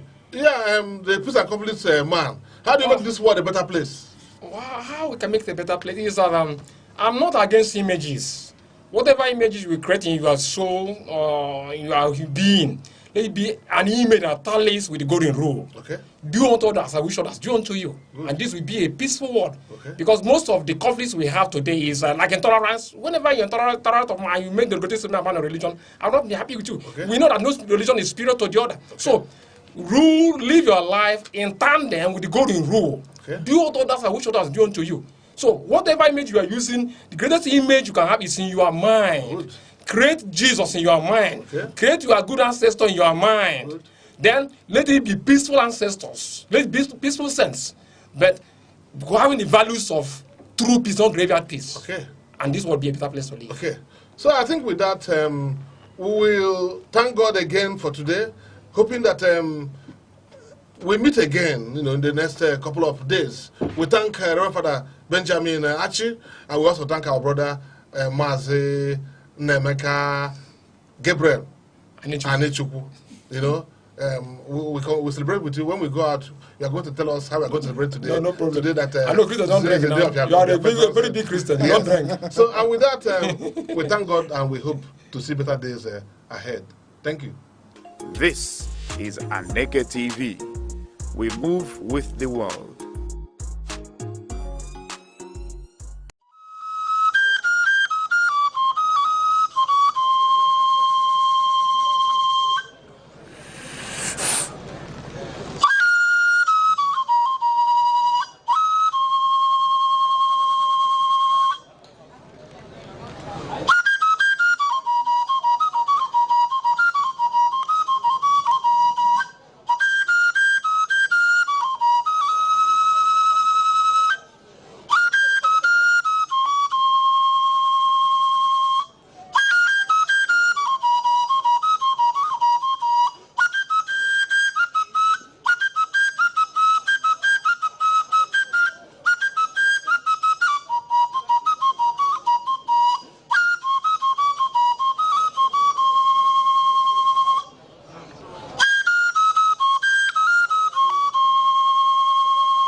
na mbụ ọja m na-asị ekekele ụwa na ọkwa ọja ekenekwa gị n'eluigwe na ala na-ekene gị n'urukpuru na kpakpando na-ekene gị n'ugwu na ndịna na-ekene gị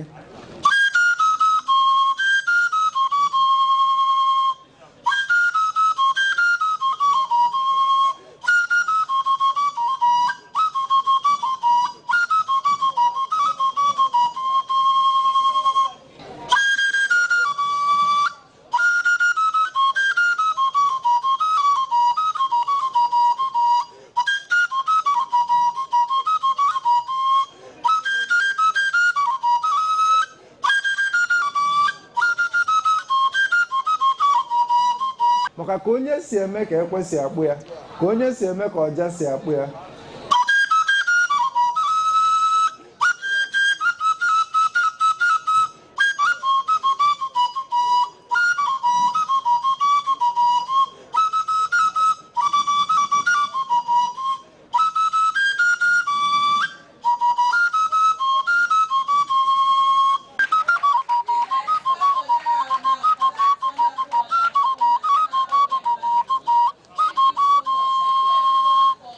ihe a bụ Aneke TV.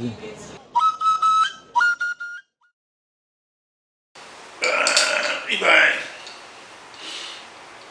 ekele m ọ jụụ kwana ihe eji agọ ndụ ndụ a na-atọka onye anabara nke ya na ụlọ agwọ ibe anyị adịnọ ogologo ndụ arụ ike na ọdụmma ihe eji ene ndụ anya na onye nwere ihe eji ene ndụ anya na ịlụfụta nwụrụ ya ị mara na nsogbu riri ya olise bụ anyị na-ekene gị Chukwu okike onye ogologo ndụ na ogologo anya na-ahụ udo na ọchịchị anyị na-ekene gị na-ekene gị maka tata na-ayọ maka echi maka na ọsọ maka ebe echi anya mara na ya dịka echi na echi anaghị agwụ agwụgwụ na ihe ya adịla anyị mma ọ ya dịla onye ọ na mma edikwazi ọgbaghị nọ ya ahịa anọdụ na n'Igbo eke oyi nkwọ awụ na ọdọmma ndị be anya onwekwara ihe ọzọ na anyị enye ndị ichie jupụtara anyị na-ere nke na be anyị mechi na ọ bụ ọkụ na anọ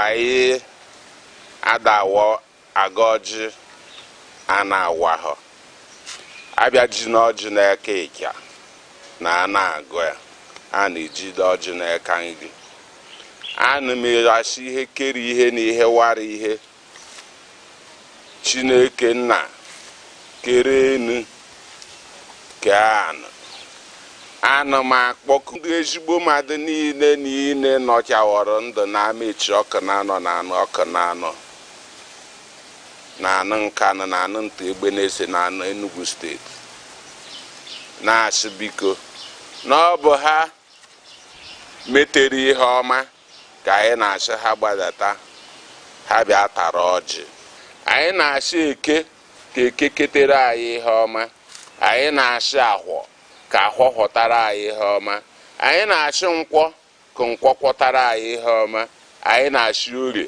ka orie rutere anyị ihe ọma ihe ndị a niile ka anyị na-arịọ nna sị ka ị bịa mere anyị wetere anyị udo n'ala Igbo wetere anyị udo n'ala Naịjirịa wetere anyị ịhụnanya wetere anyị ọganihu wetere anyị ihe niile bụ ihe na-eme obodo adị mma nna biko ihe ndị a ka anyị na-arịọ kwetewo na imewere anyị karịa ka anyị rịọrọ n'ịhwa Chineke nna kere enu ka ana bụ Chukwu okike abịama ndị be anyị ọjị abịa anyị na-ekene osebụrụ ụwa ekene Chukwu okike nna ketara anyị oge kere igwe ka anyị na-ata ọjị anyị chọrọ iwe ọjị ị na-awa n'otu awa n'ibe asị ka ị goziela anyị taa ka ihe ọma hụkwa gwute anyị na-akpọku ndị nna nna anyị ha bụ ndị mere ọhụma goziela anyị Eke gozie Orie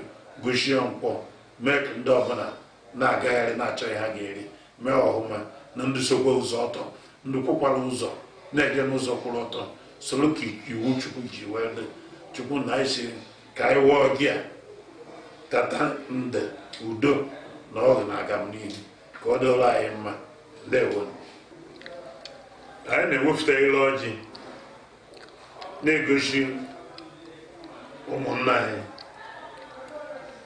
okenye na-awa ọjị ndị ọzọ na-awa ọjị na-ele enye ile ọjị nsọfụrụ maka na ebe a ọ na ile ọjị a ka eji ama eziokwu iweta ọjị onye ọzọ na-asa ile ọ ga-eji na-ekwu eziokwu onye sara ile weta ile ọjị were na-ekpe ekpere were na-aga ọhụ ọ ga-ekwuneta eziokwu ọjị a anyị na-enye nsọfụrụ ọjị lụọ ịnọ otu a ata ya o ruo ise atakwa ya mana o bido ruo na asaa ịma na ị ga-egbu anụ ị ga-egbu ọkụkọ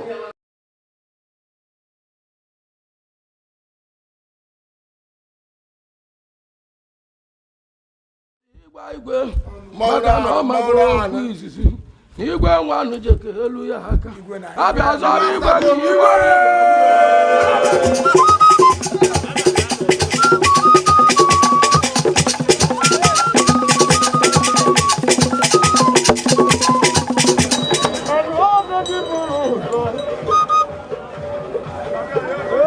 obodo ọlọkwa ebe nwa ya ji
there, welcome to another edition of Teens Fun Hub on Aneke TV, and I am your host, Auntie Oyi.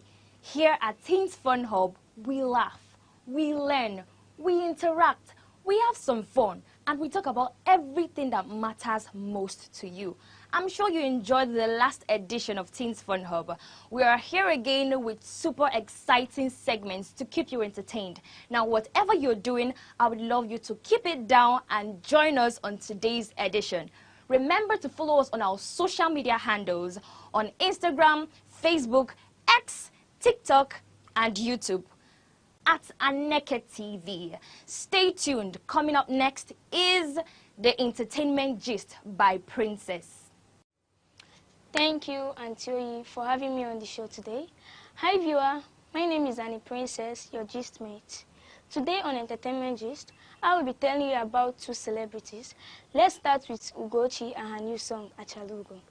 Ugochi, the queen of Achalugo, is slaying the game with her latest banger, Achalugo. I know most of you must have heard of the song because it's literally so popular right now. And guess what? She also organized a red carpet campaign that made her to meet many celebrities like Mary Uche Nancy, Chineye Nebe, Destiny Tiko, the drama doll, Bimbo Ademoye, and many others. Meanwhile, Vikoka is out again with another hit song, and we are not surprised. Or should I say, I personally am not surprised. Because the guy's got talent pouring out of every pore. If you are a fan of Port Harcourt's finest, I know you would definitely want to check out his latest track. Let's keep it real, Vikoka's got the talent. And speaking of Afrobeat royalty, Davido, the king of Afrobeat, is set to perform live in Enugu on November 1st. And I know you won't want to miss it. Trust me, it's going to be super epic. If you are in Enugu or nearby Enugu, I know you wouldn't want to miss the opportunity to meet the king of Afrobeat live and in person. Stay tuned for more updates and get ready to dance the night away because it's going to be so epic. There you go, folks. Ugochi's Achalugo, Vikoka's new song, and Davido's upcoming concert in Enugu. Stay tuned for more updates. I am still your gistmate and the princess. And now I will be handing over to Auntie Ife for past heroes and history.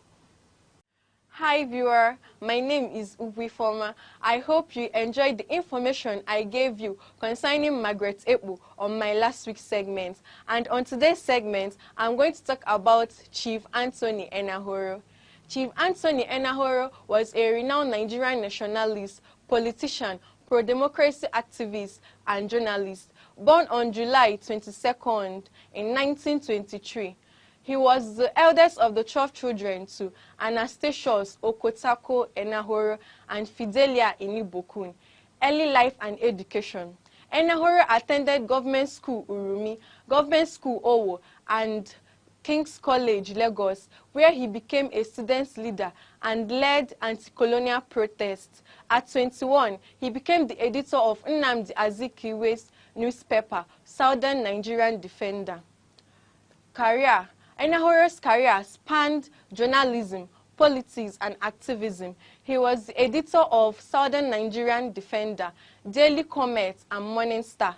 Politics. He was a member of Federal House of Assembly, Minister of Home Affairs, and Federal Commissioner for Information and Labor. Activist. Co-founder of National Democratic Coalition and Pro-National Conference Organization. Notable achievements. Chief Anthony Enahoro moved the historic motion of Nigeria's independence in 1953 and was later granted in 1960.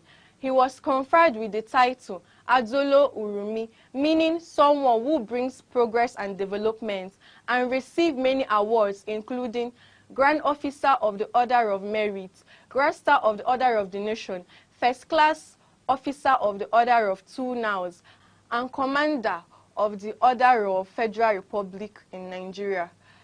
Later life and death. Enahoro married Helen Emayose Idia in 1954 and had 5 children. He later passed away on December 15, 2010 at the age of 87 after a prolonged battle with diabetes. And this is the end of my segment for today. I hope you guys enjoyed the information I gave you about Chief Anthony Enahoro. And now, I'm going to hand over to Auntie Oyi, who is going to take you on the rest of the segments. Thank you so much, Ifoma, for that wonderful rendition on past heroes. Moving over to the next segment, which is titled A Chance to Meet. Are you ready to meet our guest on this segment? Hold on still, sit tight and enjoy. Hello, amazing teenagers. Welcome to A Chance to Meet. In this segment, we'll be meeting people, inspiring people who took right decisions during their teenage, and today they're in those places that they have always dreamed to be. And today we'll be talking about an important topic, which is purpose. Why are you here? What makes you unique? How can you use your gifts and abilities to help the world and even the planet as a whole? Don't worry, we are not going to rush into it, because purpose is not just something that you find. It's something you discover step by step. And today, to help us uncover all this, we have someone really special in the house today. Joining me today is a woman of many shades of brilliance, a graduate of English and Literary Studies, holds a degree in environmental science, and of course, a barrister. Join me as I welcome Barrister Eze Menanyi Chiamaka to the show.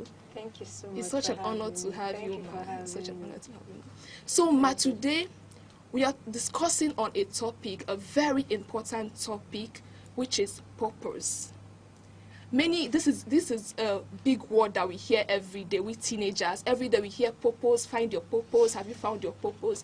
But unfortunately, many of us, we don't know what this really means. So can you help us define purpose, or what it actually means?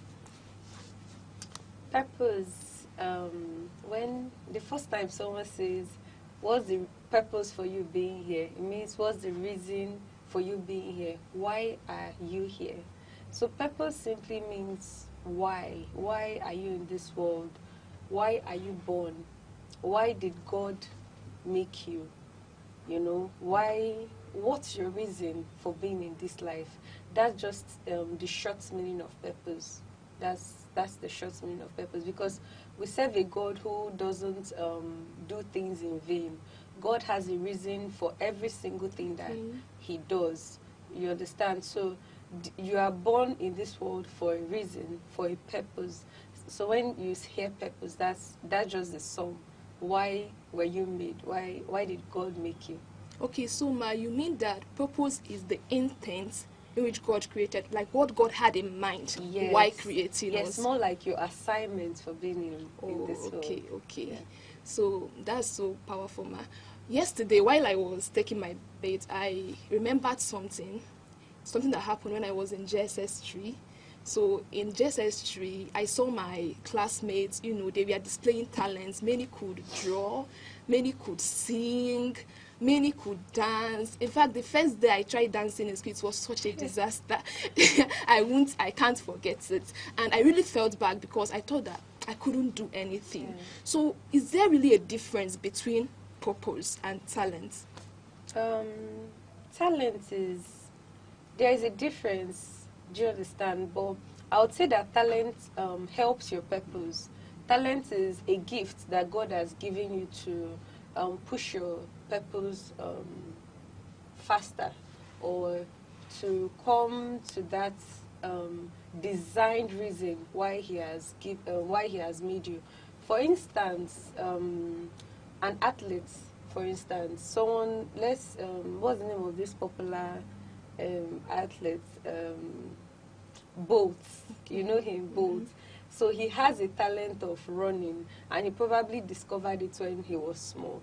And because of that, he discovered his purpose in life was to maybe be one of the greatest athletes in the world.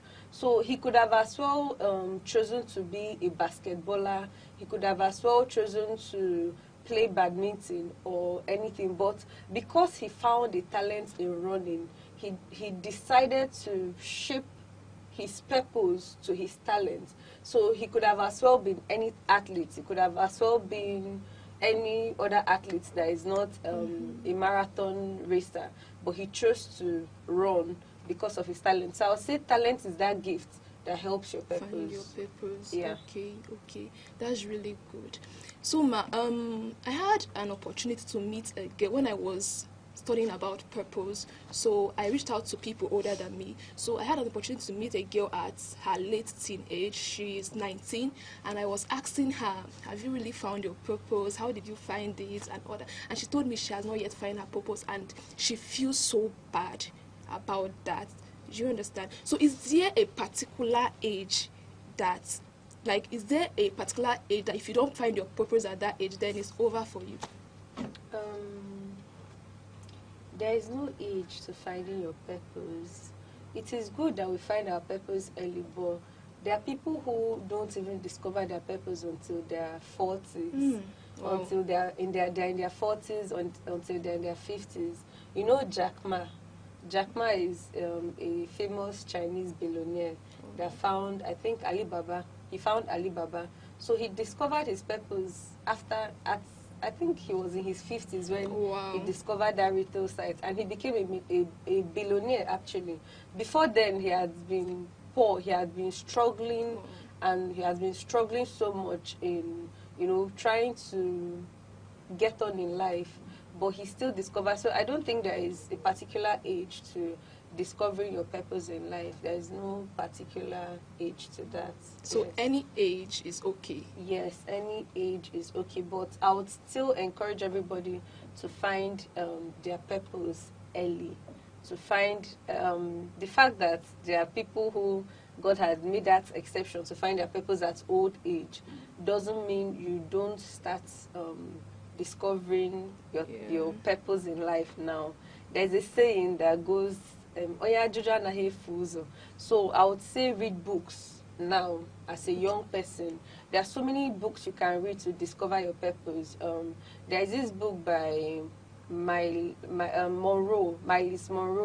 The name of the book is Discovering Your Purpose in Life. Yeah, books like that would help you discover your purpose. So I would encourage teenagers to start reading early books that would develop their minds and help them discover their purpose. Okay, Ma, do you have any other recommended book apart from this?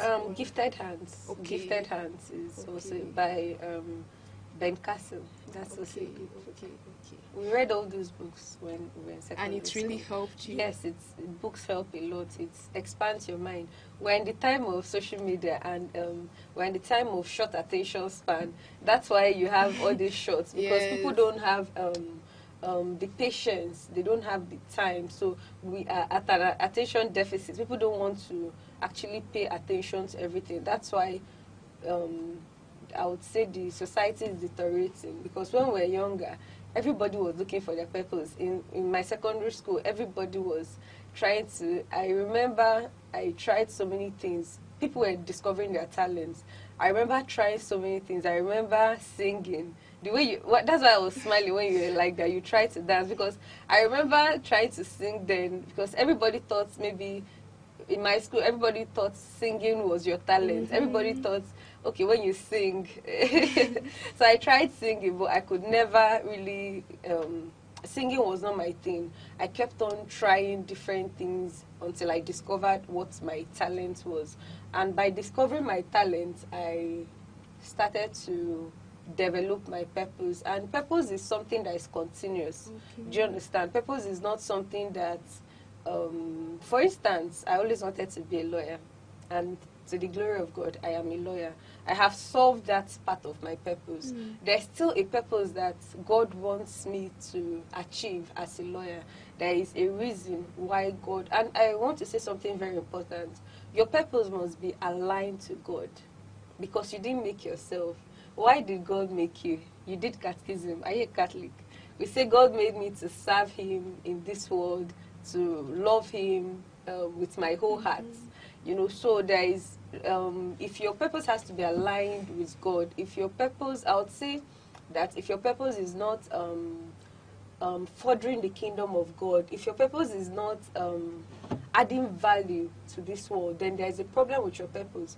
Because you know that the way God gives a purpose, the devil could also give a person a purpose. So some people are living out a purpose, but the purpose that you are living out could be causing more harm than good. I don't know if I should go so deep, but I want to give an example.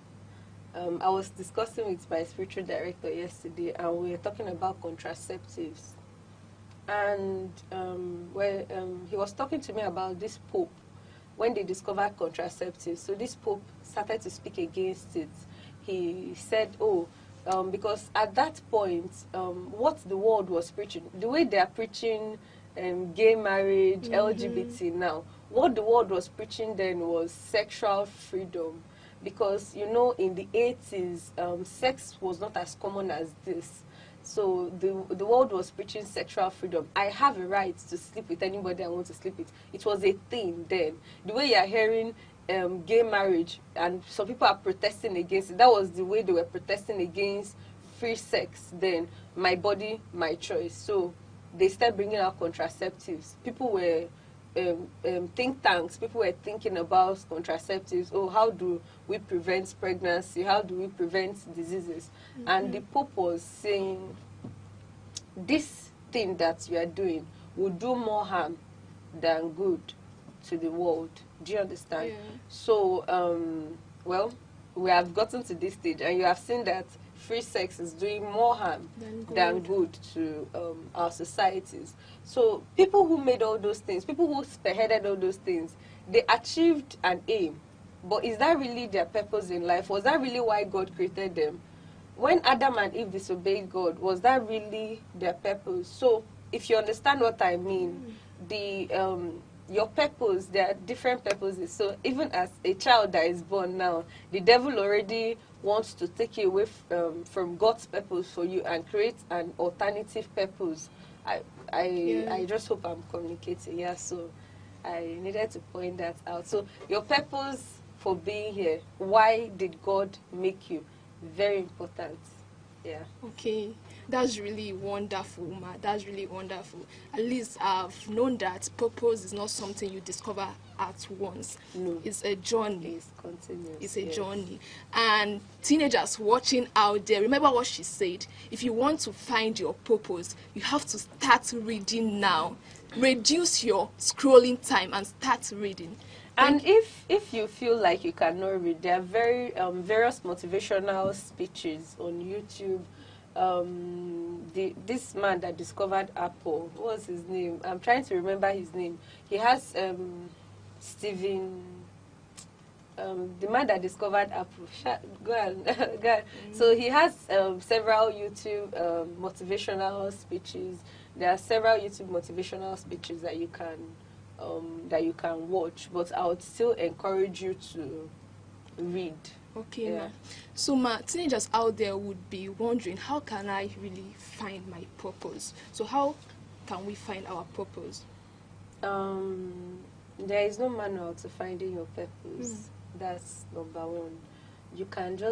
Someone can just be walking on the streets and see, and maybe someone can just be walking. And let me say, maybe in the olden days now, you're trying to go from this village to this village. And this village has this big stream. And you are thinking, okay, how can I get to pass this big stream and get to that other village? And they discover a boat. Do you understand? And maybe they discover a boat and someone is like, okay, this boat is very uncomfortable. We can make it more comfortable. And they discover a ship, something bigger, and someone makes a ship and they said, okay, well, you know, we are passing through this, I love the air in the ocean, let's make it nicer. And they discover a luxury yacht. So discovering purpose there is no manual to discovering your purpose, but an advice I'll give teenagers is to know God. The Holy Spirit is the fastest way to discover your purpose. Having a relationship with God, having a personal relationship with God, allowing the Holy Spirit to speak to your mind allowing God to speak to your mind, to minister to you, and also discovering your talents would also help you to find your purpose. There's something that you're exceptionally good at, something that you know that if maybe we have a competition, I'll do better than every other person. Do you understand? There are people who are not book smart, but they are very good in every other thing. And there are people who are very book smart. So your talents can help your purpose. And another thing that can help your purpose is trying to solve a problem. Trying to solve a problem can help your purpose. When you discover your talents, you need to ask yourself, how can I use my talents to better my environment? How can I use my talent to better the world? I gave an example of someone trying to cross a river and discover a boat. That's solving a problem. So your talent has to solve a problem. And just getting confirmation from God is also very important.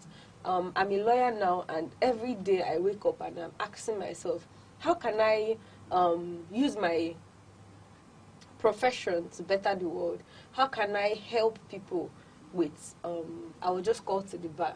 And that's just what has been on my mind. I am not after money. It's not that I don't want to make so much money in this life, but money would come. Money would come when I start to solve a problem. So all I'm thinking about is, how do I solve a problem with my career and my talents? Wow, wow, wow. Thank you so much, Ma. Thank you so much, Ma. We are really glad to have you today on a chance to meet. Expect our invitation next time. My fellow teenagers, hope you enjoyed this because I did, and hope you learned a lot because I did. So see you next time on a chance to meet, and try as much as possible to put everything that has been said into practice. I am Callista. See you. Bye.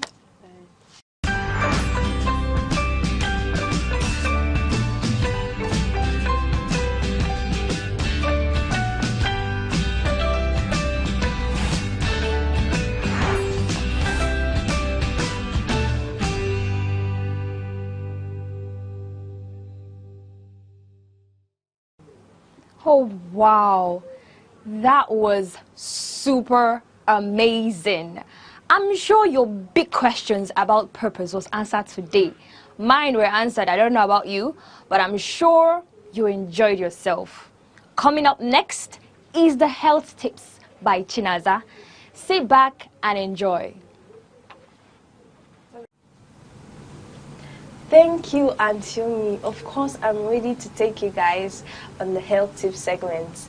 So today, we're going to be discussing about stress. Stress and stress management. Stress can be said to be the natural human response to challenging or demanding situations. This can cause mental tension or worry. It can be triggered by thoughts or events that cause someone to feel angry, nervous, or frustrated. Simply put, stress can be said to be the way the body responds when put under pressure, both negative or positive pressure. So now, we're going to move over to the causes of stress. The major cause of stress, especially in young people, is pressure. Yes, pressure, ranging from academic pressure, financial pressure, your mates are doing this and that pressure, like it's a lot in teens. So now, we're going to move into the consequences of stress. Now, firstly, stress weakens the immune system. During stress, the body releases two major hormones, adrenaline and cortisol hormones. These hormones weaken the immune system by reducing the production of white blood cells, by weakening, suppressing the immune function, and finally by impairing the immune cells. Secondly, anxiety. Stress causes anxiety, too much worry.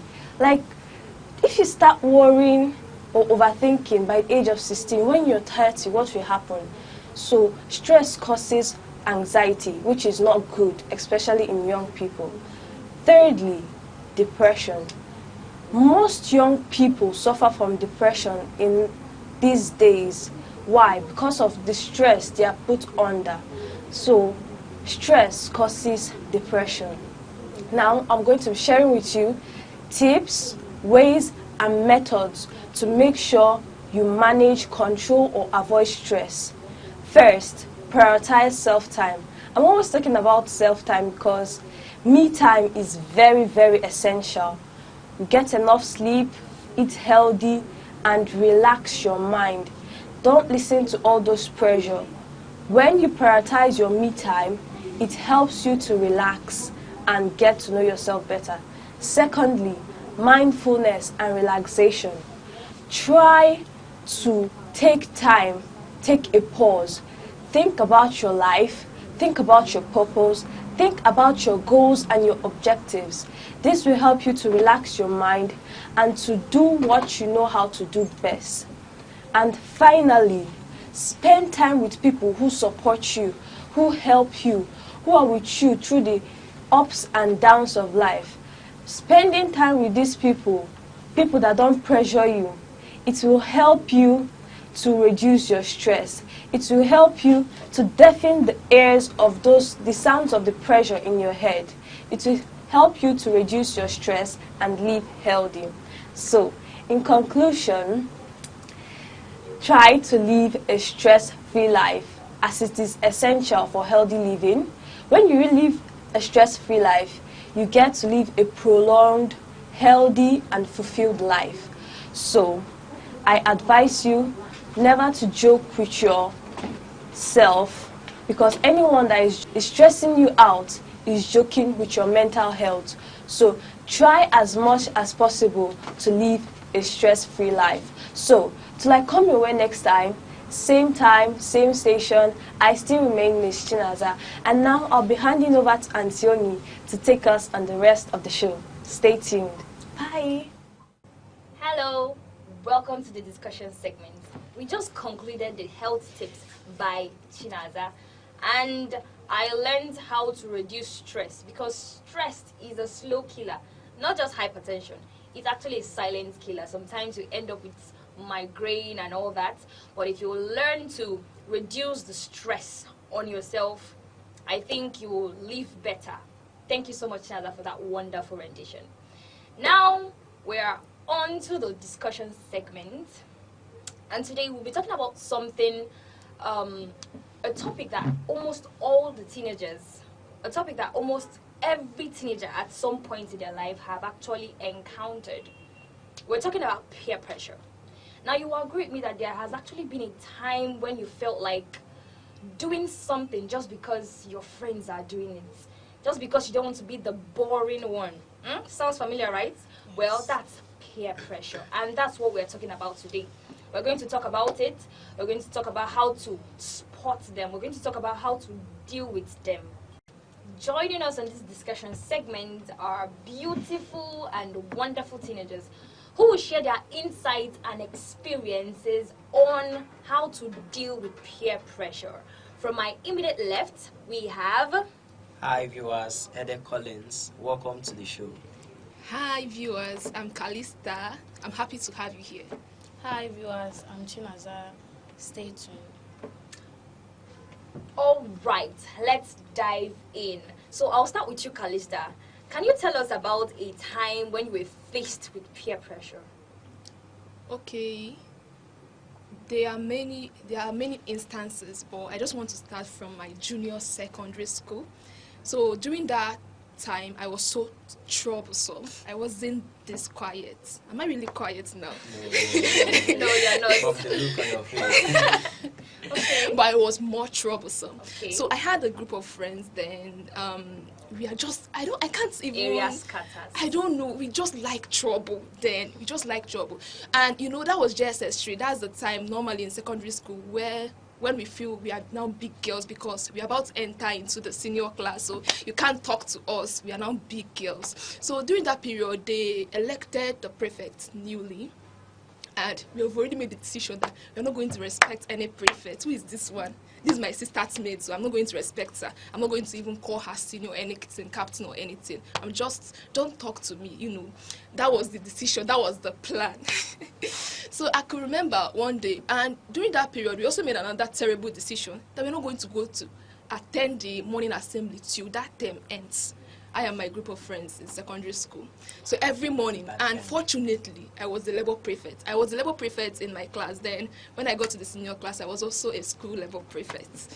So then I was the level prefect. So when the seniors come to our class, just tell them, senior, please, we need to sweep this class. I tell my classmates, I tell them, please don't, the class is normally you sweep it after school. But I tell them, please don't sweep after school, just go home. And they really like me for that. Hey, they love me for, just go home tomorrow, we are going to sweep. That was a very stupid decision, looking back. So I told them, tomorrow we are going to sweep it. So the next morning, I and my friends will just stay in the class. When they come with us, senior, we are sweeping this class and we are not going. We are not going. So one day, another crazy person, like a senior, you know, others, we are calm. Okay. So the crazier one, crazier than us, came. And normally, now you said, senior, we are not going to go. We are not going to go. And the senior said, you must go. He said, senior, we are not, you cannot do anything, just leave. So she went back and called almost all the prefects. And then in my group, we are just 3. No, 4. We are 4. Then about, I think, 7 seniors or more. And when they were coming, everybody escaped. I was the only one caught. Wow, very interesting. Very interesting. I was the only one caught. So that was really bad. So that was one of the major things, peer pressure, negative peer pressure led me to in school. I love the way you just said negative, because there is negative and positive. But before we dive deep into that... Sorry, I want to speak on, she said negative peer pressure. You know, in our country, Nigeria, most often we used to make out our own English, because that's positive peer pressure and negative. You know, whenever you speak of peer pressure, like everyone thinks negative. Yes. Everyone so thinks until negative. now, I still think so, because I don't know if there should be something like positive peer pressure. Like there is. Okay, let me give an instance. When I was in SS1, by then I've already changed French, but this one still have problem. So they normally do something. We cook. You know, this person will cook and bring, everybody would eat. And during that time, I've not even started entering the kitchen. Sincerely speaking, I didn't know how to cook. My mom did everything, my big sister, my brother, they did all the chores because I'm the last child. So I just stay, sleep, eat, and do all those things. But when it got to my turn, and it's I always boast, I'm a good cook. If I cook okra soup for you, if I treasuring the people that cannot cook. Yes. If I cook okra soup for you, if I cook this one. So when it reached my turn, hey, I was just praying, because if I know my friends, they can embarrass you. They will just announce it in the class. So in that SS1, I was just thinking, hey, what am I going to do? What am I going to? I don't really know how to cook. I'm just forming because I didn't really know that it will get to my turn. My plan was when it's about to get to my, I'll just tell them our gas finished or look for. But my friend insisted. She said, "You are eating other people's food. We want to test your food. We want to test your food." So what happened? I had to go home. I started browsing. I saw my mom's food. My mom's book. There's this book they gave me. I think they gave them during her wedding anniversary. I don't know. But I just got the book. I was looking at recipes of cooking different meals. And my friends, how wicked they were. They said, no Indomie. No Indomie. You are going to cook something, just a food. Yes. So, and that made me, that was, to be sincere, that was when I learned how to cook. I started entering the kitchen. Even my mom was surprised. She was like, you that I will be forced to come into the kitchen. I'll be like, Mommy, I'm tired from school. I entering the kitchen. And when I later made abacha, it's a simple dish, but it was really wonderful. Everybody was complimenting. And how did you feel? I felt so good. I felt so good. Oh my God. In as much as you were copying, You understand? You were copying from the book. Like a copycat, But I learned it. I Yeah. learned it. That was when I learned how to make abacha. Kudos to Until you. today, Kudos, it's still kudos. in me. Kudos, Yeah. kudos. All right, so we have now established the fact that we do not have only negative peer pressure, but we also have positive peer pressure. Okay, let's talk about those things that actually caught your attention when you were, just any experience of a situation, or just tell me those things that used to catch your attention, that whenever you see and people start saying, oh yeah, do this, your spirit is attracted. And what can actually pressure you? What are the things that pressured you? Let's hear from you. Okay. Let me say the thing that pressured me like the most in secondary school was actually putting on trousers. Putting on trousers. Yeah. Okay.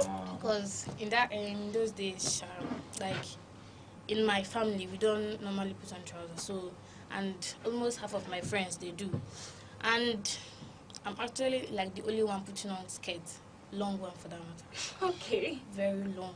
Okay. So, okay, we attended one. Should I call it? Let me say a visitation to our form teacher because she gave it. So they were like, we are going to be hot. We are going to put on very hot clothes. Everybody turned to me was like, Chinada, please don't disgrace us. I know this is always what you are like your final destination. You are always good at disgracing people. Like I know that that's always my way of life because I can't put on short skirts and I also can't put on trousers. My dad, he's always good at persecuting those putting on trousers. He can't do that. He will like, it's not like wearing trousers is bad though. It's not bad, but it's bad for ladies. It's bad. It's not bad. Please excuse me. No. It's not bad. Wearing trousers is not bad. No, ladies aren't meant to wear trousers. Why? It wasn't made for you people. Don't mind Nigeria, they never wear trousers. Gen Z, people are now making it something like it's very special. People are meant to wear that. But like it's better to very put on soon we'll trousers start than putting on skirts. skirts. Don't worry, we'll start putting on skirts. We are waiting for gown. do it. Gown. Actually, the people of the olden days, they used to put on Gown. How can you differentiate? Yes, like, and we are coming back. Yeah, don't worry, we're just coming back. finish up your story. So said that we are going to meet in our friend's house before going to the place. So normally when I got home I searched for short skirts and I know that there's no short skirts at home, so I had to put on one long gown, very long. And to make the matter worse, my mom now brought a cake belt for me. To wrap it up. And I was looking like ancient of days. Oh so my God. I had to step out with one shoe like that. That is nothing very bad. Let me just exactly. So on reaching there, I knocked at the door. So a friend of mine also, she opened the door and was like, she just hissed and left. So Really sad. when I entered, everybody was really hot. Like hot. They are putting on trousers with some palazzos, some. And then you'll be like, I hate my mom so much like this. I'm telling you the gospel truth. I cried. Everybody was like, there was one boy in our class. He's very, very insulting. So he was like, Chinaza, oh you disgrace. What is wrong with you? Oh you disgrace. He said it. Oh, like, what's wrong with you? I just kept quiet. Like, and after some time, I was like, I want to go and eat myself. I entered their bedroom and cried a little bit. So and I came out. They were like, let's start moving. To make the matter worse, they were actually selecting those that because we had to board, let me say, 2 keke to take us there. So they were like, they are selecting those that will stay in keke. So it was actually right on. Don't enter with this your bongolicious gown. Oh. You're not entering this place. Better use like a go to Gariki. I was like, am I the one that they are not coming to visit, or like am I a part of those visiting people? So after the whole thing, they were like, they are going to Spa to Kilimanjaro because it's actually close to that Gariki side. So they were like, they are going to Kilimanjaro to freshen up and stuff like that. They're like, I know that obviously I'm not going there with them, so and I had to board that alone and come back home, and it was very, very frustrating. So when I got home, my mom was like, How about don't even talk to me? Nobody should talk to me. I just like lambast everybody. You know, like nobody should talk to me. I just had to go inside and start sleeping. That stuff. That Very, was very really, bad. really bad. Actually, it's a Thank sad God story if you I ask didn't me. have such. A sad story if you ask me. But you said in this case you did not give in to, because they came with their idea, oh, that you're going to put on your long skirt again, but you didn't actually give in. And at the end of the day, you still felt displaced, right? So, and I can't really imagine the feeling, although I can imagine because I've been there before. So the thing now is that when we face peer pressure, it's not like it's entirely bad, because like we already established, we have positive and negative peer pressure. So sometimes we just want to follow, we just want to feel among, we just want to fit in to the whole picture. But most times it doesn't really settle with us. Like for her, it did not settle with her belief system, her value system. Okay, let's just move on over to like things that actually cause peer pressure. Help us, colleagues. Okay, I'm a guy, you understand? So it would have to differ, you understand? Okay, because let's hear from the guys. When we guys, we mostly gist. You guys. Yeah, we guys. You Gist gist a lot, and when gisting, there are so many gists. Okay. But at home, you can't really tell an African parent, Mom, if you see this girl I saw today, yeah, that kind She's of so thing. cute. Yeah, she's so cute. The slap.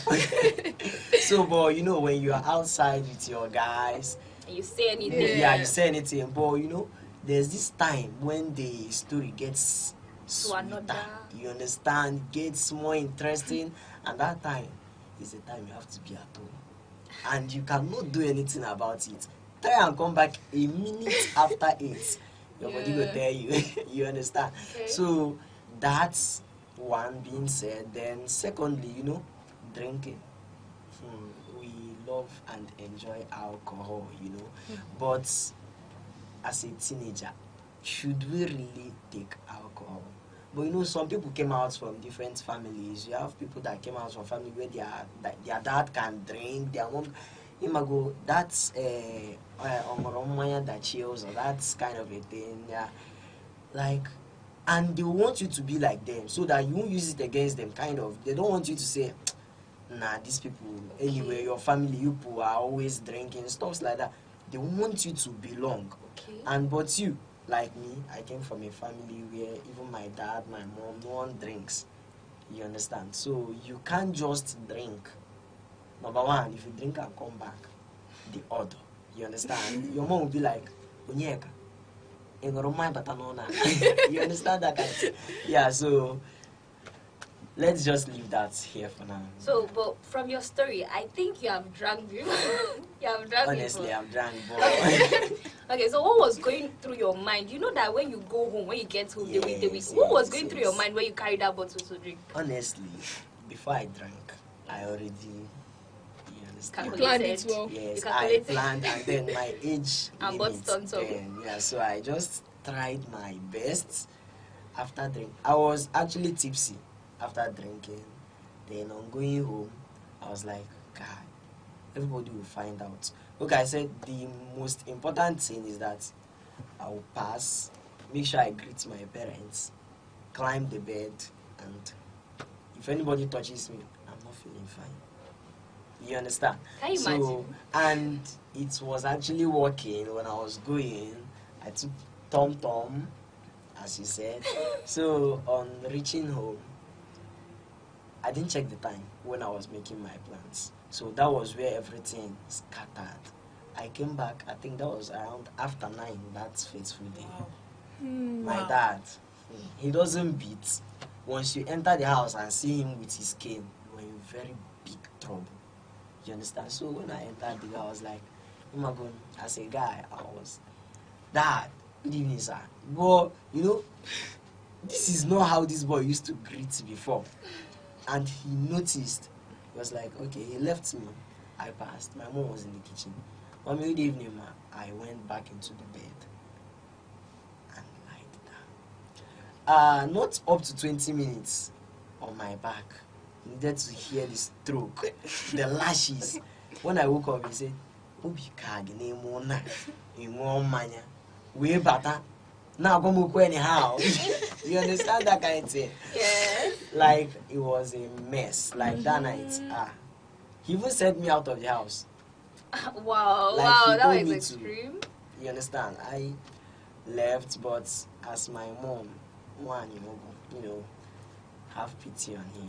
That was how I entered the house. But that night, it was dreadful. Wow, so from these experiences you guys have shared, like it's as if I'm the only one that did not do bad things when I was small. I don't believe you. I'm a clean girl, you know. So from your experiences, what do you regret? If you should wind time back, what would you have done differently? Would you have, like, just share with me currently, because I believe you guys are now changing. You're turning a new leaf. So indeed, let me just hear from you. Kalista, what? Okay, one thing I would have done is standing on my morals. There's something my mom usually do when we're about to get to a milestone. That's a new phase of life. Maybe after your primary school, you're entering secondary school, she will call you. She will remind you, remember where you are coming from. I trained you well. Remember, we don't steal in this family. We don't do it in this family. Remember, your body is the temple of the Holy Spirit and all that. So those things I always had it in mind. Even when I was peer pressure was dealing with me, I always had it in mind. So one thing that I wished I did was sticking to those morals.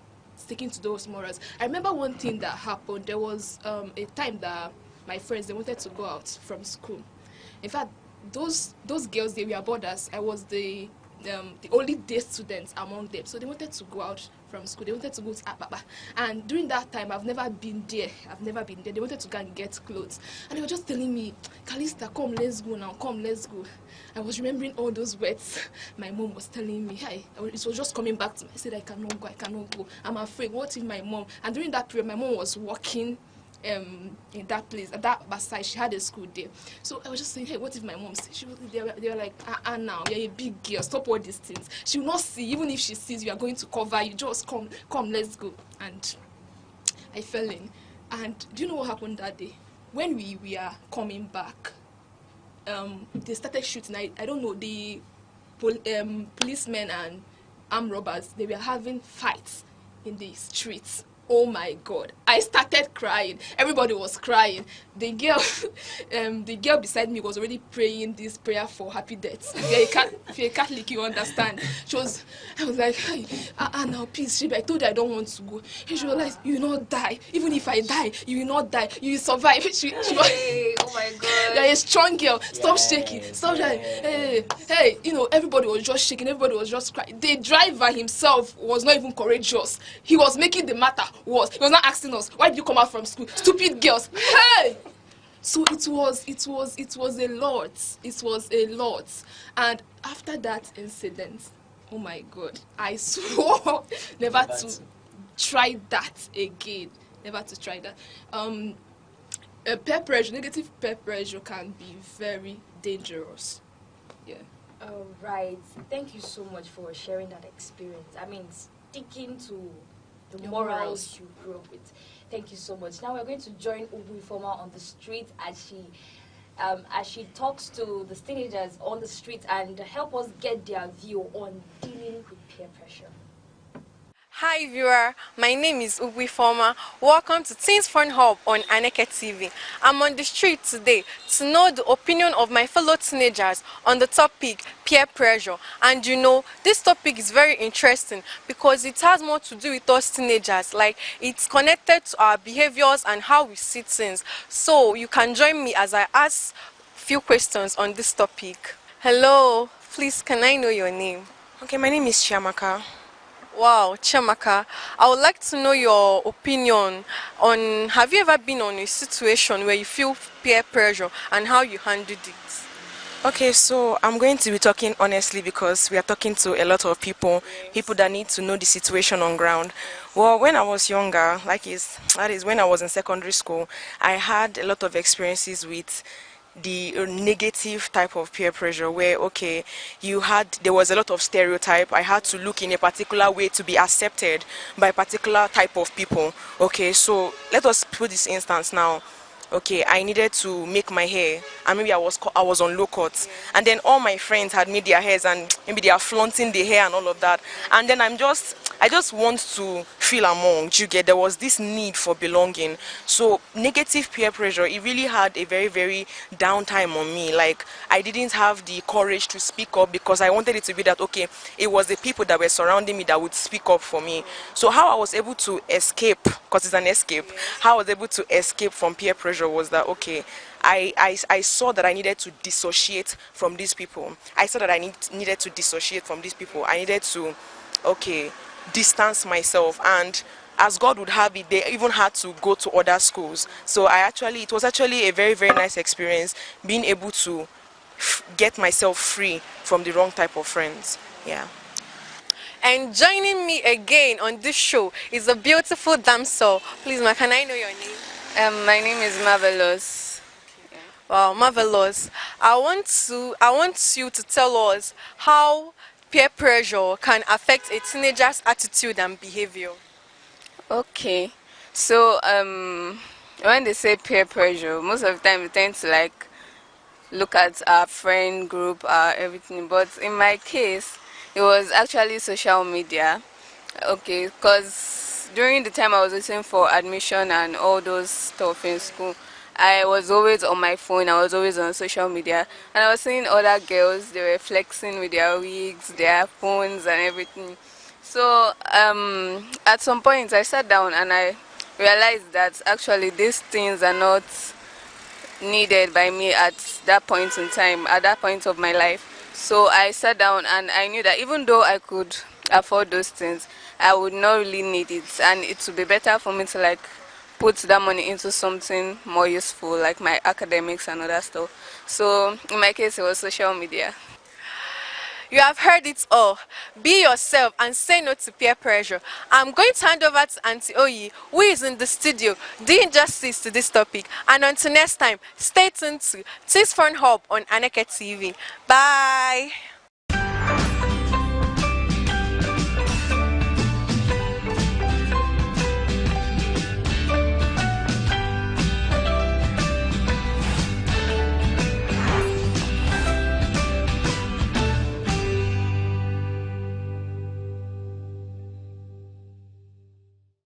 Welcome back. If you're just joining us, this is Teens Fun Hub on Aneke TV, and I am Auntie Oyi.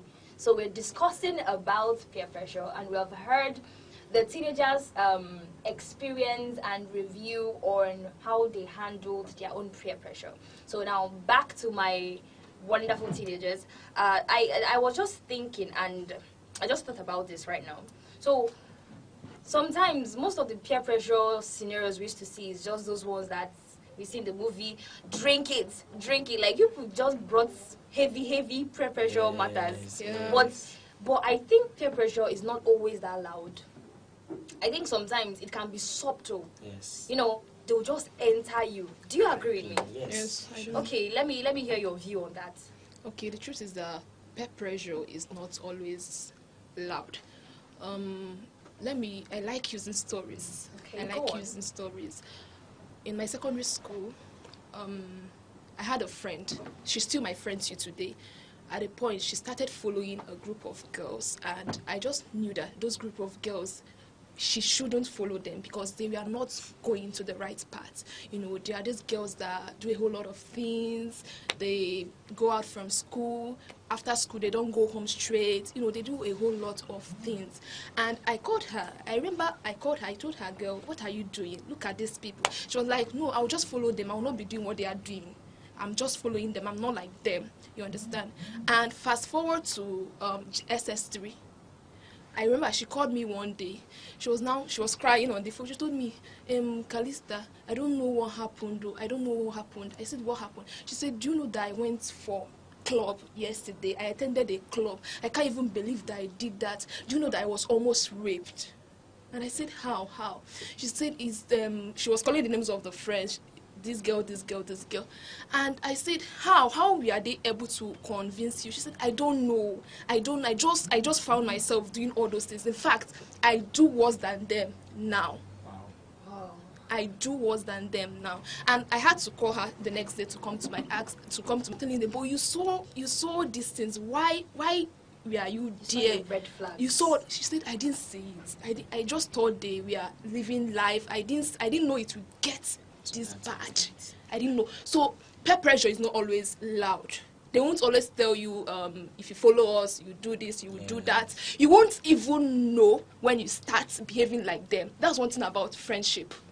Show me your friend and I will tell you who you are. You can't tell me that you are not a prostitute, but all your friends are prostitutes. You can't tell me that you are not a thief, but all your friends are thieves. It's not possible. In fact, if you start following brilliant people, you won't even know when you start becoming brilliant because they're always studying. So you'll be pressured to study. Yes. You're going to say something? Yes. Yeah. I just wanted to add into what she said. You know, she was talking of when the girl went out with them. You know, that how will I put it? Have you ever been in a situation whereby you don't want to do this, and maybe, okay, let's use the African parents. You know, when you go to an event, maybe you have been told not to eat anything, you know that, and then you are there and you get it right, yes, and then on bringing the food, your mom looks at you. You know what that eye means, you understand? So most times they will not say, you understand? They won't tell you this is it or this is not it. You know, maybe they want to go out and you should be among because they are now enjoying your vibe as well, and they are now like, hey, we'll go to this place, and you now be like, no, I cannot go. You understand? You might be courageous to say no, but they must not tell you you must go there, you must do this, you must do that. You can hear something like, now, don't be like this now, don't be boring, don't, something like that. Yeah. You understand? So stuffs like that is where that subtle peer pressure comes in. So it mustn't be someone forcing you to do this or the mind, you understand? Gradually. Yes, because she said earlier that the girl never wanted to do what they were doing. But she said but now she's worse. And there's no how you tell me that they told her. Someone cannot openly tell you, let's go to club and you do this thing. They will just tell you, let's go and chill. You will enjoy it. So, then when you come, you now see the real meaning of enjoying. You understand? So, Chas, do you have anything to add to this? Well, I think that they are also correct in what they are saying, because just like what she said, that show me your friend and I will tell you who you are. So it's very hard for you to mingle with people that your lifestyle and theirs are like they are not in alignment, and you want to go far. It's just like, let me say, more of personal decisions. You have to say like, this is what I want and this is where I want to go, and this is where I'm seeing myself in many years coming, and this is what I would like to be. So you like, for you to do that, you have to mingle with those people that help you achieve that. So let me just say that same value. Yes, they have the same vision with you. So and peer pressure, like, is not always, let me just say, it's not loud at all. It's just like, because there's a saying that says like that, how do I say this? Okay, that in like within a friend, like the people you communicate with in your life depends what you do and the way you behave. So let me just say, with the people you mingle with, you see that even though that they don't sit you down and teach you this is what you will do and this is what, but mingling with them alone is already giving you that character that they are doing. Exactly. So, and you see like you are always behaving like them, talking like them, and in stuff like that. So I think that they are correct. Thank you so much. All right, I'll ask each of you, tell us one thing, just one thing that kept you steadily, like that helped you fight peer pressure? Just one thing. Collins? Okay. Apart from the occurrence of when I went drinking and came back late, you know, that day, you understand? I think there was an event and I was supposed to be appreciated for. You understand? So I kind of knew my parents wouldn't be much angry at me because maybe I think I had an achievement then. There was an achievement I came out with. So, but I did it because I was lured. And then, you know, you are like, you know, sometimes we teenagers will be like, today now let me just give myself a break.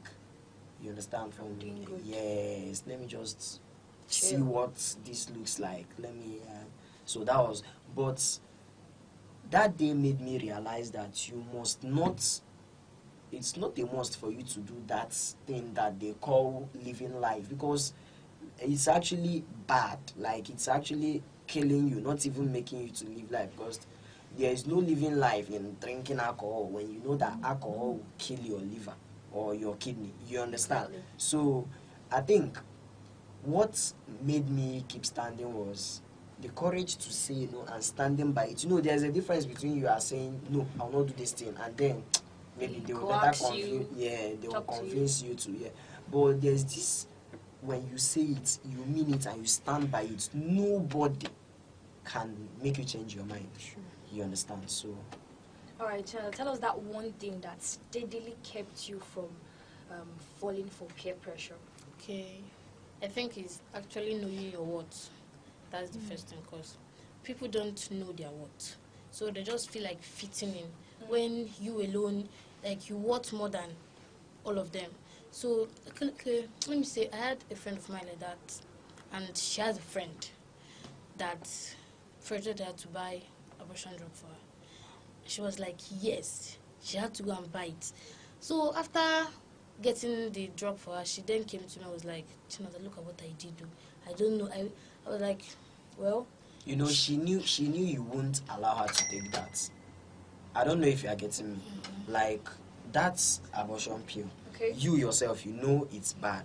I don't know if you are getting me. Yes. And she knew you wouldn't let her take the pills. You understand? Because you are kind of the good friend. You understand? So she had to take it before telling you. I don't know if you are getting where I'm coming from. So she now has backing from her. So it's not like she's doing it on her. Okay. So you now be having pity on her. Yes, that's this true. is it now. That's this true. is it. You Okay. understand? So I was not like, why? She said that a friend of hers told her to do so. So I was not like, why will you do it? She said that nothing, just that the friend was like, don't be a Jew guy. Why will you not do it? I was like, do you know your worth? She was like, what? How? Okay, and I said that I know that she's trying to fit in, because if she says no to that, like, they might, let me say, there might be enemies. But for me, even if I don't talk with 10,000 people, I'm okay with that. With the little people I talk to that add value, that don't drain knowledge from me, I'm okay with that. So I think that what I'll also, like, get me going with peer pressure is knowing my value. So whatever you are doing, it's based on maybe where you came from and where you are heading to and what you are seeing yourself like in years coming. So I think that knowing my worth, even if I stand alone in multitude, like, I'm the friend of my own. I'm happily friending myself that way. You get? So that's okay. You know, sorry, you said about saying no and the enmity. I don't think it's just our mind telling us that once you tell this person no, you won't do this, that the person is going to see you as an enemy. But on the other hand, even if the person has to see you as an enemy and for the betterment of your life, I think you should choose the betterment of your life instead of the enmity. Things are not or instead of but people with how will I say, high IQ levels, even if they know they are doing the wrong thing and they try to influence you to do the wrong thing, if you say no to it, you shouldn't make them to leave the friendship. True. You understand? The only thing is that bad thing they do, they won't bring you into it because they know that you won't fall into it. Yes, you can't fall into it. They know that you understand? Yeah. Well, yes, well, like, Sha, I don't think so, because, you know, like, friendship is something that is meant to, like, is it like two edges sword that need to sharpen each other? Yes. So, like, for you to beg in a friendship, it means that you are not contributing anything to that friendship. So, let me say, I have a very rich friend like that, though we're no longer friends, because I don't like all these rich friends. Me too. A very rich friend like that. Like, she will always want to drain you. Always want to, like, make you accept what exactly. Like, you know. Maybe the errand girl, she's the supplier. She will get money. Instead of her to, like, to go down and buy something in the canteen, she'll be like, Chinasa, can you go down and buy this for us? I'll just look myself in it. She'll be like, okay, no problem, I'll go and buy it. But she has money. So at some point, I stopped talking to her. To yourself, yes, because like, she's just actually seeing herself as alpha and the omega. So any decision that you have in life, come and tell me, and I will tell you what to do. You know, stuff like that. Because as for me, I don't have money, and I know that I don't have money, so I don't contribute to anything. But she's the one buying lunch for us, giving us everything. So every single decision that you have to do, she will tell you what to do. Thank you, and tell you exactly how you do it so that it can suit her. So let me just say that that's the reason, like, some people, like, are being pressured because you don't contribute anything to friendship. Friendship, like, is meant to be contribute something, then I contribute. Not only in terms of money, in terms of everything, both everything, like, so. But excuse, I want to cut in. You said she brings the money and you go to buy it. Aren't you contributing by going to buy it? No, yes, she it's does your not see it that way. She doesn't see it, and that's why you have to lose such friends. She does feel like the money is the But everything. You know, people like the money is literally like a red flag. How? And Why do you say wait, so? and kind of, you know, that saying. How do they even say that thing? Money is good; it answers all things, but the love of money is the root of all evil. You understand? So now, that root of all evil is her degrading you and sending you to go and buy things. You understand? And on the other hand, you might not just buy. Maybe she wants to do something now, and maybe you hear of it, and you are trying to convince her that that thing is bad, and telling her the right thing. You understand? Really, that is your value. No, but she won't really listen. She's already looking down on you. Yes, she's already looking down on her. And that's the essence of this topic: peer pressure, the positive and the negative. You understand now? Stand on that positive side. Do not mind losing this particular person. Instead of the person to bring you down, send the person apart and like, continue your life. You understand? The person like who listens to you, the reason why is that, let me say, half of the crime that she commits, you are like almost part of it. You get, and that's why and that's you the are point, close. because like once you are part of a crime, let me say once or twice, and maybe later you now repent, thank you, something like that. Like if you try to blackmail exactly, you, like if you are trying to correct her, she'll be like, see this one, I know the one that helped me and do, you know, stuff like that. Like she won't take you serious. She'll be like, oh, Saint Mary. Now you can still stand on your ground. You can still stand. It will only take time. You can still stand on your ground. I just believe the and thing. That's the cutting of the friendship, which I said. So and some people like don't want to cut, because when I left her, not actually leaving her, when I stopped talking to her, there's a friend of mine, she like food. Like she can never leave, even till now they are still friends. But know that like that's a toxic relationship. Simple. So I know how to leave because I don't have friends. Alright, thank you so much. I am, I'm so glad that I'm actually part of this discussion as a good girl that you know, as a good girl that you know the bad. You will still tell us your own one of these days. No, thank you. Alright, I'm sure you're actually enjoying yourself, and we'll actually bring this segment to an end.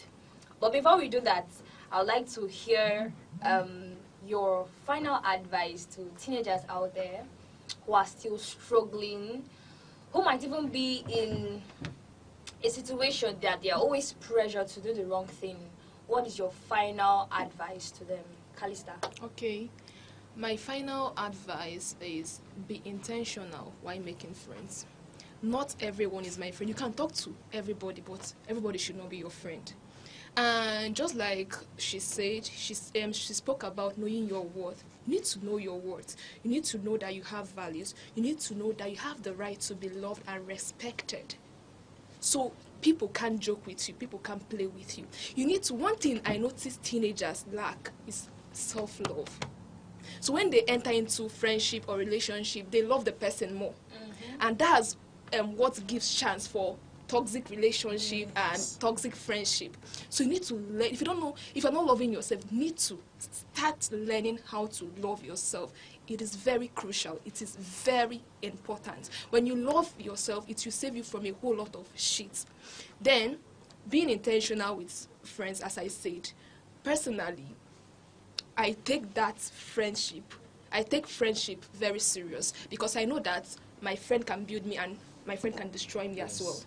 So I don't just see you and you say, hey, can you be friends? I might tell you, just wait, hold on. I pray about friendship. I take you to my altar. I tell God about it. I look at you. And I'm so intentional. If you're my friend, I will tell you, see, look, I don't like this. I don't like this. I love honest friends. I don't have too much friends. I have few friends. But they know, please, if I'm not doing this correct, tell me. If I'm having body odor, please tell me. I wouldn't like a situation where we would go, maybe we went out together, and a stranger tells me, you're smelling. But I've been with you for almost an hour. That's very wrong. So I love sincere people. I love honest people. And there's nothing wrong having a rich friends. It's just that you don't tell them your do's and don'ts. When you get a rich friend, tell the friend, see, this is what I like, this is what I don't like. And friendship, as she said, you contribute, I contribute. Just don't stay there and you are eating the money and doing enjoying, and you're not contributing. Exactly. So, and when your friend is doing, one thing that destroys friendship is gossip. It's very wrong. So when your friend is doing something wrong, approach him, approach her, tell her, girl, I don't like this, please stop. And when a friendship is becoming toxic, don't hesitate to leave. Nobody owes you. Like, if it's my sister, she will tell you, they are not feeding you. Are they feeding me? So you love yourself, and you can only do that when you love yourself. Because some people, the reason, I know a friend, the reason why it took her long to cut a friendship is because she felt like, hey, how if I call this friendship now, who will I be talking to? I'll be feeling bored. I will be feeling incomplete. And that's because you don't love yourself. Staying alone doesn't mean boredom. Exactly. Do you understand? So that's one thing we should bear in mind. I remember, and another thing, standing on your morals. It helped me a lot. The spiritual moral, the home moral. I know how pressured. One of the highest pressure I faced, I'm still facing, but it has reduced in this teenagers relationship. Everybody be like, Calista, you're a fine girl. This your single life. You know they tire you. Look at this man. I don't even know why they are calling boys men. It's so annoying. Look at this. Look at Kali. I get man for you, and I'm looking at the boy. Why are you calling this boy man? Why are you calling? So you actually undergrading us. If our boys, if our boys. So it was a lot, and the period, initially, in my group, we say something like, I'm not going to date till I get 20. I think we were saying 21 then. I'm not going to do this. I'm not going to story. Before SS3, everybody don't date. I remember my friend. She came to me, she's like, Chidebe. I feel fixed you. You're a fine girl. Oppression. They fine. And I remember when one guy went to her house, the so-called man came. A boy that was looking like maybe I think 21 highest. He bought shawarma. He bought shawarma for everybody. He not buy for me. I don't know whether it was my friend that told him not to buy for me. And as they were eating the shawarma, they were saying, single people will not breathe. Single people will not breathe. It was a lot. But I keep reminding myself of my morals. I know where I come from. I know how my mom labored to train us. I have my Bible. The scripture says, don't arouse love before it's time. So the scripture is my favorite book, so I keep reminding myself, and I also have mentors that talk to me. I have, grown-up friends that talk to me and tell me there's nothing in this thing, just relax.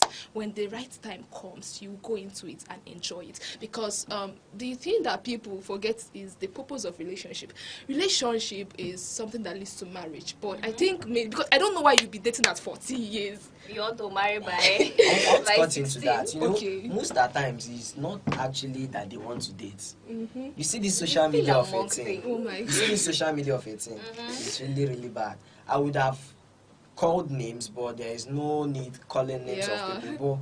But there are some teenagers online, dating and showing us that they are dating. But let me tell you something. For you that is looking at those people, like, I'm sorry for you because you don't know what is happening behind that camera. Exactly. You understand? They will show you like online love is fake. You understand? For you teenagers out there, anything, this one, they love this one for TikTok, this one, they are posting, they are live streaming. Let them live stream their whole day and their whole life. True. So that you will now know. You understand? Most of the times they quarrel and you won't know they are even quarreling. They will still, because it's their money they are making. Yes, they will still have to, they will still have to come together, live that fake life, even though they are quarreling. Exactly. For the money to enter. come in, you true. understand? So, my dear teenagers out there, you don't need to follow what is happening on social media. They are mostly fake. Let me not say all, but they are mostly fake. You understand? Be yourself. You understand? There's this, how should I put it? Well, continue, I will get back to it. So just like he said, I love this topic. Social media is an edited reel, so they are just doing that to get fans and likes and followers. I remember something that happened in my SS3. In my SS3, everybody was getting everybody, and there's something that ran that period, mirror video. They'll just go to they'll go to a hotel with a borrowed iPhone, because I know it's not theirs. Borrowed iPhone. I think it was iPhone 13 that period.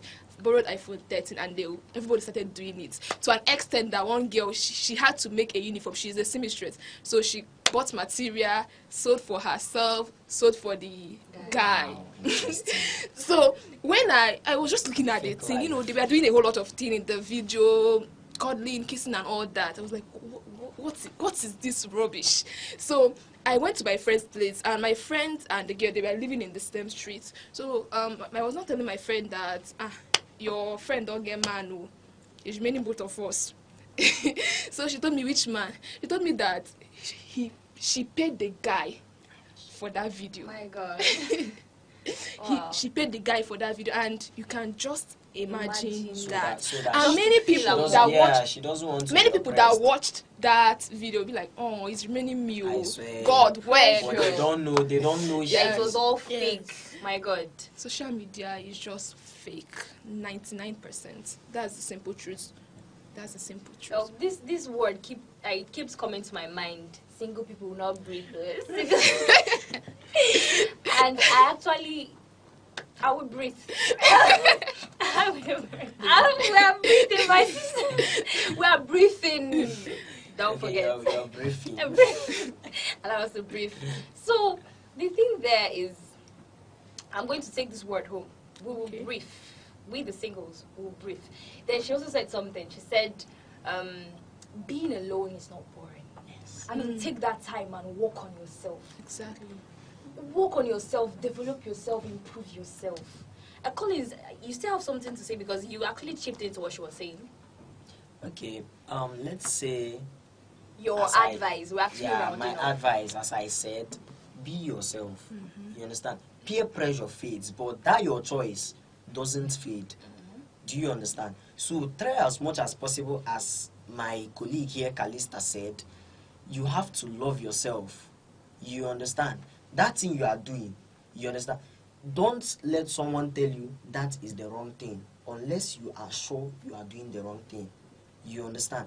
If you are on the right path and you know you are, and let's be honest with ourselves, the time you just come and you are like, you want to tell somebody that something that is wrong that you are doing, and you come and you are telling your fellow, like your age mates, someone in your age bracket, my dear, you don't want to learn. You understand? Because most of the times they might even tell you you are doing the right thing. True. You understand? True. So talk to an elder. Yeah. Talk to someone who knows far more better than you know. You understand?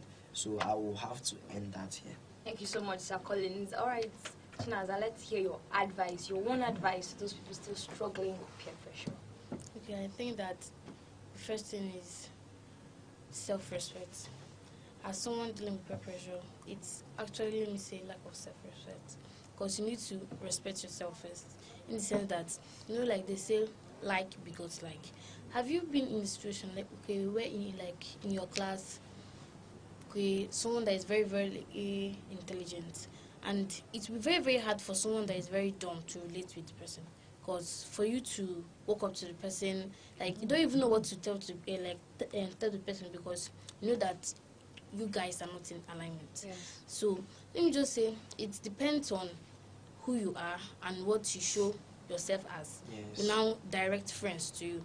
So if you respect yourself and they're the type that respects yourself and stays on your own, you see that it will direct good friends to you that will not pressure you that much.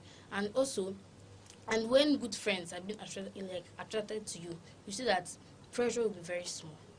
Very, very small. And for those that are already pressured, also learn to say no. That's the best part. Learn to say no. That someone is actually pressuring you to do something that you don't like, that is really, really out of track, that is not the way your parents has already shown you. Say no. They're not going to beat you. That's just like the very trending iPhone 17 from XR to 17 Pro Max. Everybody wants to get that iPhone at that, and there is nothing even different. Like just shifts camera. Go on. Just like learning to say no. Sorry, I can't do this. And don't try to explain yourself further, because it might lead to changing of your mind. They'll be like, why are you saying no? Because it's no.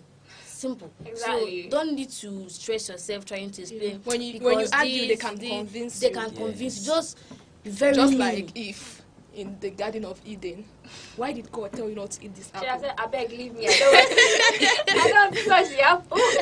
I wonder how it was Callista. We'll have it in heaven, right? All right, thank you so much, Daza. Thank you so much. I really enjoyed myself today, and I'm sure you did. Well, peer pressure, dealing with peer pressure. This is not the first time you're hearing the word peer pressure. You've heard it before. But have you ever wondered, why do I keep falling for it? I think it's time for self-reflection.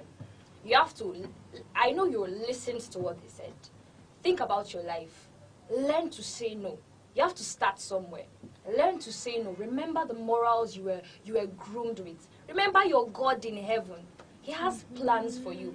You can actually fulfill purpose like we spoke about today without learning to control who you are, without training yourself. Moving over to Do You Know by Chidebube. Welcome viewers to your girl Chidebe, and I'm taking you on the segment Do You Know. Hope you had an amazing time last week where I discussed about a type of jellyfish that is immortal and can reverse its aging process. Today I'll be sharing a mind-blowing one with you, so sit back and relax. Do you know there's a type of bacteria that can survive in space? Firstly, I would like to define what a bacteria is. A bacteria is a single-cell microorganism which lack a nucleus and other membrane-bound organelles.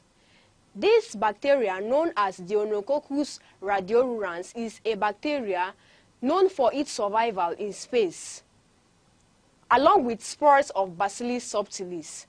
This bacteria is extramorphile, meaning it can survive in space for a long period of time despite high levels of radiation and other stressors. It was discovered in 1956 in candy that had been sterilized by radiation. It was nicknamed Conan the bacterium due to its incredible ability to withstand radiation and other stressors. You might be wondering how these bacteria actually survive in space. This bacterial survival in space is due to the following reason. Firstly, efficient DNA repair mechanisms. It can repair DNA damage caused by radiation and other stressors.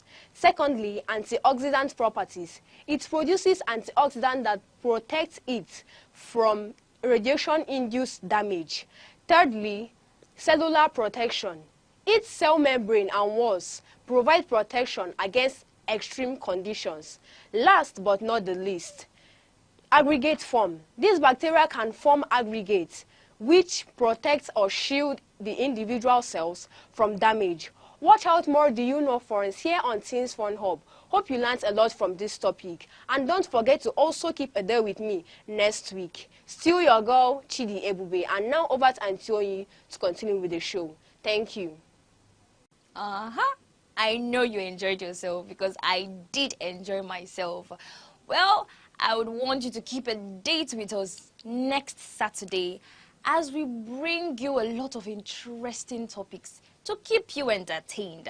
Remember to follow us on our social media platforms on Instagram, Facebook, X, TikTok, and YouTube at Aneke TV. Until next time we come your way, I am still your host, Auntie Onyi. Bye.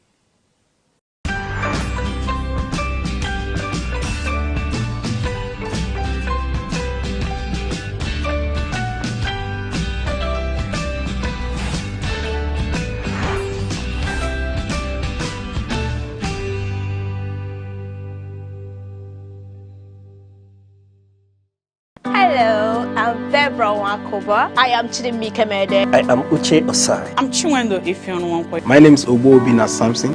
Please keep watching Aneke TV, or you can visit us on our socials like Instagram, Facebook, X, TikTok, or YouTube, all at Aneke TV. This is Aneke TV.